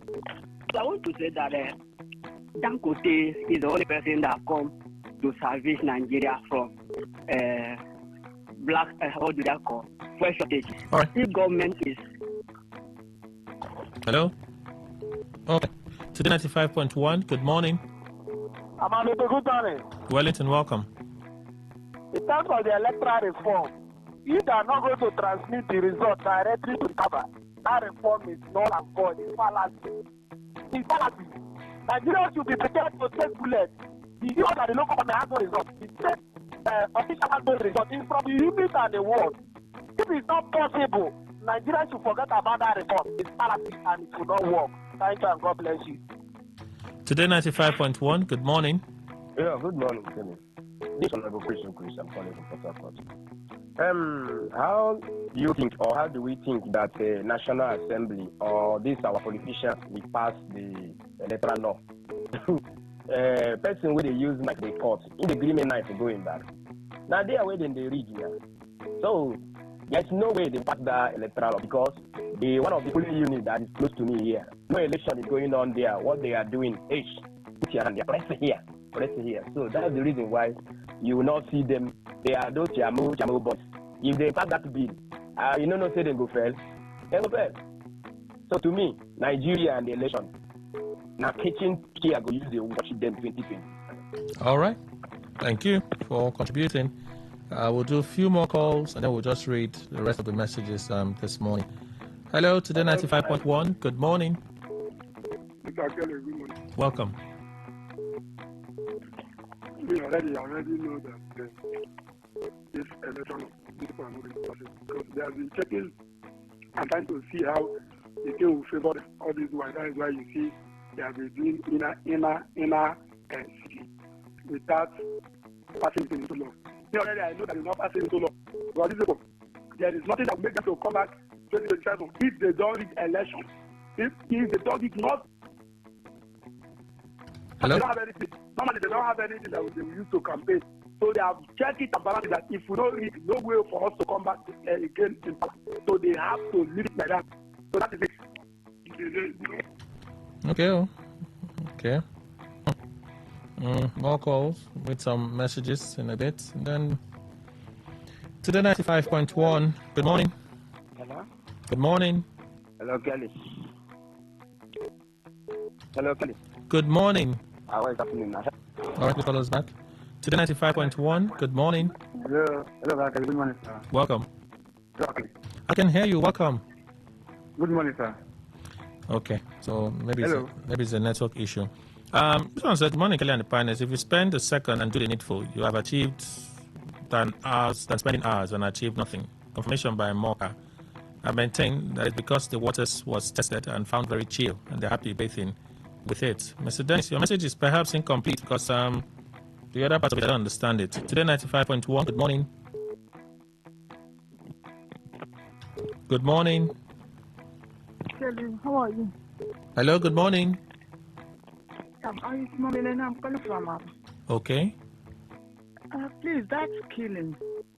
I begin to wonder if really these people are from Nigeria. Please, you can help me and Sanka. I watched it yesterday. I'm almost. You know, these people they are killing, they are not doing any facilities from the government. No roads, no good house, nothing for them. Why people are so wicked, so mean? I don't think that if their government that are killing their children or their family, that this will continue like this. So people don't have sympathy again. You spoil what you know you cannot create. You can't have mess up on everybody. I'm telling you. Today 95.1 final call. Hello, Kelly, good morning. Welcome, sir. Can you hear me? I can hear you, yes. Can you hear me? Okay, let's try this one. Today 95.1, good morning. Hello. Can you hear me? Can you hear me? All right, I think we'll just have to drop you with the calls now. I must admit that I at least expected this latest intervention by my grand-uncle. I guess you mean the president. Because twice had he attempted and twice he was flagrantly disregarded. Even the governor publicly downplayed it as a political intervention, preferring instead a constitutional one in concurrence with his supporters, just as the FCT minister openly vowed not to welcome any further intervention. So little wonder why citizens seldomly swallow words by politicians who often eat them back. Special Douglas from GRA, you sent that message. So this will be the last I can take from here. Friday looking report. Help is on the way. Bayo Nanoga. Indeed, helps on the way to resurrect the 170 dead from the silent land. Hooray, the families of the victims. Nigeria will neither know peace nor development until the daily unwarranted bloodbath drenching the soil is stopped. All right, thank you, Friday Olo from Newport. So let's go to WhatsApp and read a few from there. This one says, Kelly, according to governor supporters, going direct to president have finally ended. Captain Arolu from Rukboku, that is your contribution. Thank you. So I think that's the first one. This should be the second one. Morning, Kelly and the gentleman in the studio. Senate passes the electoral amendment bill. This is not okay for me. As far as I want to take Clinton West is concerned, the Senate has not done any amendment in the Electoral Act. The Electoral Act is the same as it was. The major point of amendment was left out, the transmission of election results electronically. The National Assembly not committed enough to improve the electoral process because what they did was still give room for election rigging. Wanatek Clinton West, there you have it, your contribution. Let's move on, read a few more. Good morning, Today FM. Okay.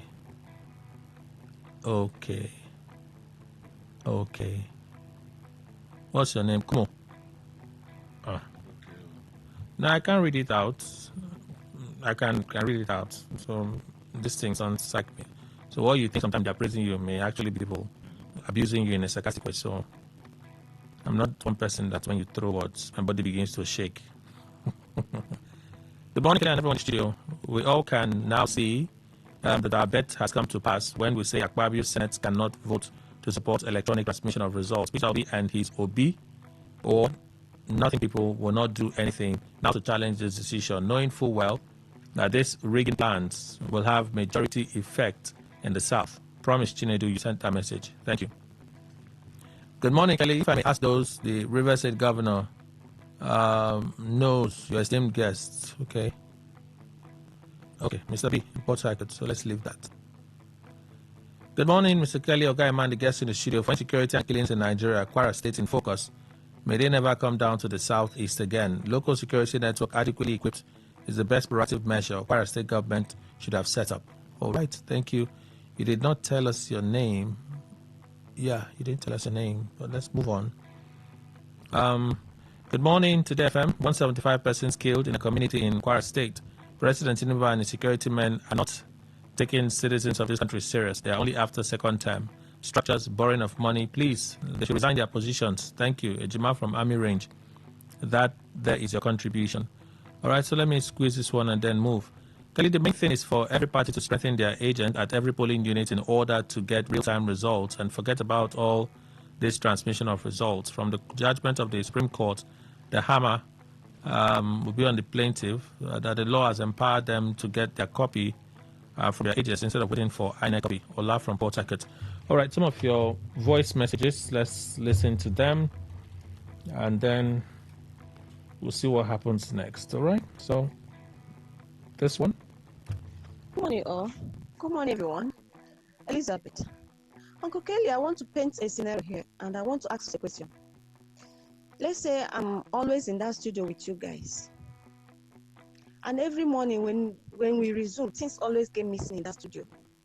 Anytime we come for a program, things always miss. Then you hold a briefing that in this briefing, there must be CCTV in this studio. Would I approve to it? And I know I'm the one that always, take things out from them. Do you think I will approve to that CCTV? Will I approve to it? Good morning, all. Good morning, everyone. What happened? I just stopped. I'm not responsible for that. I want to paint a scenario here, and I want to ask a question. Let me push it forward a bit. You hold a briefing that in this briefing, there must be CCTV in this studio. Would I approve to it? And I know I'm the one that always, take things out from them. Do you think I will approve to that CCTV? Will I approve to it? It actually finished. Okay, the next one. Here we go. Good morning, Kelly, and the guest in the studio. Ogama, I greet you, especially my mentor. So, Mr. Kelly, you see, this federal government trying to share responsibilities with the state government on the electricity subsidy. I'm just laughing because when the governors are busy, the campaign to APC resigning and the campaign resigning and signing up here and there. I don't know what they were thinking, because I want to believe that if this governors were free on their own in another party doing their things their way, there's no way the president will say this and they will accept it. Most of them are not happy with this thing I'm setting, because most of them don't have enough funds on their own, talk less of to start funding electricity. So I believe that it's just their team working against them. Thank you. Hello, good morning, Mr. Ima. Good morning, Kelly. Good morning, Botibe, and the other guests. My name is Mr. Eze. 75 people killed by bandits and killings all over the country. Please, I want to ask, what have Nigerians done to these bandits? What have we done to these bandits that they kill everywhere? And in regards to the question asked to what is Kano, concerning the man, look at how he's beating around the bush. He doesn't have any question answer to give. And Kelly, I want to ask, why do you feel that it is your opinion that is making the governor behave the way he behaves? Thank you. Because if you listen to me, you know that that's not what I meant. In fact, that's not what I said. I can poke at the governor, not you poke self. If I poke at the governor, this team has a way of reaching me. What do you? Good morning, Mr. Kelly. I'm the big boss in the house. My name is Tony Chinoso from Port Harcourt, or Nanoka. Telling stories after the terrorists slaughtered over 70 Nigerians. Wow, it's a pity. A community that was told that the terrorists rose to the 4 months ago. And the local chairman didn't do anything. The members representing the both in the state and the federal houses didn't do anything. And the state governor didn't do anything. The Federal Republic of Nigeria president didn't do anything, but he was busy receiving defectors from other political parties and trying to turn Nigeria into one party system. What did he show? Let Tinubu continue to build the castle of destruction. In as much as human blood is involved in this matter, Tinubu will not succeed in 2027.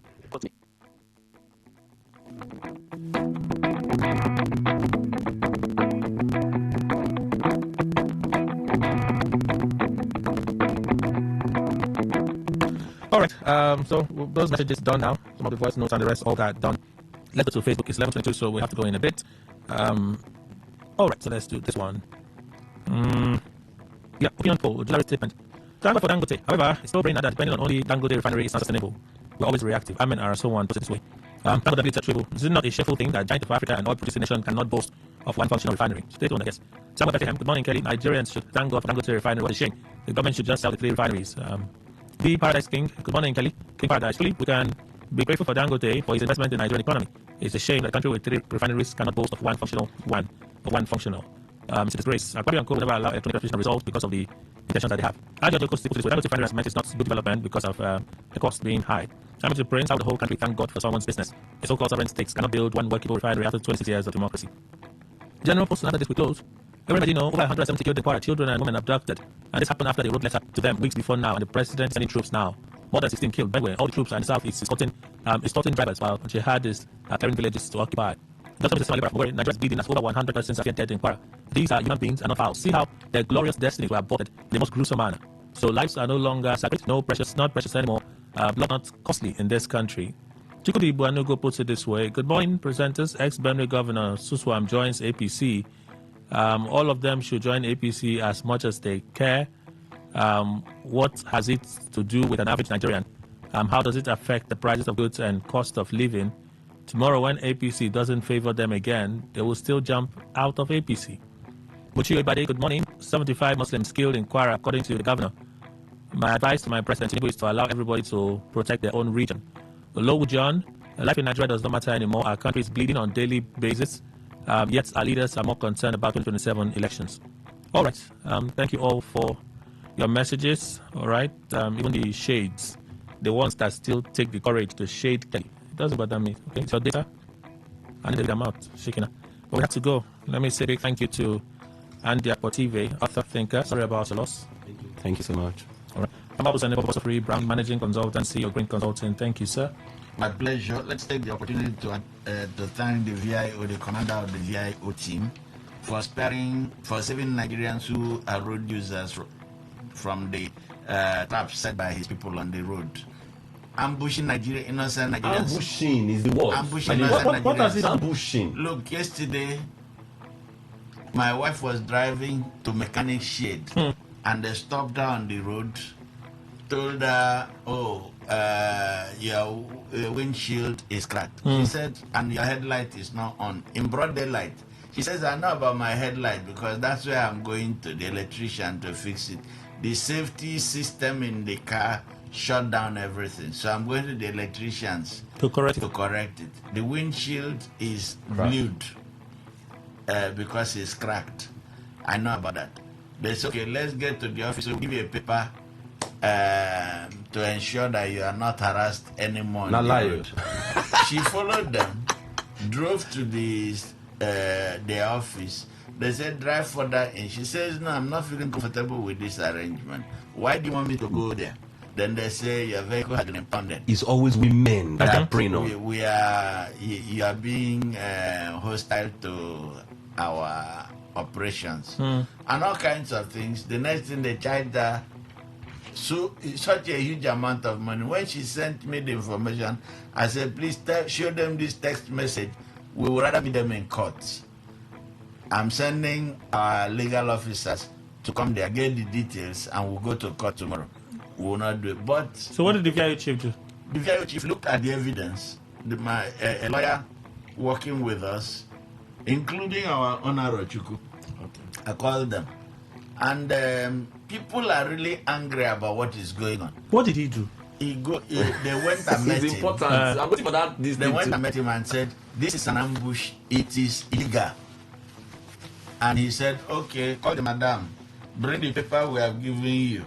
Okay, please, release. I brought the paper so you can see it. I had a meeting with Mr. Monibo Akobo, and I told him the crimes that his men are causing on the road. He told me to my face everywhere. Yes. That the Permanent Secretary Ministry of Transportation had organized a training for them, so they are changing their behavior. I've raised it on the radio many times. This is part of an attempt to make Governor Fubara's administration unpopular. If 4 courts in this country have ruled to say VIO men on the roads are illegal. Yes. And Rivers State government is saying that for the fact that a ruling in this state has not been delivered, we are not going to obey that order. And you put men on the roads illegally to be extorting people. They're extorting people. To be extorting people jumping in front What of are your we- vehicle. What are we saying? No, the River State government must take action. I have They been will not now. talking It's only, about. it's only the painting of under bridge that I have been talking you will of see that they will VIO quickly for want to as take long action. as I've been now. talking about VIO. They will not. Putting them, do you know that they are inspection officers by law? Yeah. The River State traffic laws gives them as inspection officers. They have no powers to arrest or impound any vehicle. Absolutely, Kelly. That is the fact. Absolutely. But River they State impound government, vehicles. they are sitting comfortable, and these men are extorting people on the roads. On a daily basis, Kelly, I think radio stations, newspapers must be talking we about need this to thing. talk about Now, it. maybe now only me they shout. The way This I talk about is- VIO, it's almost like it's personal. VIO cannot Yes. stop me. They cannot harass me on Do the road. you They know cannot how try many it. Nigerians suffer from that? Do you know they don't even have rights to do what they ask your wife? The trauma people go through from this kind of thing. Many people will run their BP to sky level and will not wake up. They will tell you all sorts, my chief. They will tell you all sorts. Once they stopped you, they found something. We have to go. Mr. Ndukwe, Immediately. thank you so much, sir. Thank you very much, Kelly. Thank you, Nigeria. That's our show. Port Harcourt, are you ready? Today, 95.1 FM.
Get ready to turn up the volume and dive into the heartbeat of entertainment. From the hottest celebrity gist to trending music, movie buzz, viral moments, and behind the scenes drama.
This is where the fun never stops.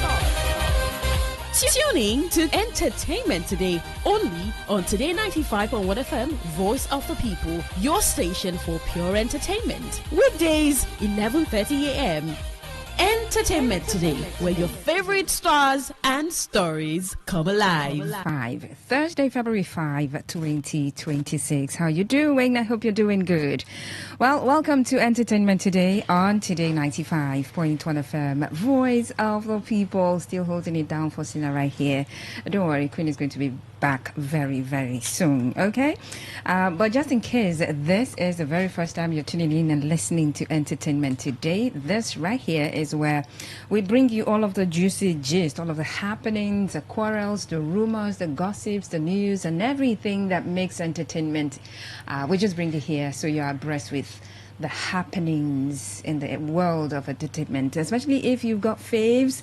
I mean, if you follow certain artists and, well, you just want to hear from them every now and then. Well, this is where you should be, okay? Listening to all of the things that, all of the stories about your favorite artists, okay? All right, my name is Faustina.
Putu, and I'm not alone in the studio. I have Miracle Emmanuel, and we've got a lot of juicy gist for you all today, so just stay tuned. I know you like gist. I mean, that's why we are here. That's why we No, are here. you personally, you like those gists. You like them. It's good so that I can give to my people. Oh, because you have faves too, so you love the gist. Yeah, I do. You do have faves. Okay, all right. Oh, Allah.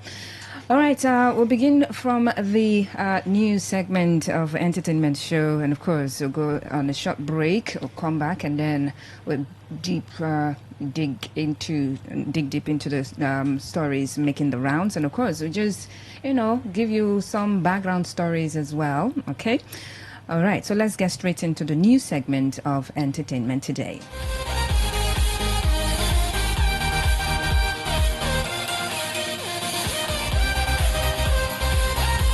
Beginning from the foreign scene, Amazon plans to use artificial intelligence to speed up the production of movies and television shows, even as Hollywood voices concern that AI could reshape the industry and threaten jobs, Reuters reports.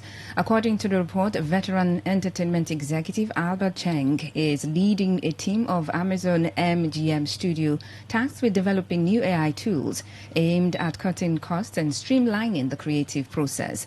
Now, the company plans to launch a closed beta program in March, inviting industry partners to test the tools, with the result expected by May.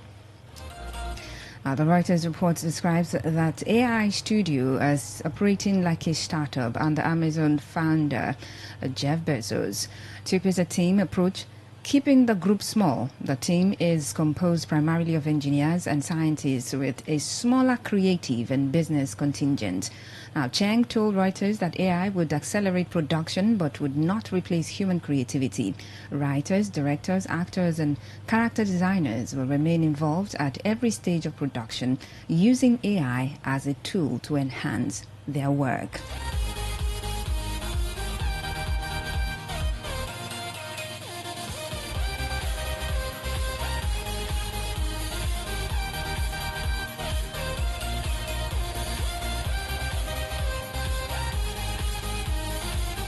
Back home here in Nigeria, Lagos State Governor Babajide Sanwo-Olu has received American online streamer and YouTube personality Kai Cenat at the Lagos House Marina on a courtesy visit.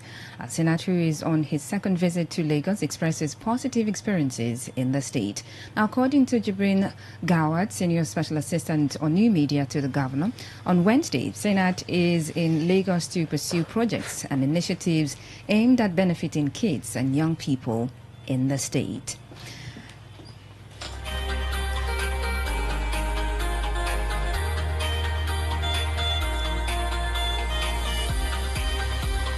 A Nigerian singer Chidozie God's Favor Ugochinyere, popularly known as Fave, has raised an alarm over an alleged directive for artists not to organize shows in Nigeria during the Islamic Ramadan period.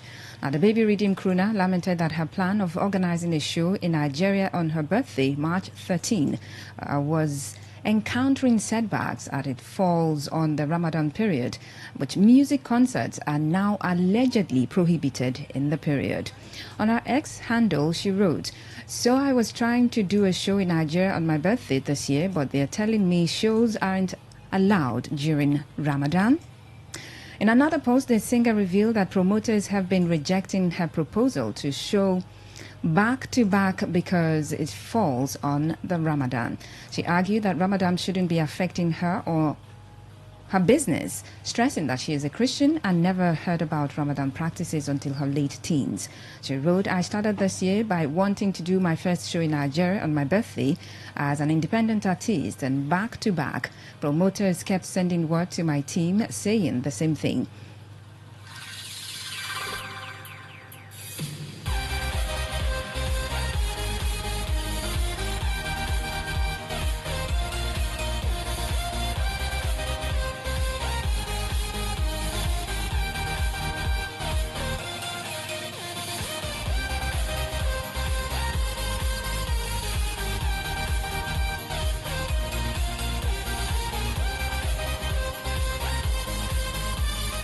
Now, Nollywood actress Tonto Dike has stirred widespread reactions on social media after sharing a touching video showing her son, King Andre, reuniting with his father, Olakunle, following a long period of strained relations between both parents. Now, the video shared on DK's verified Instagram page captured a calm and emotional moment between father and son, and in what appeared to be an office setting. Although no clear words were audible, the body language and quiet exchange suggested a moment of reconciliation that resonated deeply with the viewers. Now, social media users reacted swiftly, describing the clip as heartwarming and symbolic. Many praised the development, stressing the importance of parental presence in a child's life, regardless of past disagreements between the adults. Others commended the maturity involved in showing the child share time with his father, noting that such gestures are vital for a child's emotional well-being. Now, the video sparked wider conversations online about reconciliation, co-parenting, and healing after prolonged conflict, particularly for families navigating separation in public eye. DK shared the video alongside a reflective message centered on faith, restoration, and personal transformation. Now, in the lengthy post, the actress suggested that her journey has entered a new phase guided by grace rather than circumstance.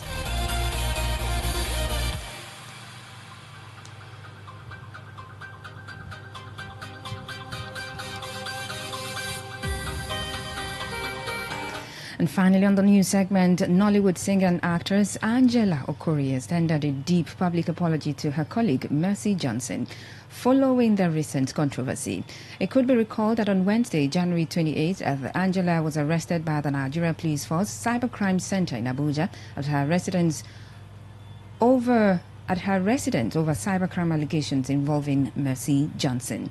After promising to address the situation, the actress kept her word by releasing a video on her Instagram page where she profusely apologized to Mercy Johnson. Now, in the video, Angela admitted that she is not a perfect being, which was why she chose to apologize. Now, she explained that she had heard several negative things about Mercy Johnson, fondly called MJ, and those stories influenced her feelings and actions towards the actress. Angela also revealed that people were equally bad-mouthing her to Mercy Johnson, a situation, she said, contributed heavily to the chaos between them. Now, the actress stated that at this stage of her life, she wants no drama or fights and would rather focus on her business and personal growth. According to her, she had already spoken to Mercy Johnson through another colleague and apologized privately, which Mercy Johnson accepted wholeheartedly. Now, the apology has sparked mixed reactions online. While some praised Angela Okorie for taking responsibility and apologizing publicly, others felt the damage had already been done. With this public apology, many believe the long-running tension between both actresses will finally be laid to rest.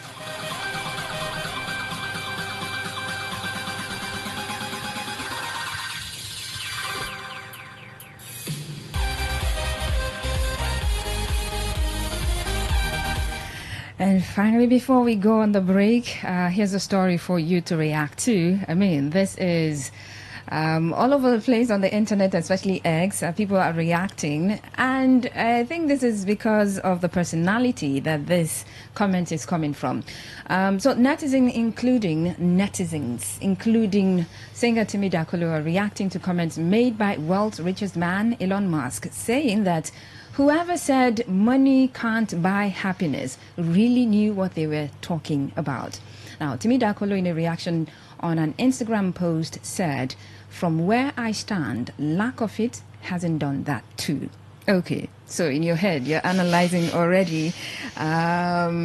It's not news, really. This is something people have been having conversations around, arguing about it. Okay, if you have money, it means you're going to be happy. Other people who have money, some of them are not happy. And then people cite examples as to some celebrities who have all the monies in the world. Okay, maybe not all the monies in the world, but a lot of money, and they're not happy about it. Anyways, I would want you to react to this. So go on a short break. When we come back, I'll take your reactions, okay? How would you react to this?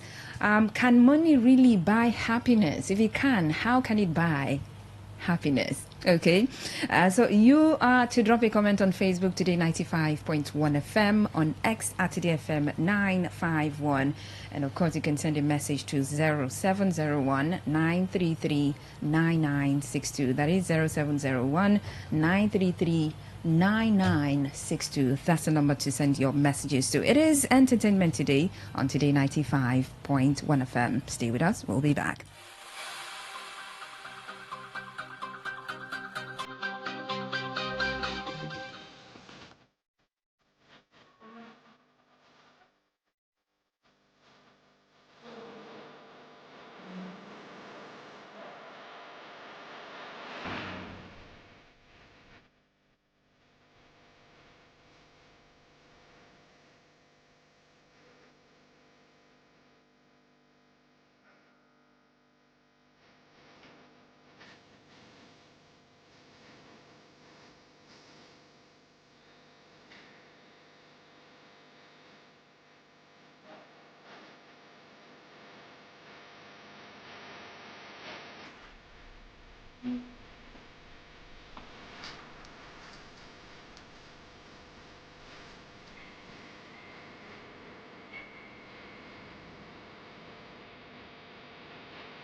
Talk radio. I listen to a lot of talk radio.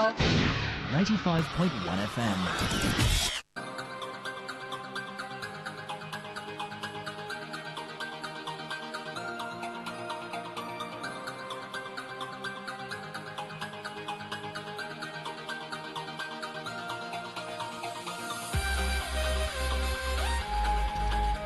All right, welcome back to Entertainment Today on Today 95.1 FM, Voice of the People. So before we went on the break, we did tell you the story that you should react to. I mean, we need your reaction on this one because it's really very important.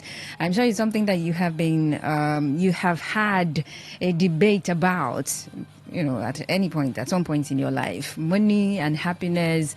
Can money buy happiness and all? But Elon Musk is saying whomever came up with that concept really knew what they were, talking about. And some people are saying, well, money cannot buy you happiness like that. Or it's not like that.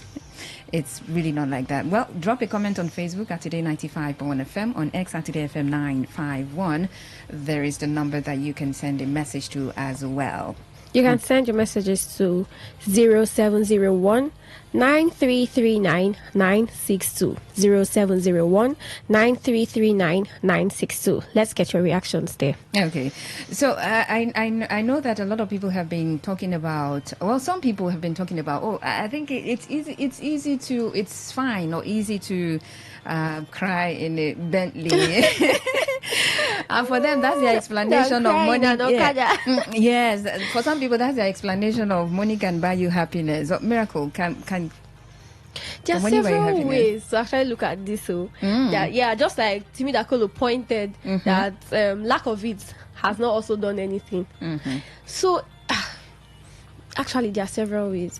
But then, if you're looking at buying happiness as an abstract thing, money cannot buy happiness because, of course, happiness is abstract. We cannot see, we cannot feel it. But everything that can give you happiness in this world, money can buy it. So, in that regard, is it safe to say that, well, based on this principle, based on this perception or perspective, we can conclude that money can buy happiness? Yes, money can buy happiness. We don't know what's happening with our man. We don't know the reason why he said that. But then, money can buy. The only thing money cannot buy is life. Once someone has gone, the person has gone. If money could have bought life, because money can, anything that can give you happiness. Even if you're sick, you need to do a transplant, whatever transplant it is, money can do it. Even if there are donors who are lined up, money will give you access to get donors even before people who are ahead of you. Money can do anything. Money can do anything. Yes. Anything. Anything that can cause us happiness. Money can get it for us. Okay.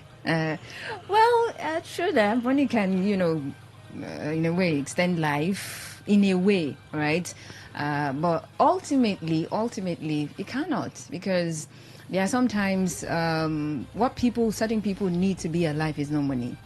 It's not money that is needed to keep them alive. They could have all the monies in the world, and then death is inevitable for them. I mean, it would come. So they would tell, probably doctors would tell you, there's nothing we can do about this one. So you probably should take your loved one home and, just do something about that. But coming from Elon Musk at this point in time, I don't know what, like you said, I don't know what's going on with him. I really do not. I hope all is well.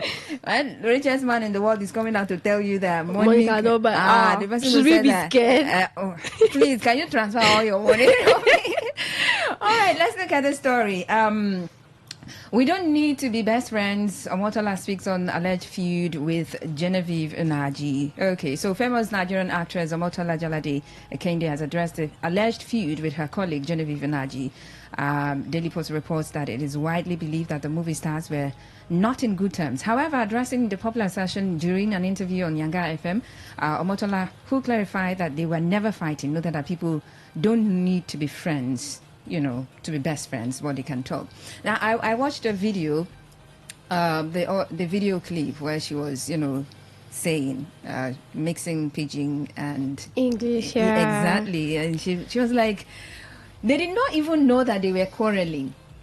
Until they heard. Yeah, they heard it. And so they had to and they picked it up from there. Yeah, they had to catch up with the quarrel. And she said it was it was an industry thing. You know how even media and some fans would want to pitch one person against Against the the other. other. But I thought at some point they were quarreling. True. Really? At some point. I never thought so. Yeah, and I think it's a thing with this industry. Oh. Remember Angela saying some persons had already incited to Mercy Johnson. Some persons had already spoken some things about her to Mercy Johnson. Mercy Johnson saying same too. Maybe it's something that comes to the industry. Then we can blame it on the fans, right? Yeah. And the media. Yes, definitely. Okay, I mean that's a lot. And coming up now to for some people, I saw comments. Some people said, well, when that time was at that time when people were thinking that they were actually quarreling, why did it not come to debunk and all of those? Yeah, but I think something like this is good for the industry. Why? I mean, it's I think it's controversy sells. Oh, right. It sells, and so for them, industry people and the fans and all of those, I think it's good for business. All right, one more story, and then we'll just take messages and we'll wrap this up. So this is something from Timini Egbusing, talking about the fact that he lost his soulmate because he was focused on financial success. Nollywood actor Timini Egbusing has opened up about one of the biggest regrets of his life, losing a woman he believes was his soulmate, during a recent interview with Jay on Air. Now, Timini reflected on how his intense focus on work and financial success cost him a meaningful relationship. According to the actor, there was nothing fundamentally wrong between them. All she wanted was his presence. Miracle. I particularly you see richest man complaining about money. You have some people chasing money and losing the love of their life. You see this life this life at all, it's not balanced at all. But you can balance it. If it's not balanced, you can put block on one side and lay a foundation and make it balanced. Okay, I like the facts that he came out to say this openly. We know him as a lover boy. So I like the fact that I came out. I think at some point he said he's not even that kind of lover boy. It's just an impression that people have. But of he him. does it well in his films. Based on his roles. Fans again. Yes. So yeah, he said something that really caught me. He said, if all you can give out as a man is money, then you're really shallow. That got me, and it got me thinking. It's true. It's not. Please, I need you to be emotionally available. I need you to be emotionally intelligent.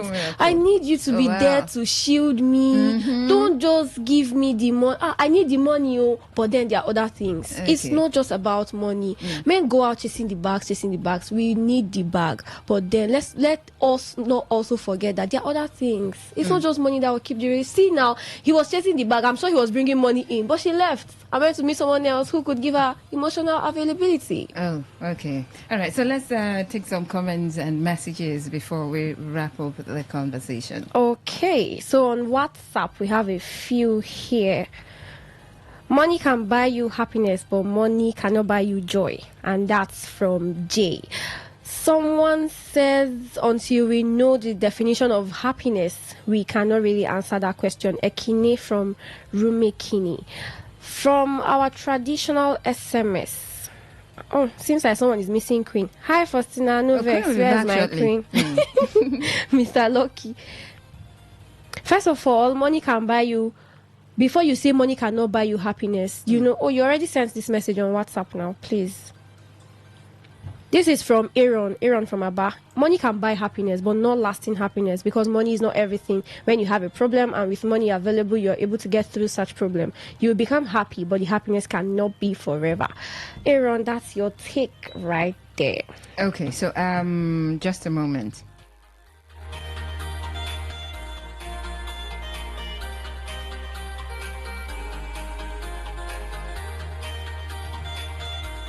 All right, quickly, let's see some comments that you've dropped on X and Facebook. X, none. So, Facebook, yes. Chidowski Chidek says, money can buy happiness. The only thing money cannot buy is life. Oh, okay. So you think money can buy happiness. All right. April Freeman says he should give me that money God has blessed him with. Let me know if there's any other thing that will make me unhappy. Oh, you need Elon Musk's money. He should give you the money. And so you can begin to think about what is going to make you unhappy. Okay. All right. Those are some of the comments on Facebook. But we have got to go now. We're done with the... right? Yes, No more we are. messages. Okay. All right. So we have got to go now. It's been entertainment today on Today 95.1 FM. Thank you so much for joining us. My name is Faustina Oputu. Thank you so much for staying here. My name is Miracle Emmanuel.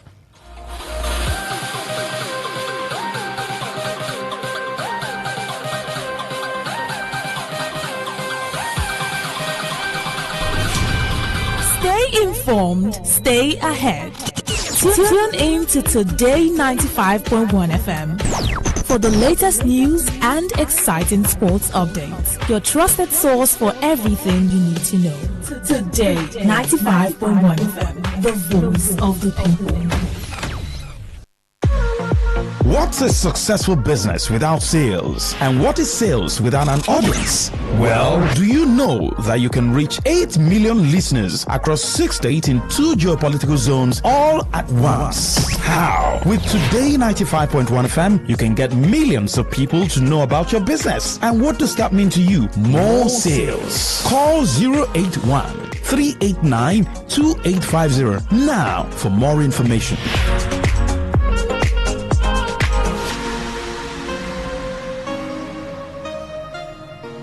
Whether it's happening in Port Harcourt, South South, Nigeria, or around the world, we've got you covered. On air, online, delivering balanced news and unbiased analysis. Today, 95.1 FM. 95.1 FM, Port Harcourt. News.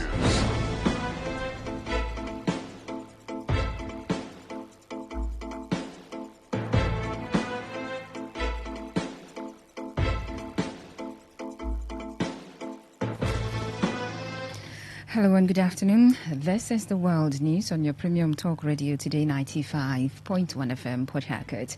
I am Faustina Oputu. And the headlines?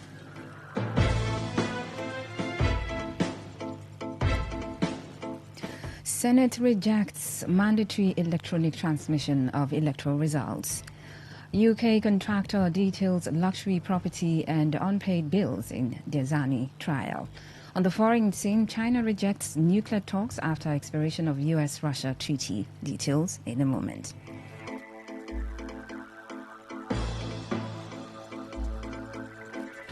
And now the details of the news. The Senate has passed the Electoral Act Amendment Bill but rejected electronic transmission of results.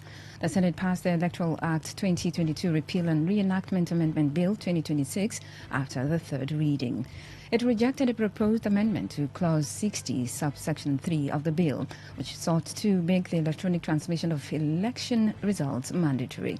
But Senate President Godswill Akpabio said in his swift reaction that the Senate retained transmission of results as provided in the 2022 Act.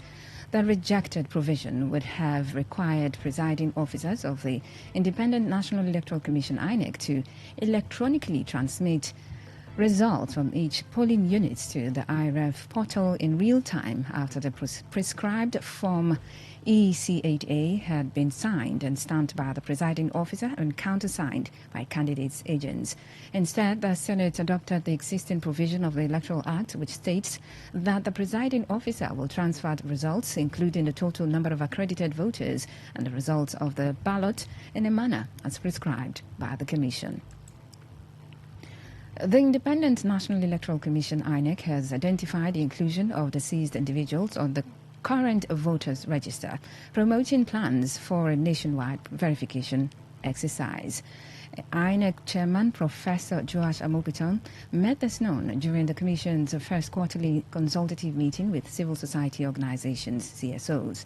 Amopiton said the review became necessary after analyzing figures from the Anambra State off-cycle governorship election held in November, which revealed a sharp contrast between the number of registered voters and those who actually cast ballots.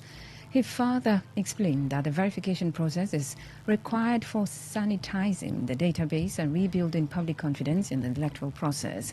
The INEC chairman said the findings have raised serious questions about the reliability of the register currently being deployed for elections across the country.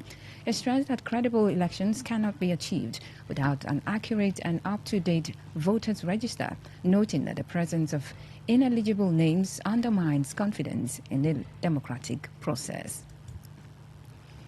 The House of Representatives Ad Hoc Committee investigating agricultural subsidies, intervention funds, aids and grants programs from 2015 to 2025 has cried the persistent disregard for parliamentary invitations by government agencies and financial institutions. At an investigative hearing held in Abuja, the committee expressed strong displeasure over the continued failure of several invited institutions to honor its summons, warning that it would no longer tolerate the practice. Consequently, the committee directed Universal Microfinance Bank, the Central Bank of Nigeria, SunTrust Bank, Stanbic IBTC, and the National Bureau of Statistics to appear unfailingly before it, cautioning that further non-compliance would leave it with no option but to invoke the relevant provisions of the 1999 Constitution to compel their appearance. The chairman of the committee, Jamo Aminu, issued the directive following the repeated absence of several institutions despite multiple invitations. The committee is probing the implementation of major agricultural intervention schemes, including the Anchor Borrowers Program, the Agribusiness Small and Medium Enterprise Investment Scheme, the Accelerated Agricultural Development Scheme, and the Nigerian Electricity Stabilization Fund, among others. The Vice President of Nigeria, Kashim Shettima, has launched a 25-year development blueprint for the Southeast region. He also announced that President Bola Ahmed Tinubu has approved the establishment of the Southeast Investment Company Limited, designed to mobilize resources from the diaspora, capital markets and development finance institutions for the region's development. Shettima, who made this known during the Southeast Vision 2050 Regional Stakeholders Forum in Enugu, said the gathering was a decisive break from short-term governance cycles toward a structured, multi-decade development framework. He said the company will work in synergy with the Southeast Development Commission, SEDC, to address post-war infrastructure gaps and drive long-term regional competitiveness. He reaffirmed that the SEDC was conceived to focus on structural transformation rather than routine administrative activity, insisting that Nigeria is strongest when its regions thrive. A former building contractor has given detailed testimony about the renovation and management of high-value London properties linked to Nigeria's former Minister of Petroleum Resources, Diazani Alison Madueke, as her bribery trial continued for a fifth day at Southwark Crown Court in London. Tony McKay, a former director of Bear Rock Construction Limited, told the court that his company carried out major refurbishment works between 2011 and 2014 on several properties allegedly used by Alison Madueke and her family. His evidence, supported by emails and financial records shown to the jury, described a business relationship with Nigerian businessman Kolawole Aluko that was marked by repeated payment delays. Mulcahy said Bear Rock was engaged by Aluko to oversee extensive renovations of 39 Chester Close, North London. Floor plans presented in court show the installation of a residential lift, which Mulcahy said was required because the intended occupant, Alison Madueke's mother, had mobility challenges. He added that the top floor was designated for the master's son and that the minister's son, and that the total cost of work on the property was about £2 million. You're listening to the World News on Today 95.1 FM, Voice of the People. After the break, more news, foreign and sports stories. Do stay tuned.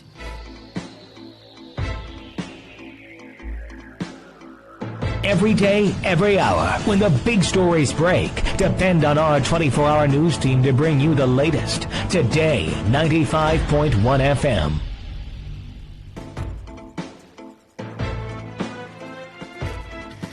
Thanks for staying tuned. Welcome back to the rest of the stories. Gunmen have killed 162 people in Kwara State in one of the deadliest attacks in the country in recent months. The attack late Tuesday on a village in the west central state came after the military recently carried out operations in the area against what it called terrorist elements. Recall that Kwara Governor Abdurrahman Abdurazak confirmed the death of 75 persons. He revealed that President Tinubu had approved the immediate deployment of an army battalion under Operation Savannah Shield to launch counteroffensives against the attackers. However, Kwara State Secretary of the Red Cross, Babaomo Ayodeji, said the death toll now stands at 162 as the search for more bodies continues. Some men dressed in Navy uniforms have reportedly pulled down a fence at a property located at number 19D Golf Court, OGRA, Port Hackett. The men also allegedly whisked away a security guard on duty at the property. A brother to the missing security guard who confirmed the incident to Today FM said that suspected uniformed men forcefully gained access to the premises before carrying out the demolition. They blame plenty bike. Knock all these places. So me, I escaped. There's also I first see them in time. So my brother, while they inside here, they just fall out. So I don't know where they carry him go because already me I don't escape because when you see plenty people group, you don't know what they carry for mine. So I don't know whether Anna is alive because where they hold him is begging. I beg, make una no kill me. I be innocent or make una no kill. Okay, now as I'm talking to you, they hold my father for village. What I go do? Him, I be my father on. You understand? So I don't know. So I beg, may they help me to bring the guy out so that me, my father, could be outside. My father is elderly man. So Meanwhile, one of the middlemen involved in the disputed land transaction, Chimezie Bright, accused an interested party in the dispute of orchestrating the attack. He alleged that the man sent thugs and persons suspected to be naval officers to demolish the fence despite an ongoing court case over the property. After the purchase, we are surprised one Mark Uruchi came that this place also belonged to him.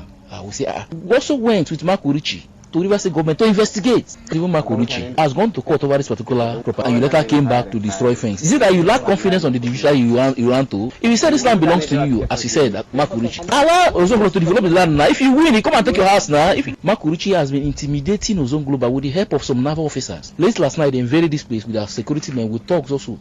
They brought down the fence, destroy. Our problem here that they kidnapped one of the security men. Abubakar was kidnapped here last night. So Mark Uruchi, all the persons he brought to destroy his property should help us bring Abubakar. Our problem is Abubakar. The Orashi National Congress (ONC) has raised serious concerns over escalating insecurity along the Ahoda Abua Road in Rivers State, as they called on the state government and security agencies to urgently intervene.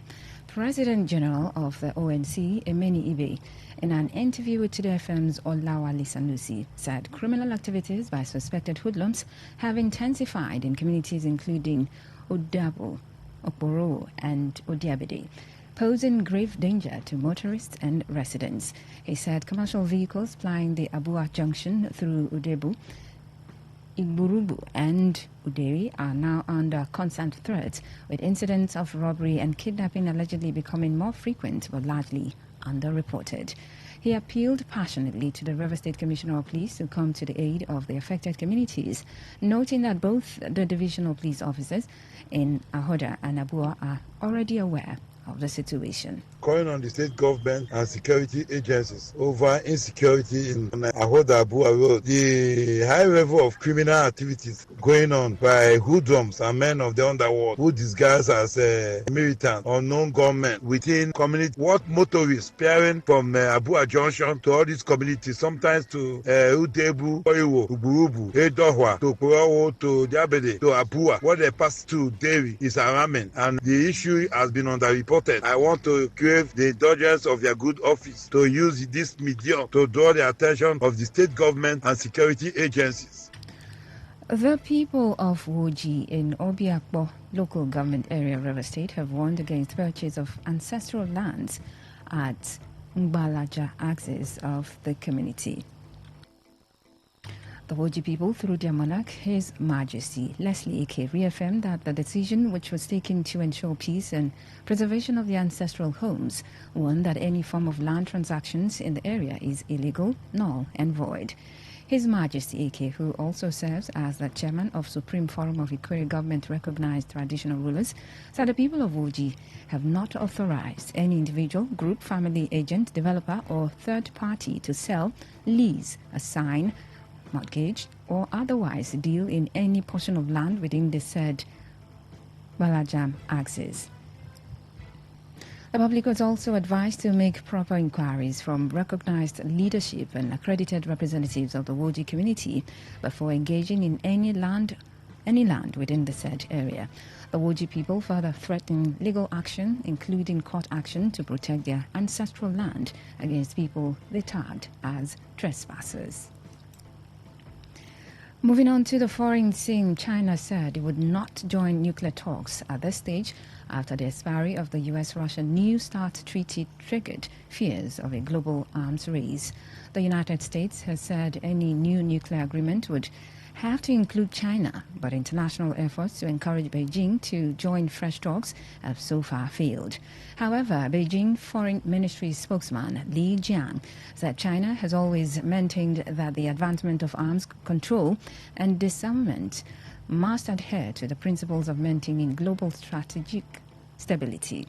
He said China's nuclear risk capabilities are of a totally different scale as those of the United States and Russia and will not participate in nuclear disarmament negotiations at this stage.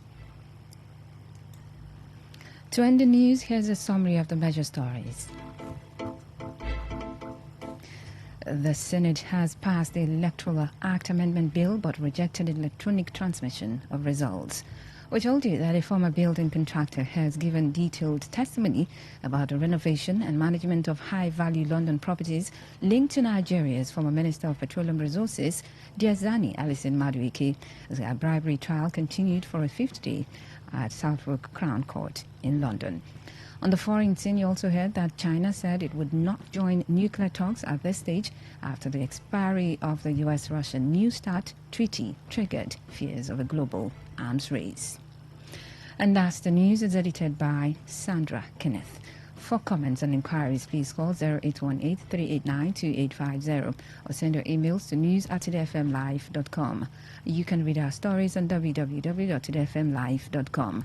Follow us on Facebook at Today95.1fm, on Instagram and on X at TodayFM951. You can also join our YouTube live at Today95.1fm. I am Faustina Oputu. Good afternoon and thank you for listening. Today's news, today's entertainment, today's sports, today's issues. Today on Today 95.1 FM, Port Harcourt. Tune in for a journey beyond the ordinary. Fasten your seatbelts. We are not just a station, we are the station. Today, 95.1 FM, the voice of the people.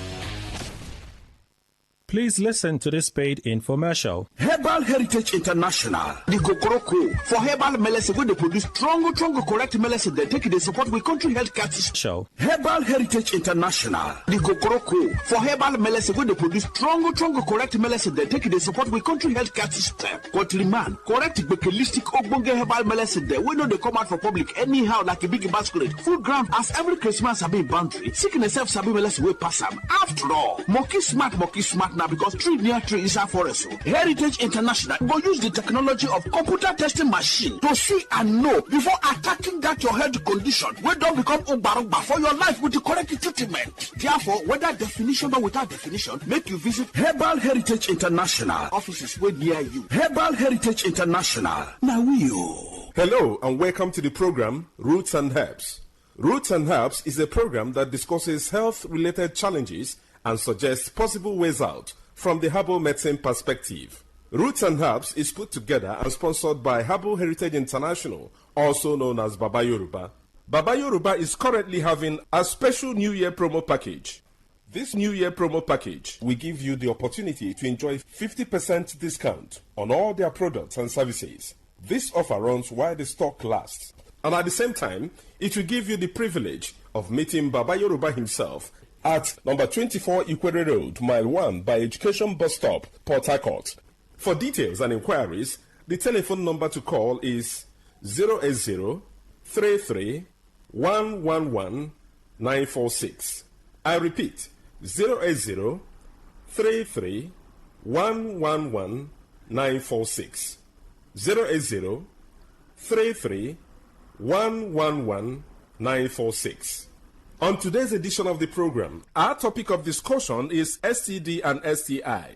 And I have with me in the studio Dr. Otumba Abiodun. Sir, you're welcome to the program. Thank you, Mr. Moderator. Sexually transmitted infections are challenges that get into the body system through sexual interaction. But the basic thing is that the causative organism is able to get into the body system and continue to divide, thereby having the privilege of affecting body cells to cause signs and symptoms. When sexually transmitted organisms get into the body system, they can be classified based on the causative organism. Some are caused by bacteria, some are caused by virus, some are caused by fungi and other parasites. But when they get into the body system, the manifestations that one is going to get do differ in some cases. For instance, in gonococcal infection in a man, it may not take more than 3 days before the man will start experiencing burning sensation in the urinary tract or painful urination. And when it's getting to, let's say, 7 days, you can start noticing some discharge from the male organ. In women, it may not be like this because their genital is wider than that of men. So it can hide in their body system for quite a very long period of time. In some people, they can be seen as carriers. There are other organisms that can cause challenges that are different from just burning sensation or discharge from the genitals. When we talk about herpes simplex virus, people suffering from herpes simplex virus can experience blisters and ulcers in the private part that will be seen as wounds. Some can be very painful.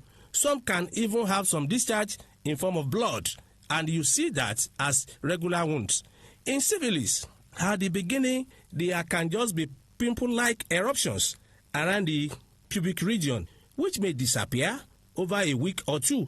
But that disappearance does not mean that the organism is totally cleared from the body system.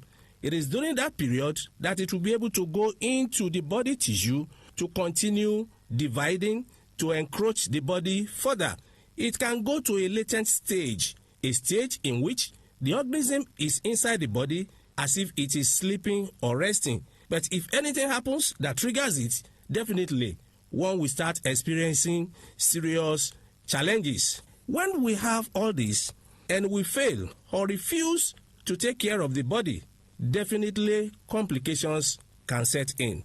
In women, when complications are already appearing, there can be serious menstrual pains. In some women, there can be discharge coming from the genitals that can even have offensive odor. In some, it is possible for them to experience serious lower abdominal pains. Most at times, these do follow their monthly menstrual bleed. In some women, if it is allowed to continue, you discover that the fallopian tube can be damaged, a situation where this area will be blocked totally. That will be seen as blockage of fallopian tube, which can really lead to infertility in women. It can be primary infertility or secondary infertility, as the case may be. In men, when infectious agents are able to stay and proliferate, that is divide, to encroach the body tissues very well, definitely the sanctuaries of the body can be reached. Part of the sanctuaries of the body is the testicles. When they get into the testicles, it can lead to orchitis, a situation where the bulbs, that is the testicles, will become very painful.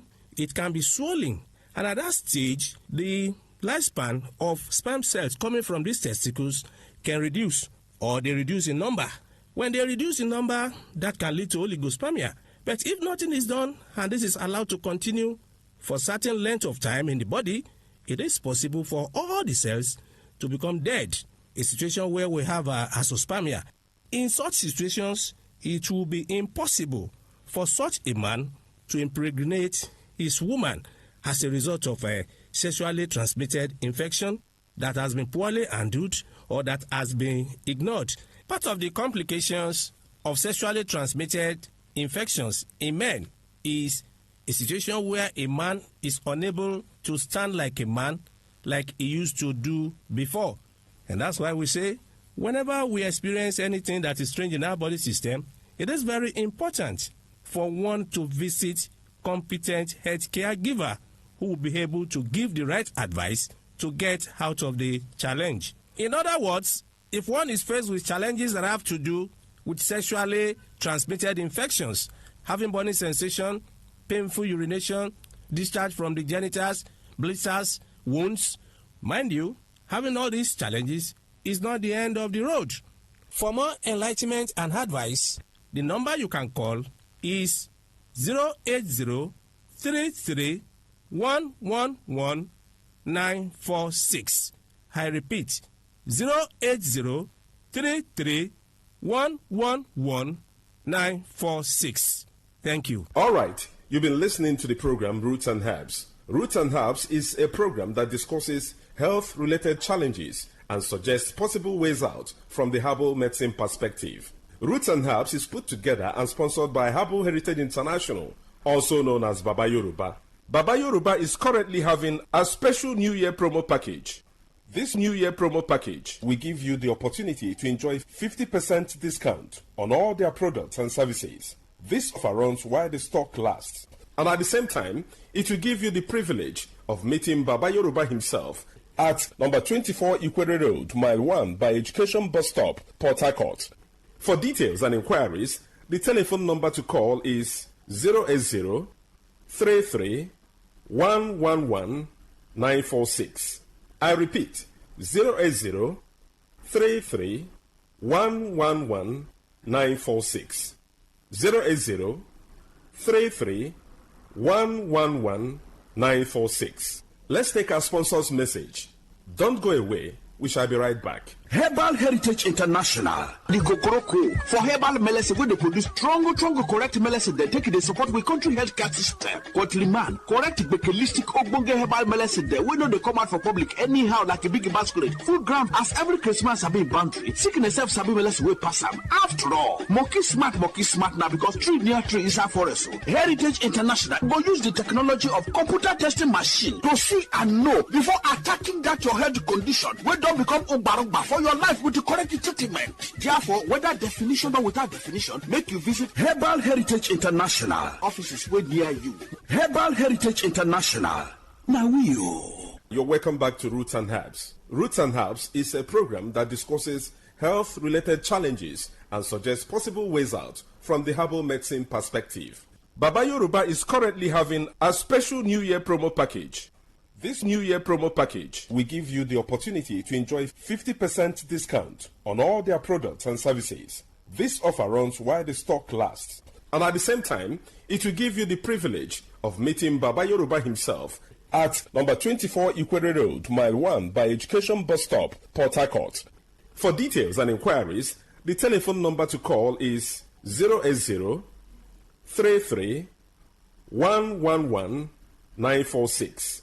I repeat, 080 33 111 946. 080 33 111 946. Until we come your way again, remain blessed. Unleash the power of the airwaves with the ultimate radio experience. Tune in to Today 95.1 FM, the voice of the people. Don't just listen, immerse yourself.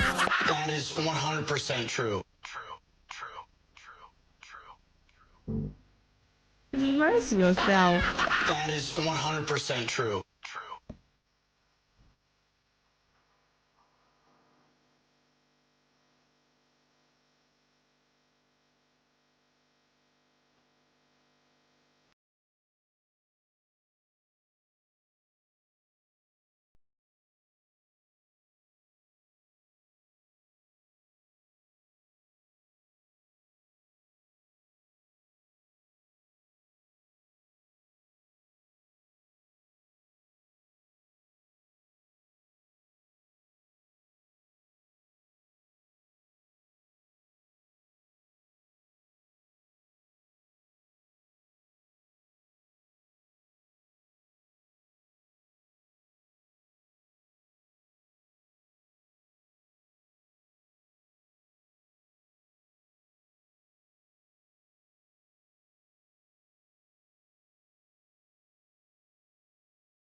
here on Today 95.1 FM.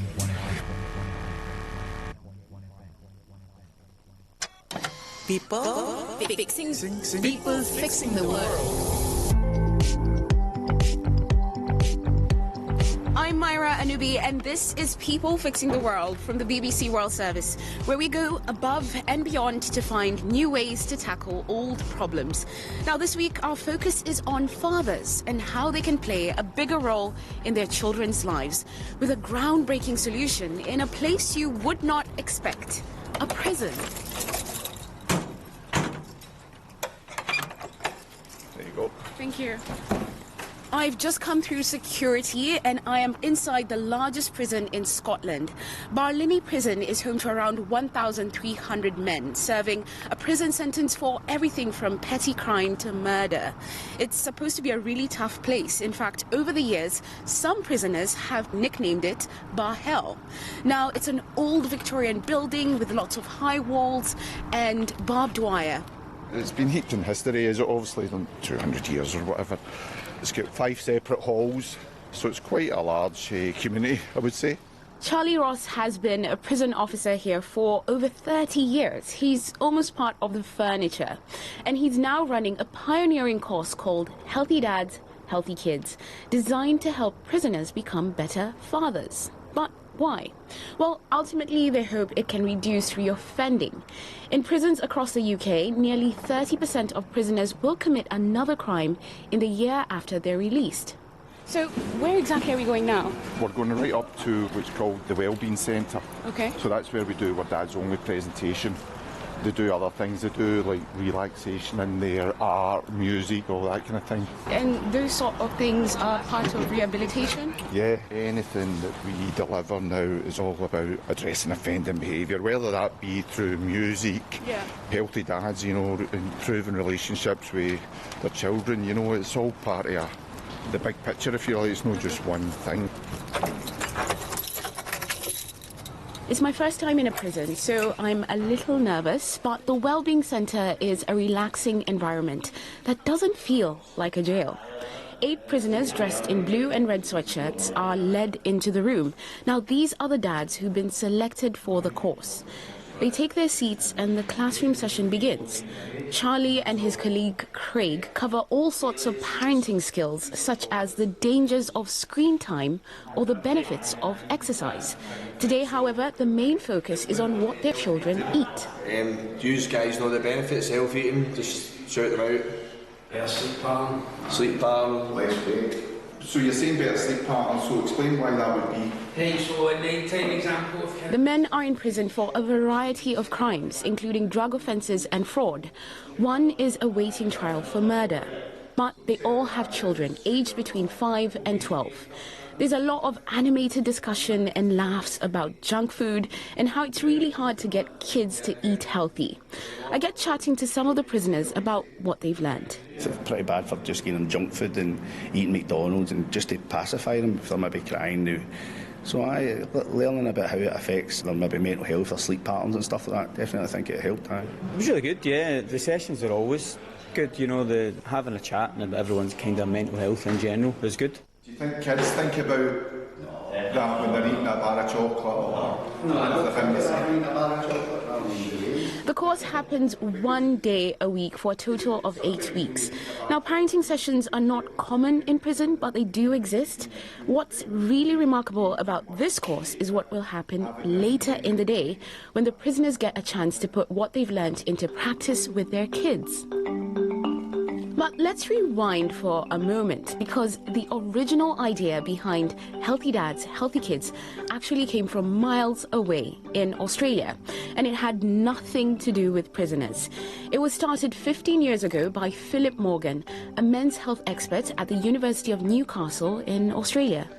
Originally, this started as a way to help fathers lose weight, but then we realised the holistic benefits of the program, given the challenges we have in society of physical inactivity, of poor dietary behaviours. So we get a huge range of father figures that sign up, and what's really interesting is that usually about half are signed up by their partners. Right. So like, what's this I'm being signed up for? Yeah. They're like, you should go along and do this. It'd be good to spend some time with the children.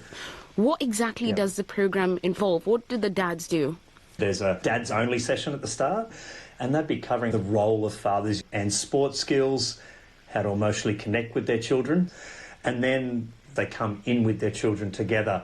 So they do education content together, and then the practical session, which is really fun, where rough and tumble play and aerobic and muscular fitness. So they're getting a workout, they're developing their physical skills and having a lot of fun. It's interesting you should say this. I have kids, and every time my husband is throwing them up in the air, I'm just like, stop. But you're saying some of these things are very valuable. Why? Yeah, that's really interesting, because many fathers bond with their children in what's known as an activation relationship. In very rough ways. Yeah, this is so good for children. Clearly, helping them develop their sports skills is important, so they become more competent and confident and more likely to play sports, which is good for your physical and mental health. There's a fascinating science behind that. Not only is it fun, but those children who are exposed to quality rough and tumble play have better emotional regulation, better social skills, because it actually develops the part of their brain, the prefrontal cortex, so reasoning and problem solving and creativity and decision making. So quality rough and tumble play, well, it looks like, hey, stop mucking around. There's a science behind how important that is for children. Tell me a bit more about that. What's been the impact on the fathers and their families? The fathers, they become more active, and so do the children, which is sustained. And they're much more likely to eat their fruit and vegetables. And I think one of the most powerful things is the father-child closeness. So we improve the relationships within the families, but also the well-being of kids and the mental health of the fathers. In Australia, the Healthy Dads, Healthy Kids program has been running since 2010, and around 1,500 families have taken part. Around the world, there are also versions of the program in the US, in Germany, and in the UK. But how did this program end up in Scottish prisons? Well, that's thanks to two researchers, Kate Hunt from the University of Stirling, and here, Cindy Gray from the University of Glasgow. Kate and I had worked on a healthy lifestyle programme for men in prison since 2012. And we had the idea that actually we could think about getting the men together to be involved in a parenting programme. And Kate had visited Phil Morgan in Australia and had seen the Healthy Dads and Healthy Kids programme in action there. And that really planted the seed that we should take that community programme into the prison setting. Cindy and Kate and her team kind of introduced us with this idea. It was very much wow. This is Neil Curry. He's head of offender outcomes at Barlinnie Prison. So the thought of bringing families and children, especially into the middle of Barlinnie Prison, was a challenge. The security implications of it was massive. The thing is, historically, visits, for example, were in visit rooms. There'd be real strict measures within a visit room, quite draconian measures, you would probably say. But we were flipping to the complete opposite side, whereas we're allowing basically soft play between fathers and children in the middle of this huge prison. Taken a lot of convincing to do for the entire institution. Kate and Cindy are very convincing. But Healthy Dads, Healthy Kids needed to be adapted from a community-based course in Australia to a program for dads in prison. The content of the programme is very different. So we've moved to much more focus on positive parenting in the prison-based programme, and we've also brought in a new element, which is a focus on mental health and resilience and dealing with life circumstances, both for the men themselves and also for the children. So can I understand, what were you trying to achieve with this, especially for prisoners who have also committed really tough crimes? So people make bad choices and their liberty is taken away, and that's the punishment for them. But their families are also affected, and the problem is that many people who are in prison lose contact with their families. The family relationships break down, the children achieve poorly at school. So what we want to achieve is to provide an opportunity for people in prison to maintain and strengthen the relationships that they have with their children, to be better fathers, to be better role models. And the idea is then that family relationships are strengthening, the children have better relationships with their fathers, and their developmental and their educational outcomes are improved. Okay, listen in, guys. So pair up, one's dad, one's kid, and we'll just go over what we're going to be doing this afternoon, okay? After the classroom session, the prisoners are led to a small gym, and here Charlie takes them through the play activities they're going to do with their kids in a couple of hours. For now, the men take it in turn to play the part of the children. So Dad, you're rolling the ball to the kid, and he's going to try and hit it. Yeah, just trying to hit it. Kangaroo is one bounce and then hits it. This is where you need to take cover. I have to say, the games look rough and fun. Lots of balls and bats flying around. Now, they've been designed to get the dads and their kids to be active and to really enjoy their time together. Stimulate, you want to make it stimulating for the kid, so make sure it's not too easy, not too hard. How did you determine which prisoners get to experience this? We liaise closely with our family contact officers. They kind of went through a process of working out who were the best people that would benefit from it, what families would benefit from it, and what ones were able to take on all the learning. Because I know it looks like it's just fun, but it's educational, it's making people think about their own behaviours, their own role in their children's lives. It's interesting you should use the word fun, because I actually, in some moments, forgot that I'm in a prison. Yeah. Some people will be listening to this wondering, why is there so much fun in prison? Yeah. What would you say to that? So if you think back to probably your childhood and things like that, you probably had fun running about parks with your parents and kind of playing with balls or whatever. A lot of these guys don't recognise that that's a major part of their children growing up. All we're doing is replicating things like that. So yeah, it does look fun, but there is a learning to it, and there should be an outcome to it.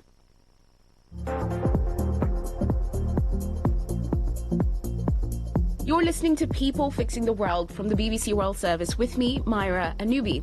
And today we're in Scotland's largest prison, Barlinnie Jail in Glasgow, looking at a unique programme that's teaching parenting skills to prisoners. We've heard how it all came about, but now it's time to see the most surprising part of the programme. When the families get to come inside the prison so that the children can play and spend time with their dads. The kids are accompanied by mums and grandparents, and they're all led into the prison gym. Now, a typical prison visit would be a bit like something you'd see on telly, in a visiting room with strict rules about touching and contact. In fact, prisoners here can't even move from their seats. But in these sessions, things are very different. The dads have just come in, and honestly, it's beautiful and emotional to see kids running up to them, hugging their dads. They haven't seen them in a while. In one corner of the room, there's actually tears from one of the boys. The prisoners change out of their uniforms and into blue gym tops so that it feels less like a prison for the kids. And then Charlie starts the session. Okay, so what we're going to do is start with to get a wee warm up. We're going to get a game of tag. Once they're tagged, they need to put their legs like that, and then they go under the legs. So it's chaos. There's so many kids, and the dads are participating. Some of the things that they learned earlier, like curling up in a ball and then getting the kids to push them around. And even for the kids who were crying at the start, lots of laughter, everyone is engaged. And it's just good to see dads playing with their kids. And just to describe what's happening now, the dads are pretending to be surfboards. So they're lying on these mats and the kids stand on them and they have to pretend that they're surfing as their dads move from side to side. There's lots of laughter, also a lot of people falling down. And in the middle of the fun, there is a bit of education as well. The dads and the kids discuss what they've learnt about junk food. Who wants to give me an example of what a sometimes food is? Yeah. Chocolate. Yeah, definitely, absolutely. McDonald's. Oh, a McDonald's, yeah, and a McDonald's. What about a sometimes drink? This is clearly a very special time for these families. Chris, who's serving a sentence for supplying drugs, says these sessions are so much better than regular visits. You can actually interact with them, play with them, cuddle them, throw them about. You know, you definitely 100% get a lot more time, one-on-one, you know what I mean? And plus with other visits, you've got other family members there, so you're trying to talk to family members maybe about bills you need to pay, things that are happening in life. and you're maybe not as interested in the kids, whereas in this you're just one-on-one. So I definitely think it's a lot better than being in a normal visit. Another prisoner who's serving a sentence for fraud but didn't want to be named explains what these sessions mean for his family. This is as much hard on them, arguably harder on them, I would say, because they've got to deal with normal life, and then them coming up and get a bit of normality and seeing me, because we are a really close family, you know, so I love them so much and I know they love me so much, and I think not seeing them is horrendous, and I think getting that 2 hours every week to have the session, it benefits them, and I can see that when I talk to them on the phone. It's, you know, when am I seeing you, Daddy, when am I seeing you, and we can talk about this. But what about the families? As the dads bond with their kids, I take one of the mothers aside for a chat. What do you think about the session today, other than the fact that it's really noisy? No, the sessions are good. This is a typical example of how the sessions go. They're quite noisy, the kids are energetic. It's a much better quality visit than it is going to a 45-minute session over in the main building where you're sitting down and having to sit across from Dad and having to fight over toys and stuff like that. So this is much better. They get to run about like crazy, and then we get to go and have dinner with them. I get dead emotional actually, because it's... Just watching, I'm feeling emotional as well, so I can imagine what that's like for you. It is, and it's so emotional. See, when we went for a meal the first time, because it's like the simple things you missed, you know. We can wait. But listen, it's great. I'm so glad that we've got the opportunity to do this, and I hope like other families get to do it as well, because you can see how great it is. Just to understand, your child is a bit older. Yeah. Does she know where her dad is? Yes, she does. Okay. Yeah, she knows.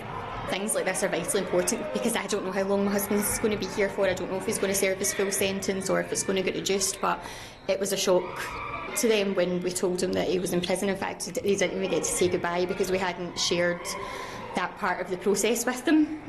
It was something we just didn't want to stress our children out about, and when I came home and told them that their dad had been remanded in custody one day, it was like, it was if I told them that I had died. I know he hadn't, but it felt very much like that for them.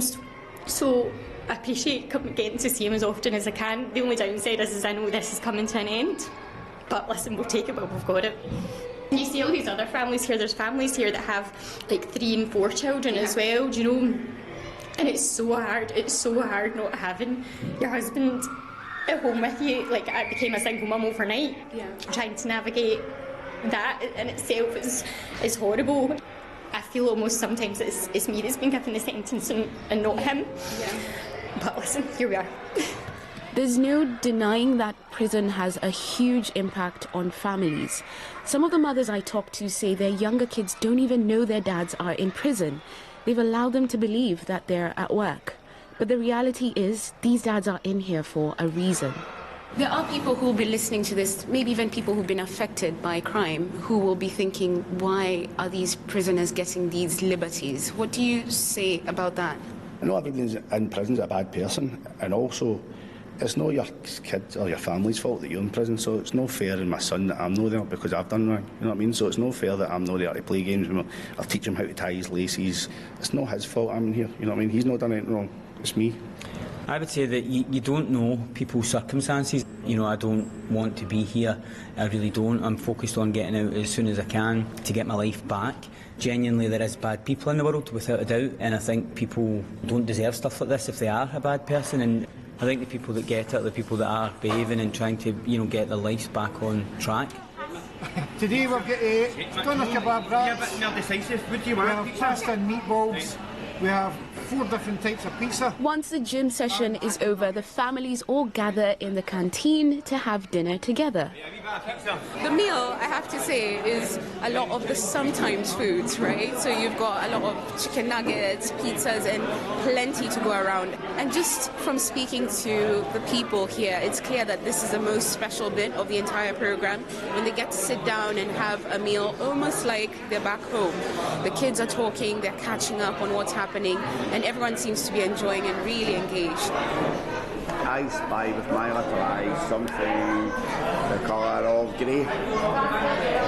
Mum, give me a hint. What is it? You're right. Prisoners like Chris and his family certainly get a lot out of these moments. sitting having like a normal family dinner, just talking, playing games, maybe I Spy or what colour it is, you know what I mean? So you don't really get the opportunity in other visits to actually sit and have food. You maybe have biscuits or cakes or a bottle of juice, but you can sit and have a bit of pizza and a bit of normality. But what's the evidence any of this is helping prisoners and their families? Well, so far the course has run 5 times at this jail and has spread to a couple of other prisons across Scotland. It's still early days for the research, but I do ask Cindy Gray from Glasgow University what sort of impacts they've been able to measure so far. One grandmother who accompanied her grandchild to the programme. The father got released very soon after the delivery happened, and she talked about how he used the skills in terms of active listening and positive parenting still to communicate with his son, and that actually the son had also learnt to appreciate and to value his father as well. So that's evidence that we have that actually those skills that the men learn through the programme continue. The other thing is the fact that the men come week after week after week because they value the opportunity to interact with their children, and also they value the skills that they're learning. What about reoffending? Do you think this actually can help with that? Well, the evidence shows that maintaining good family contacts does reduce the risk of reoffending. What we have seen from the men's accounts and from the caregivers' accounts is the realisation that the men, they know themselves for the first time that their important role that they have in their children's lives, and that they want to be with them. And that desire to be a good dad translates to being a good person as well. So through that, we think that's the mechanism through which reoffending will reduce. After the dinner, there are hugs and tears as the prisoners say goodbye to their families. It's sad to watch because the kids want to spend more time with their dads. These men will only be part of this course for another 3 weeks before another lot of prisoners start. But for the men I've met today, it's certainly been worthwhile. Do you think these are wider benefit than just what's happening in this prison? Yeah, I would very much hope so. I'm certainly going to go back into society, as soon as I possibly can. And I think having stuff like this, I know it certainly does for me, and I would like to think for the other people that's on the course that they're seeing how good it is to have quality family time, and they want that more. That's it from me here in Barlini Prison today here in Scotland. It's been a very emotional day seeing the dads with their kids, and sadly the programme is about to end for them. But hopefully the impact will last. Now, I'm really keen to hear your thoughts about what you've heard. Send a WhatsApp message or a voice note to the number +44 8000 321 721. And as always, I will be back again next week with more solutions. Until then, thanks for listening.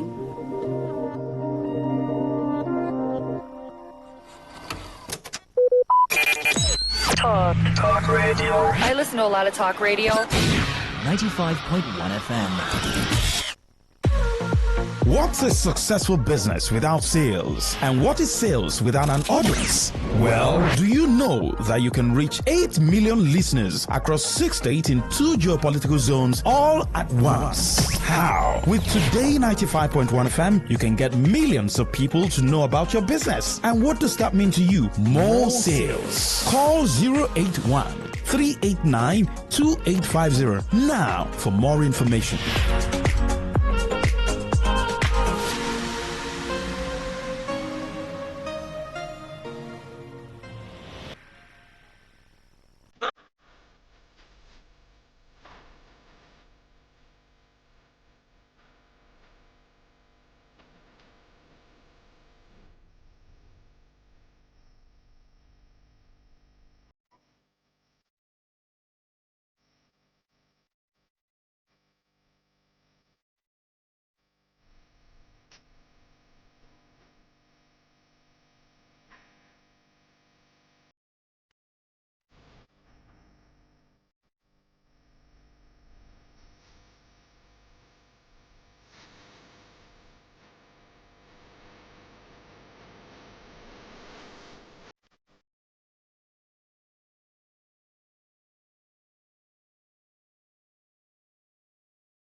Bye.